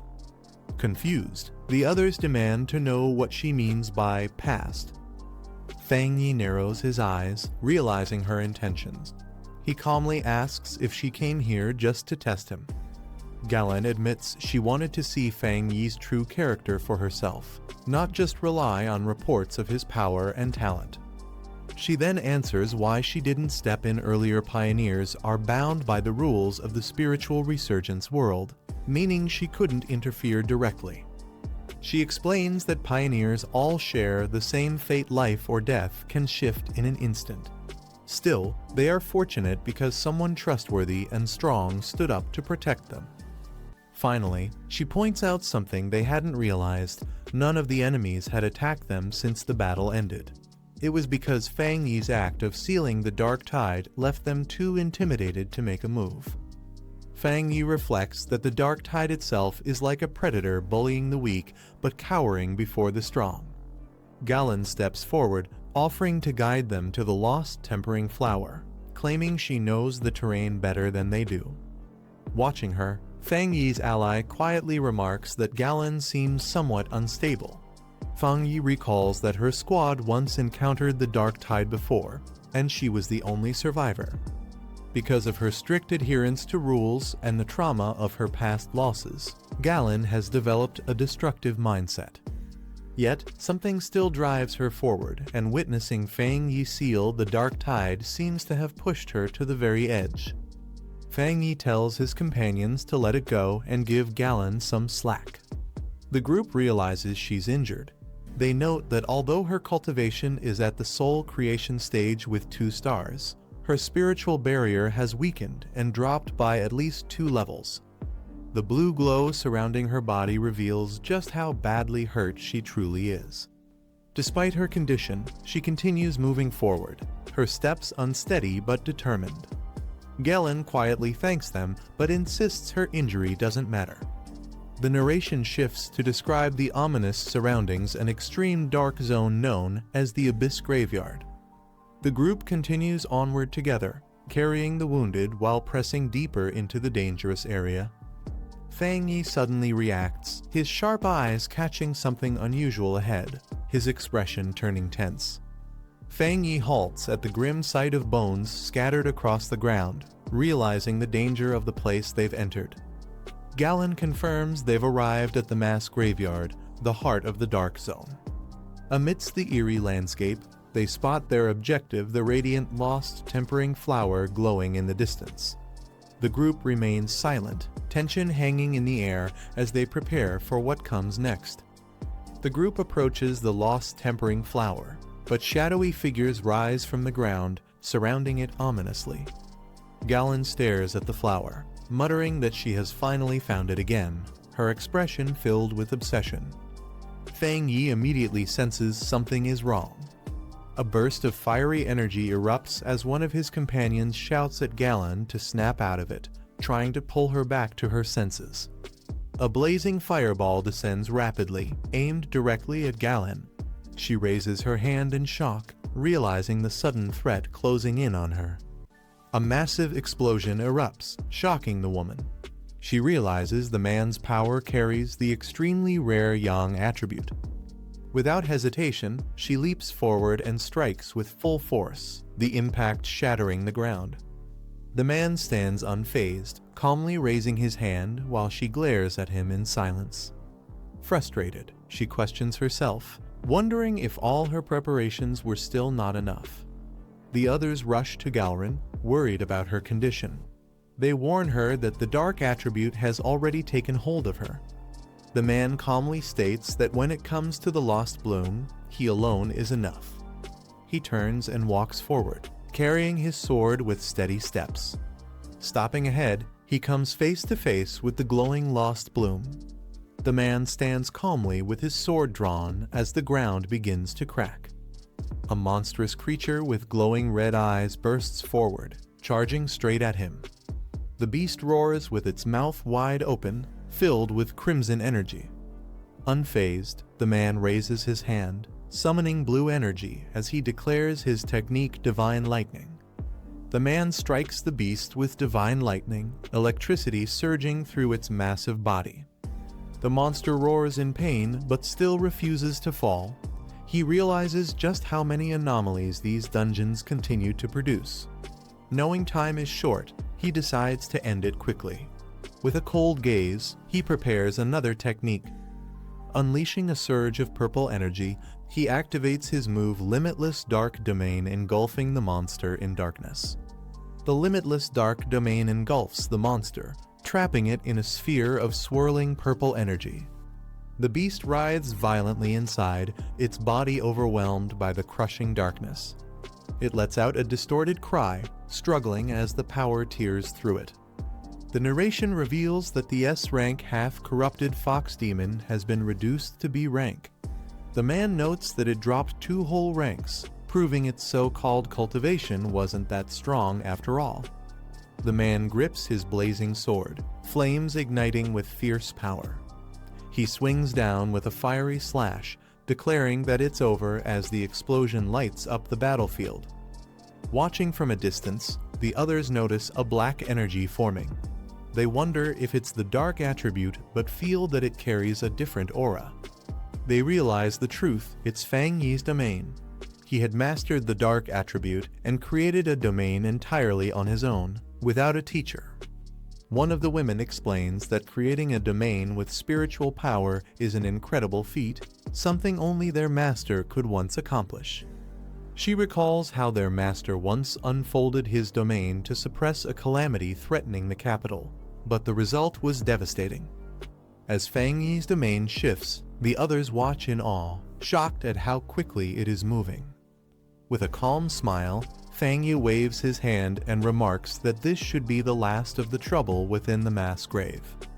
The man approaches the glowing flower, its soft light standing out in the desolate land.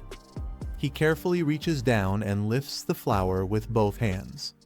Looking at it closely, he confirms that this must be the one he was searching for. From a distance, the woman watches in silence, her expression tense as she takes in the sight. The group confirms the mission is complete after obtaining the lost bloom, though they note how small it is.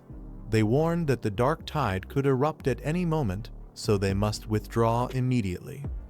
Meanwhile, others point out they also have an unexpected tag along with them. Holding the flower, the leader thanks Fang Yi, saying the mission would have been impossible without him.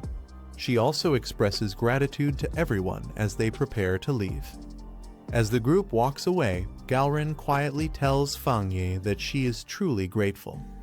Galrin explains that Elder Wu from the King Kong realm is in critical condition, and the lost bloom is the only medicine that can save him. She tells Fang Yi that he has saved his life. Fang Yi stays silent, his sharp eyes reflecting the weight of her words. The group finally reaches daylight, relieved to have made it out alive. Outside, others cheer when they hear the lost bloom was successfully retrieved, praising the team for accomplishing the impossible. The group emerges from the dungeon to find a massive crowd waiting. People murmur in excitement, asking who actually found the lost bloom. A girl reacts in surprise as she spots something unusual. They notice a vehicle from the Star God War Zone, the elite fighting force of the Xia Nation, arriving on the scene. The narration explains that the Star God War Zone is ranked number 1 among the 10 great war zones. With abundant resources and powerful cultivation grounds, they became the nation's most celebrated elite force. the lost bloom is carefully placed into a secure container for transport. A military officer accepts it with a calm expression. Soldiers stand in formation, saluting Fang Yi with respect. The officer assures Gaoren that the lost bloom will be delivered to the hospital immediately. She nods, saying she will head over shortly. A large vehicle from the Star God War Zone departs as Fang Yi questions Gaoren about her affiliation. She admits that his strength and performance have likely already spread through their war zone. Fang Yi is told that his power alone could easily overwhelm even their most elite squad.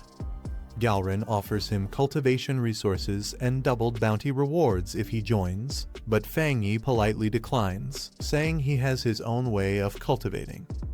Gaoren warns Fang Yi about the rising danger of dark attribute anomalies, explaining that their numbers are rapidly increasing and becoming harder to control. She adds that their influence spreads like a tumor and could cause catastrophe at any moment, which is why the association strictly guards forbidden zones. She clarifies she isn't trying to pressure him, but believes someone as capable as him has the right to understand the situation.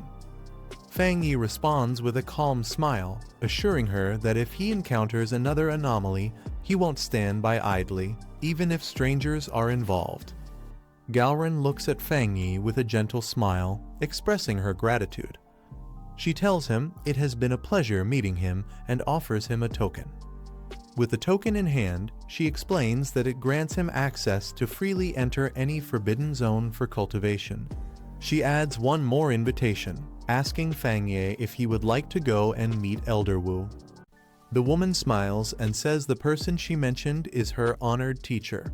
She suggests they meet someday, though she's unsure if he'd agree. Then, she admits she personally wants to be his friend. He quietly slides his hand into his pocket, thinking for a moment before making up his mind. With a faint grin, he agrees that having more friends could be useful and decides to join her. He raises his glowing hand and tells her to accept a small gift as a friend. Blue energy bursts from his hand as he reaches toward her. Shocked, she asks what he's doing, and he calmly explains that he can remove the dark toxins from her body. The light surrounds them as she stands frozen in surprise. Electric currents surge around her as she realizes that lightning energy can actually heal. She feels a gentle tingling through her body. The cold pain she once had is replaced by warmth. Her body begins to glow as the corrupted wounds start to mend. She feels her damaged organs and energy channels restoring to their original state, while the lightning cleanses her meridians and blood vessels. Her expression softens as she senses all toxins leaving her system. The rare lightning attribute purifies her completely, making her feel renewed almost as if she's been reborn. As the light fades, he calmly asks how she feels. She takes a deep breath, saying the dark energy inside her is gone. No, it's not just gone, it feels as though it's been shattered completely. Medical staff treat a badly injured man as a girl watches from the side, surprised that even a first-level spirit creation realm could be hurt so severely. She wonders if he can still be saved. Nearby, the woman approaches the group and asks why they haven't left yet. The silver-haired girl notices her and jokingly points out that she looks much healthier than before. The woman smiles faintly and explains that the rare lightning attribute has completely removed the dark energy from her body, leaving her fully recovered. Hearing that, the silver-haired girl realizes this is the power of the tyrant's lightning strong enough to destroy enemies and heal others. She turns to the man with a smirk, asking why he's staring at her. The silver-haired girl waves toward the medics, calling them over urgently to assist.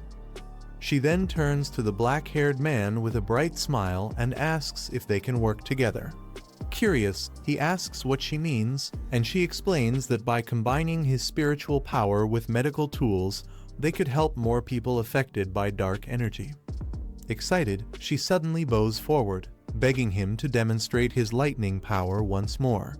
He pauses, unsure how to respond to her enthusiasm. With a faint sigh, he finally lifts his hand as blue lightning gathers around him. The crackling energy fills the air as he says this should be enough. Everyone watches in awe at the display of his power. The doctor watches in awe as lightning energy crackles nearby.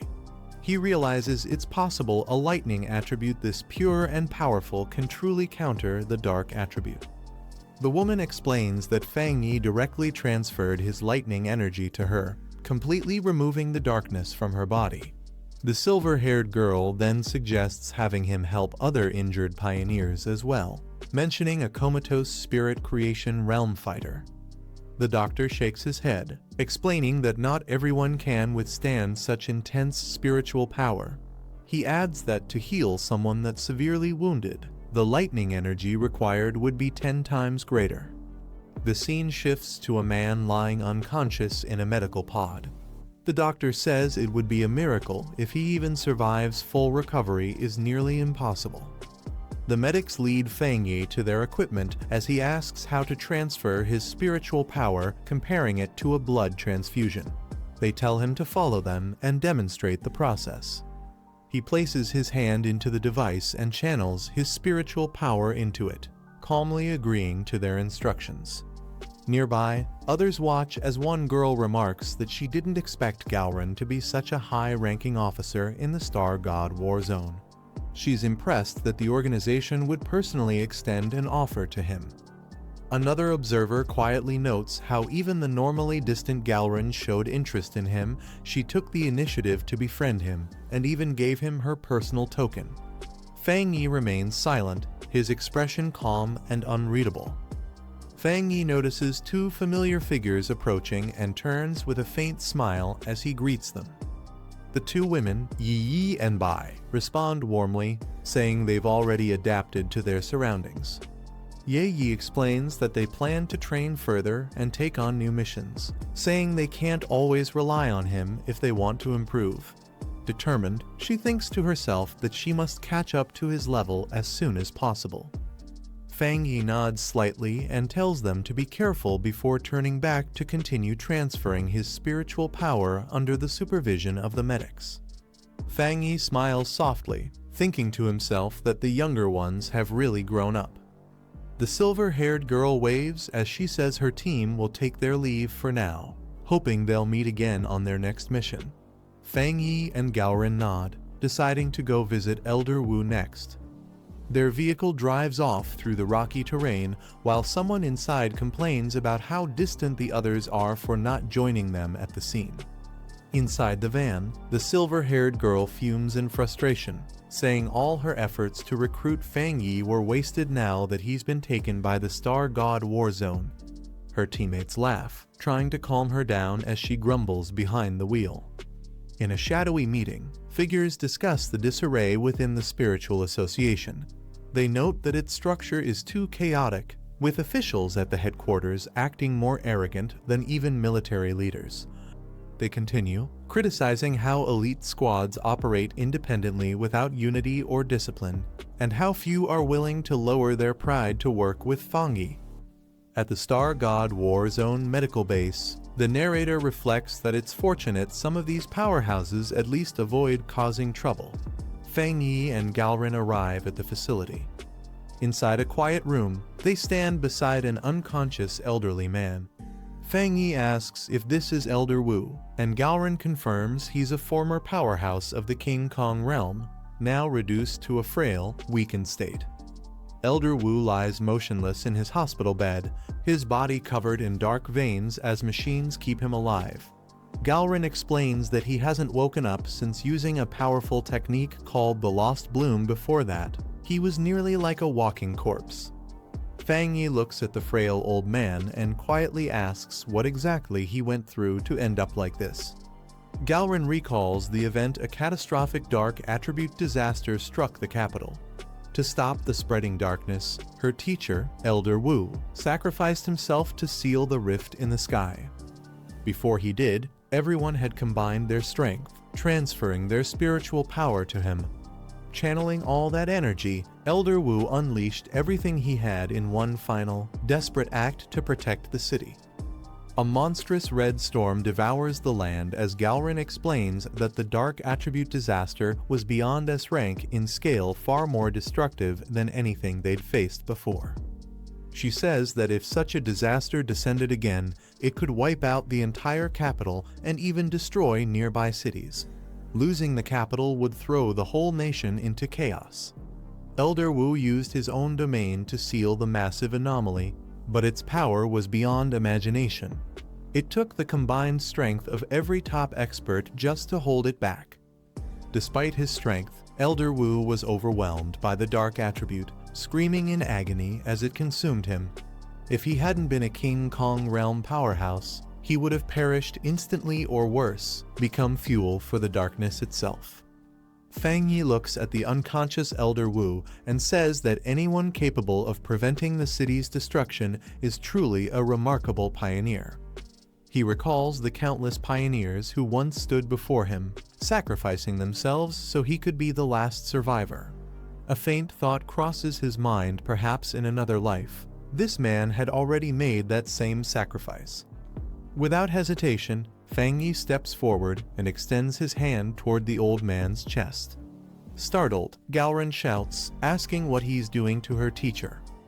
Fang Yi calmly explains that even though the lost bloom has already taken effect, he wants to try removing the lingering dark energy within the elder's body so he can recover faster. Blue lightning flares around his hand as he begins the process. Galrin looks alarmed, reminding Fang Yi that the dark attribute within her teacher's body is at a disaster level far beyond his rank. Fang Yi stays silent for a moment, his eyes calm and determined, as Galrin hesitates while recalling the immense risks. After a pause, she finally gives in, telling him to go ahead and try. Blue lightning gathers around Fang Yi's hand as he channels his spiritual power into Elder Wu's body. The old man's body glows with radiant energy as Galrin watches in awe. She warns that the darkness he's fighting is far stronger than anything from the Dark Tide, but as she sees faint signs of recovery, she murmurs that perhaps Fang Yi himself is the miracle.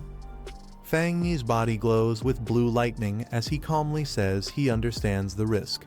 He can feel the overwhelming power of darkness within Elder Wu's body.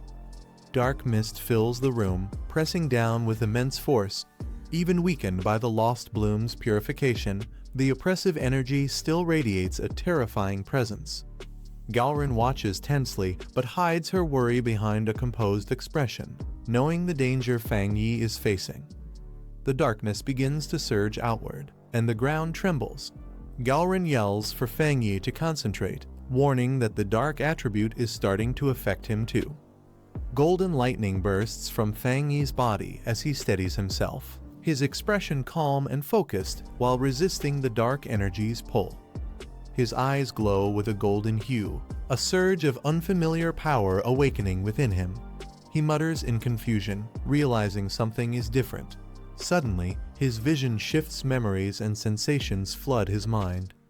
He finds himself standing in a ruined city under a crimson sky. A massive, ominous eye looms above as he realizes in shock that his consciousness has been dragged back into the past.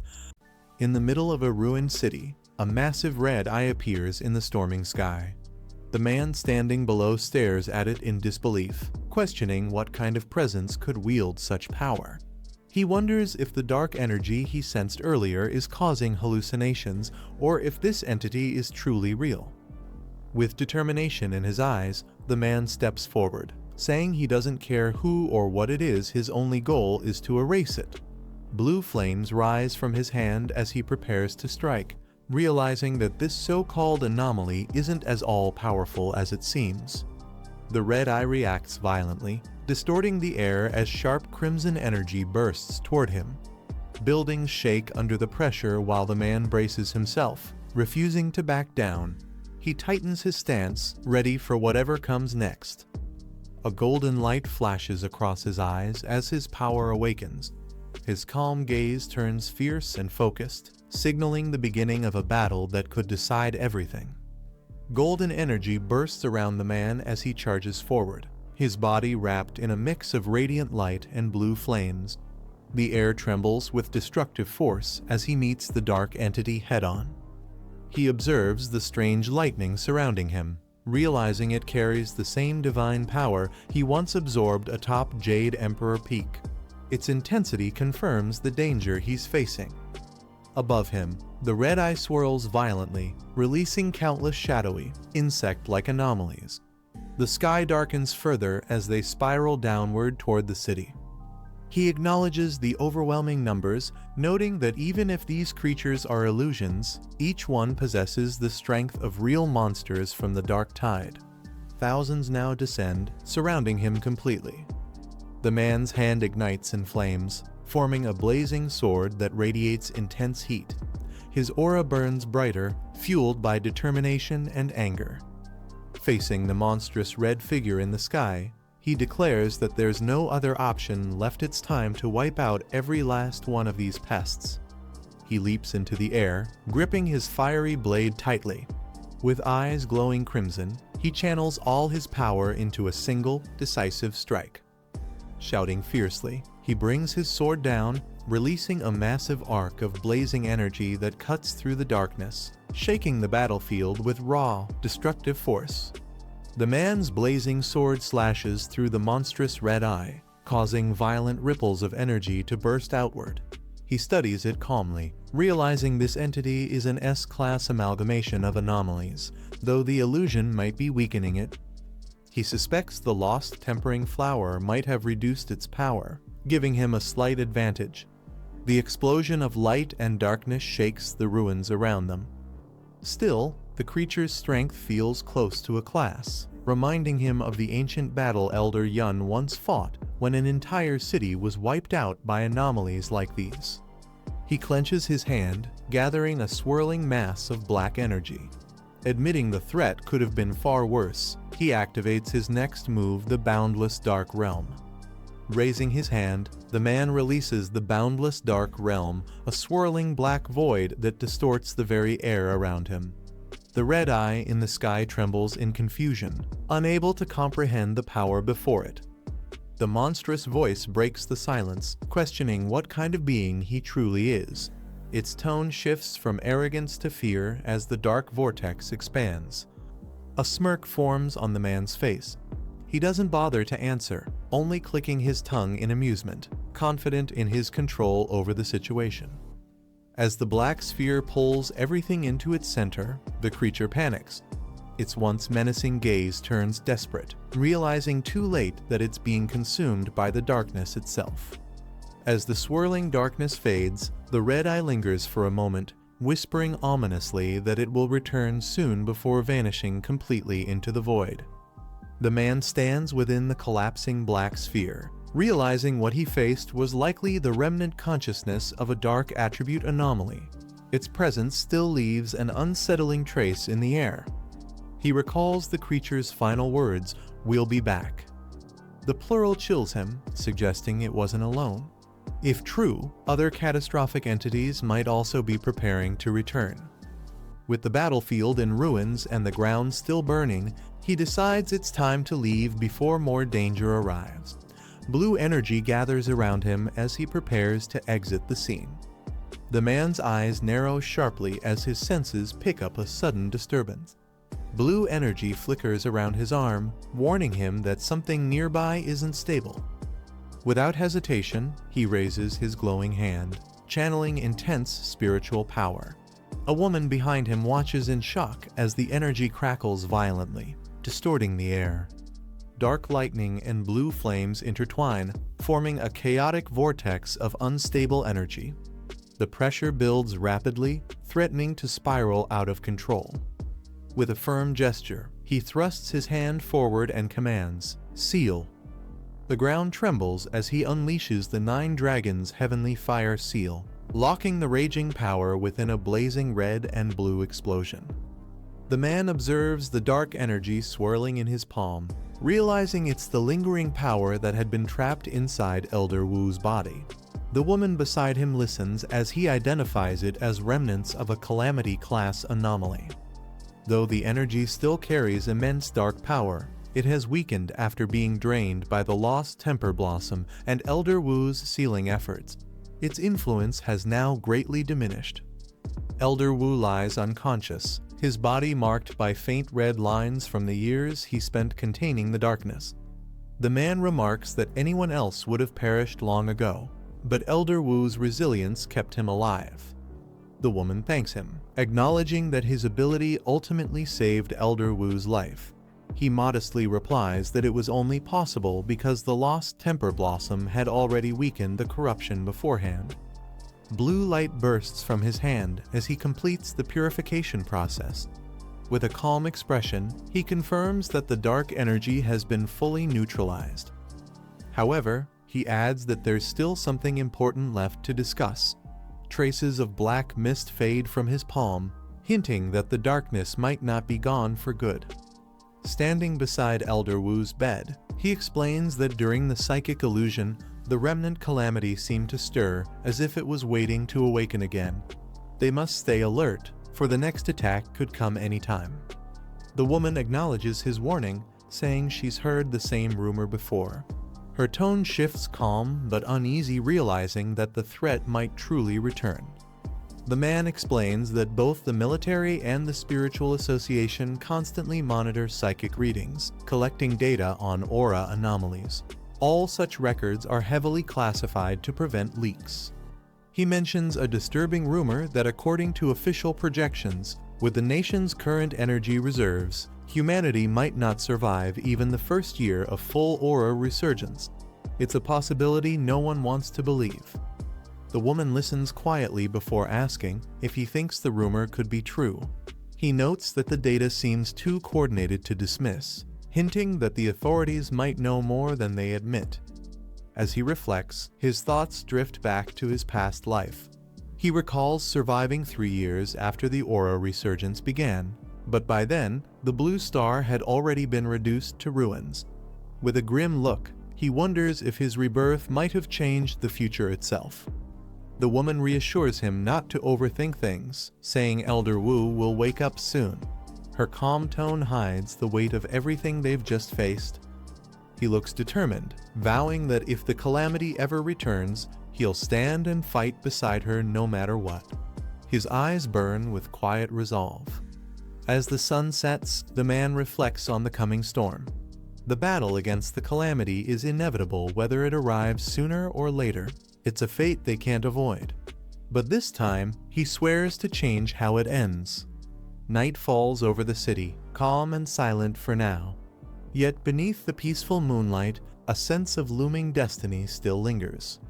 Sitting cross-legged in meditation, he focuses his energy, feeling the surge of power within.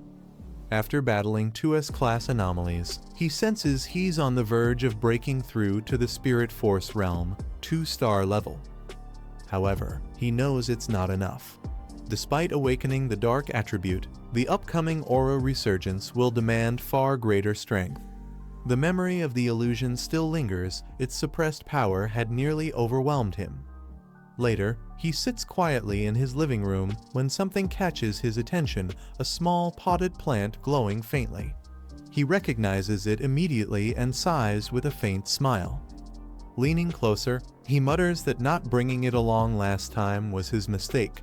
Gently touching its petals, he jokes that it's not exactly something he can carry around casually, hinting at the plant's mysterious power. Smiling softly, he lifts the glowing plant in his hands and jokes about regretting not giving it a chance to grow stronger before. Deciding to make up for it, he suggests they head outside for some fresh air. Under the moonlit sky, he walks through Black Mountain toward the Spirit Association's Botanical Research Center. The place has flourished, burned trees regrown, new life sprouting everywhere, a sign of nature's quiet recovery. He kneels among the plants, carefully placing the pot into the soft soil. Grateful, he makes a note to thank Sue and the others for helping restore this place. Gently patting the leaves, he tells the plant to drink sparingly, teasing that with its appetite, it could strip every forest on Blue Star bare if left unchecked. The glowing plant begins to release streams of green energy, absorbing the spiritual essence from the surrounding forest. Its petals shimmer as its power steadily increases. The man stands nearby, arms crossed, watching as a vortex of energy spirals around them. The ground trembles slightly from the overwhelming flow of life force. When the forest starts to wither, he stops the plant, saying that's enough for now. His expression remains calm but focused, aware of the delicate balance of nature. Smiling, he carefully uproots the plant and suggests they move somewhere else to continue. The flower glows warmly in his hands, responding as if it understands. The man crosses his arms and watches the glowing plant absorb spiritual energy, remarking that it's had enough for now. The forest around him grows still, stripped of its vitality. He smiles softly and lifts the plant from the soil, suggesting they move to a new spot to continue absorbing energy. The flower glows brighter in response. The man freezes as a distant howl echoes through the silent forest. His expression sharpens while the glowing plant in his hands flickers faintly in response. He narrows his eyes, realizing the sound is from a wolf, or rather, something far more dangerous hiding in the dark. The air grows heavy with killing intent. Under the blood-red moon, shadows shift atop the mountain ridge. Dozens of crimson eyes glimmer menacingly in the night. His gaze hardens as the truth hits him. The entire wolf pack is evolving, their bodies twisting under the moon's cursed light. Under the blood-red moon, a massive figure stood atop the hill, the Wolf King, surrounded by his pack. The boy below watched cautiously, realizing the creature was nearing the end of its evolution. The Wolf King howled loudly as dark energy surged through its body, completing its transformation. The sinister green aura glowed brighter than ever. Holding a glowing plant, the boy tightened his grip. The radiant energy pulsed, reacting to the Wolf King's presence, making the air feel heavy and charged. As the evolved wolves surrounded him, the boy observed carefully. The Wolf King had changed its core, adopting a corrosive poison attribute after absorbing dark energy during evolution. The Wolf King's dark aura flared violently, its power growing unstable as the dark attribute surged within it. The air trembled from its presence. The man observed calmly, analyzing its strength. Despite the terrifying aura, he concluded it was only as strong as a class anomaly. He tightened his grip on the glowing plant, sensing its energy synchronize with his intent as faint lights pulsed through its petals. Placing the plant into the ground, he prepared for battle. Although the Wolf King's power wasn't extreme, the countless wolves nearby and the city below made the threat far greater. With calm determination, the man activated the glowing plant, its energy spreading as the Wolf King roared and charged toward him. The battle had begun. A massive beam of green energy shot into the night sky, piercing the moonlight as the surrounding mountains trembled from the surge. Watching from a distance, a group of scouts observed the chaos. One of them reported that the Wolf King's evolution was complete and its aura had reached a contamination level of 90. Shocked, the leader muttered that its power was still rising, its base strength now comparable to those in the late ghost carving realm. The soldiers panicked as they realized the Wolf King's strength might have reached the spirit forcing realm. The rest of the pack was already at ghost carving levels, making the situation dire. Suddenly, a dark green light burst across the mountain once again. The dark attribute had reappeared, intensifying the corruption. One of the leaders shouted in realization. The Wolf King had evolved dual attributes, a nearly impossible mutation among anomalies. Knowing the danger, he urgently called for backup. If these beasts completed their evolution, the entire district below would be wiped out. The ground suddenly began to shake, startling the team. They wondered if the Wolf King's evolution had caused an earthquake. But before they could react, a massive surge of green energy erupted from the mountain, an overwhelming force recognized as the power of desolation. Panic spread as they realized it wasn't just the Wolf King. Another anomaly had appeared, releasing destructive energy without warning. The leader shouted for everyone to retreat and ordered an immediate evacuation of all nearby residents before the devastation could spread. One of the soldiers noticed something strange. The power of desolation wasn't spreading outward, but seemed to be shifting direction. As they watched in confusion, the glowing energy began sinking deep into the mountain instead of expanding. The intense pressure suddenly faded, leaving behind only silence.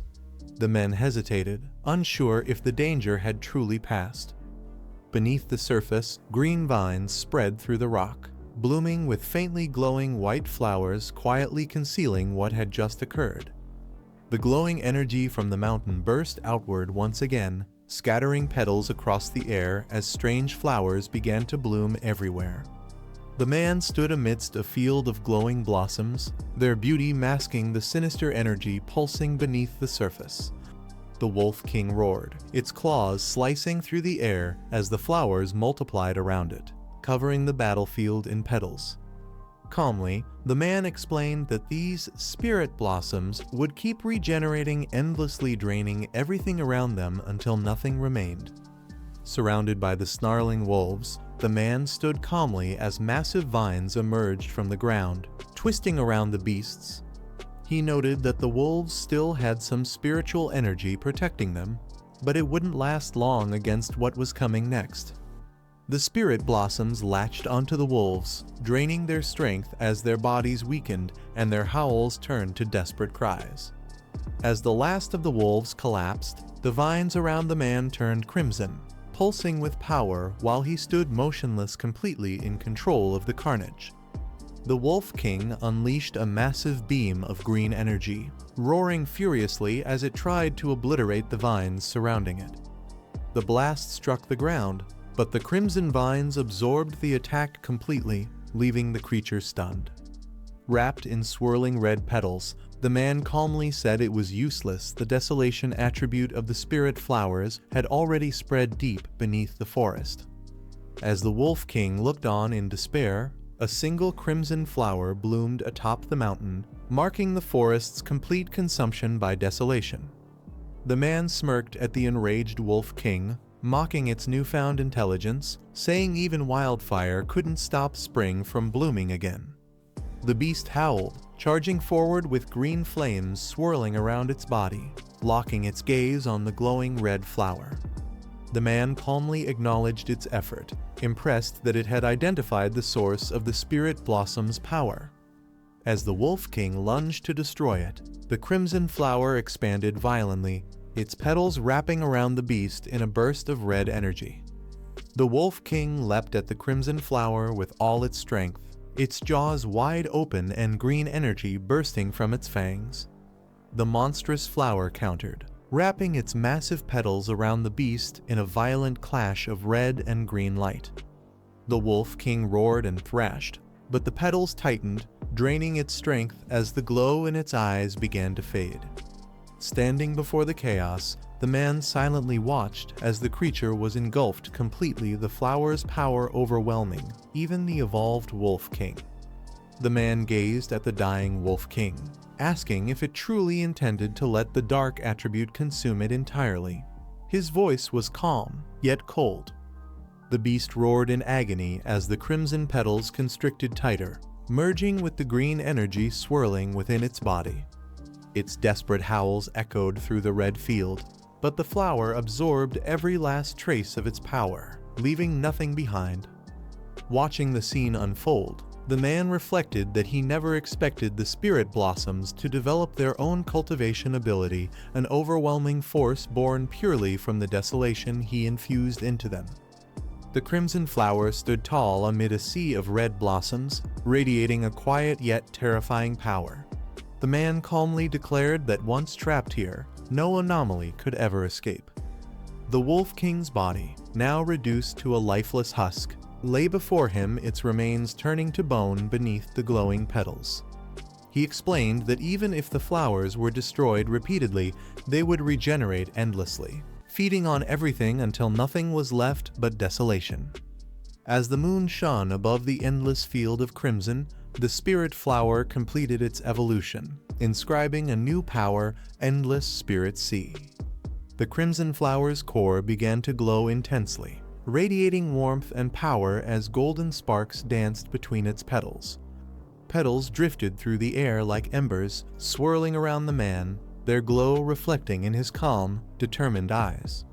He stood silently beneath the towering bloom, the air thick with energy and anticipation as the night turned scarlet. In the control center, alarms blared as a major contamination alert appeared on the screens. Analysts quickly detected a class anomaly, noting that two entirely different spiritual energies had emerged within the polluted zone.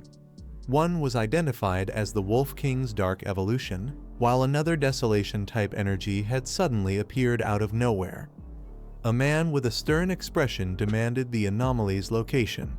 His subordinates, surrounded by red warning lights, traced the readings to the low mountain forest, the same area once supervised by Captain Su. Concerned, the operator reminded them that the Demolisher squad had already been deployed to handle the wolf pack, hinting that something had gone terribly wrong at the site. The commander received an urgent report.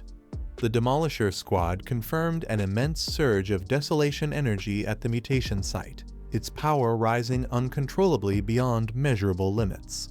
At the contaminated zone, the Demolisher squad stood in shock as the readings stabilized. The commander on site reported that the surge of desolation energy had completely wiped out the A-class Wolf King anomaly. Yet instead of spreading outward, the energy burrowed deep into the mountain itself. Moments later, strange crimson blossoms began blooming across the slopes, an unnatural and mesmerizing sight that filled the air with an eerie stillness.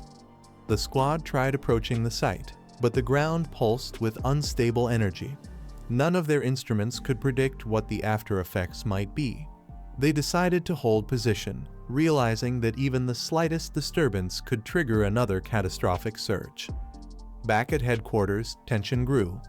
One officer warned that if the unknown anomaly inside the mountain erupted, the destruction could surpass the previous airborne Ghost Vines incident. Another suggested calling for reinforcements, fearing that even with all the pioneers combined, they might not survive what was forming there. The commander, maintaining his composure, ordered 2 elite units to be dispatched immediately. Elsewhere, a girl with silver hair stood beside a silent man as the command echoed through the comms. Her expression hardened as she gazed toward the direction of the mountain. Something about the disturbance felt familiar. After a brief pause, she murmured to herself, realizing the truth, it was him again. Back at headquarters, the realization struck them like lightning. The silver-haired girl turned to the commander, piecing everything together. She deduced that the source of the desolation energy wasn't random, it was Fang Yi. His home was located exactly within the affected area, confirming their worst suspicion. Meanwhile, far away in the city, Fang Yi stood atop a building engulfed in flames of radiant energy. The fire around him didn't burn. It pulsed with life, resonating with the same mysterious force that had shaken the mountain. Calm and determined, he vowed to protect everyone within the city no matter the cost. High above, in the back mountain where the surge first began, the crimson blossoms continued to spread. The sky shimmered with energy as the earth trembled under the growing anomaly. The air grew thick with power, hinting that something extraordinary was about to awaken. Amidst the glow of red petals, a towering flower emerged from the mountain's core, immense and alive. Beneath it stood Fang Yi, gazing up at the monstrous bloom that radiated with spiritual energy. As the petals unfolded, he understood what was happening. By devouring the Wolf King, he was evolving once again, gaining a second attribute far beyond anyone's comprehension. The crimson flower pulsed brighter, its petals unfolding in waves of energy that lit the entire mountain. The desolation aura mixed with intense heat, transforming the surroundings into a fiery storm. The energy condensed into a blazing core, revealing the nature of Fang Yi's new power. A faint smile appeared on Fang Yi's face as he observed the phenomenon. He realized what he had gained, a fire attribute. It wasn't something he had expected, yet it perfectly resonated with the chaos burning inside him. Reaching out, he absorbed the energy flowing from the colossal flower. Flames swirled around him as the power fused into his body. He quietly remarked that evolution through devouring was an absurdly simple way to grow stronger, yet, for him, it felt natural. As the light dimmed, the massive flower shrank into his palm, transformed into a radiant spirit flower. It had completely devoured the mutated Wolf King and its pack. Now evolved into the desolate flame spirit flower, it held both desolation and fire attributes. Its hunger for spiritual energy had awakened, marking Fang Yi's step into a new realm of overwhelming power.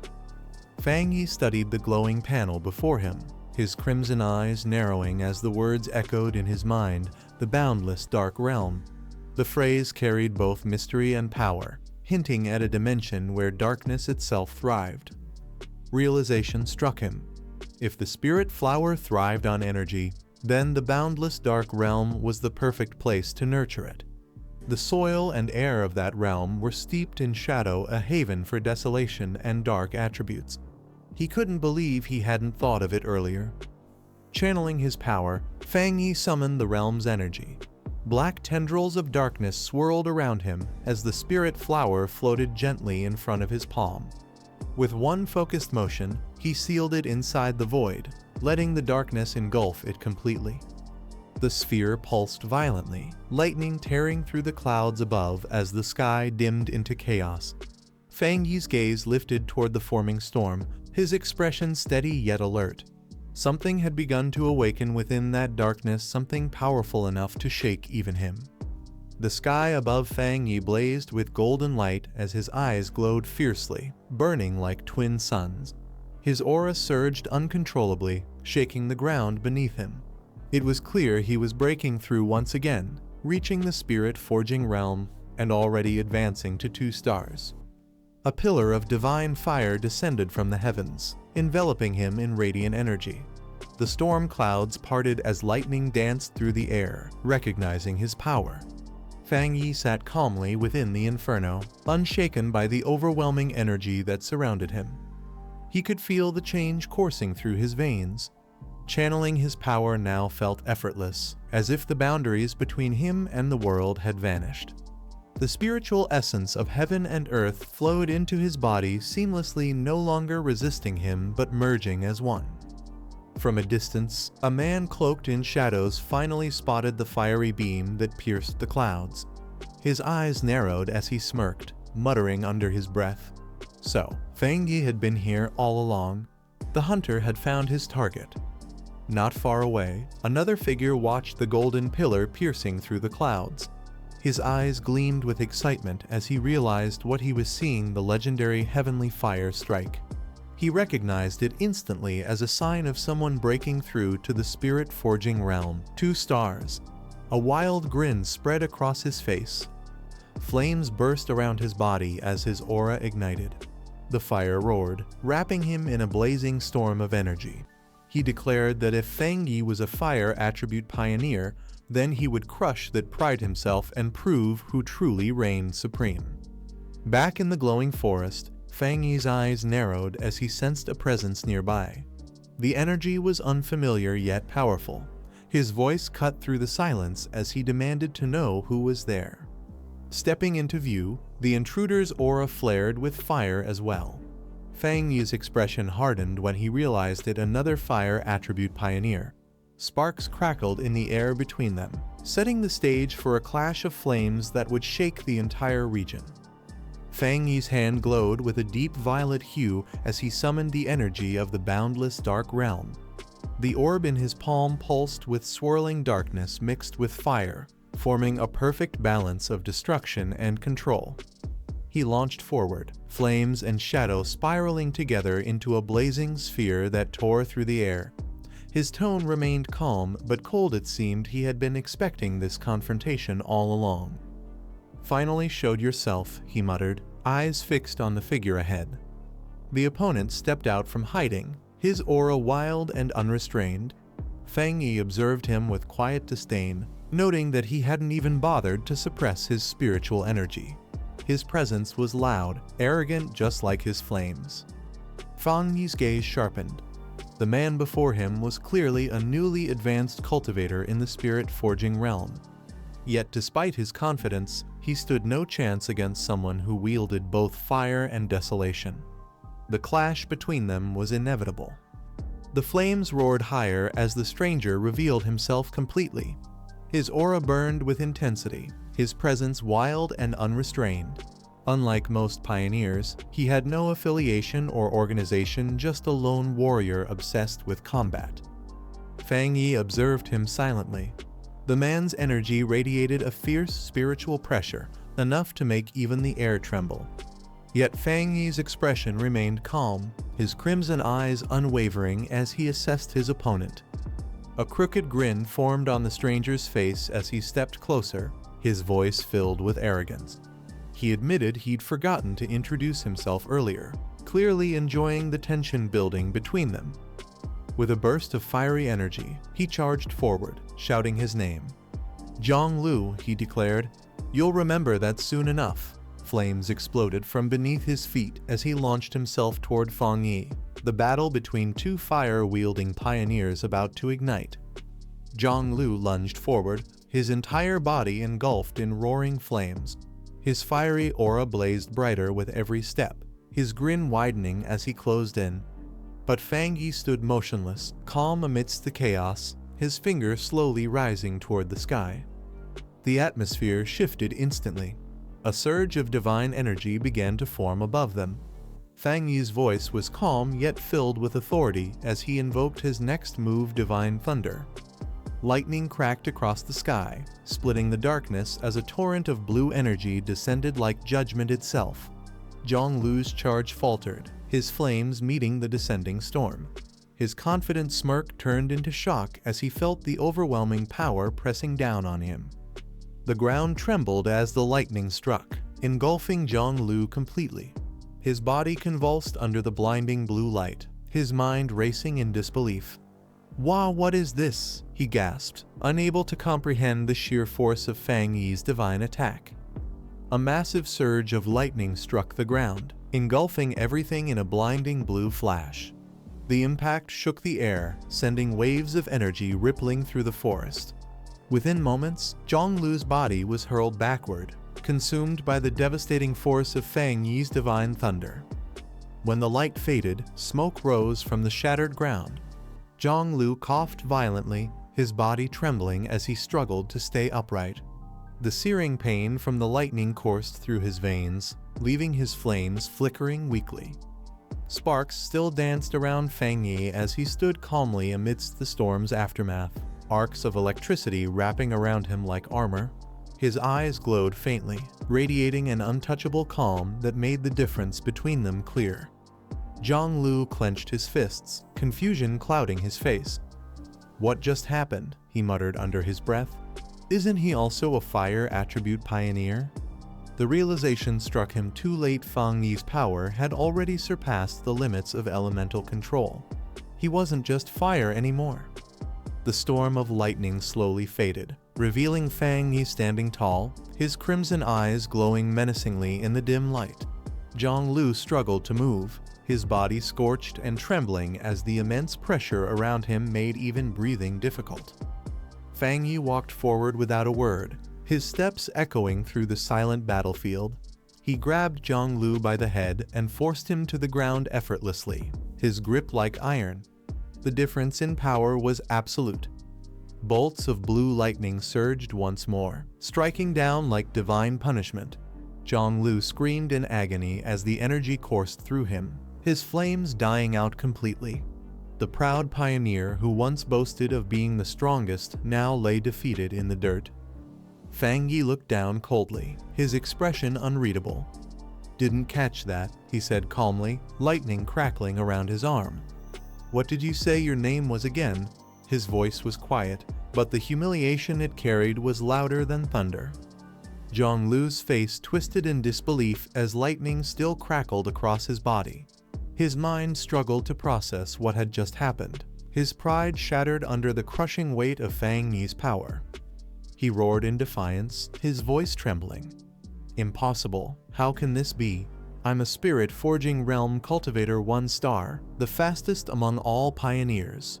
His words faltered as Fang Yi's hand pressed harder against his face, driving him further into the ground. Memories of his arrogance flashed before his eyes, the admiration of his peers, the power of his fire attribute, and the pride he carried as one of the rare few who wielded flame itself. He had believed no one could stand above him. Yet now, he could barely breathe beneath the shadow of Fang Yi. Fang Yi glanced down with quiet disdain. "TCH," he muttered, unimpressed by the man's desperation. Zhonglu's strength and pride meant nothing against someone who had already surpassed the limits of ordinary cultivation. The fight was over his dominance absolute.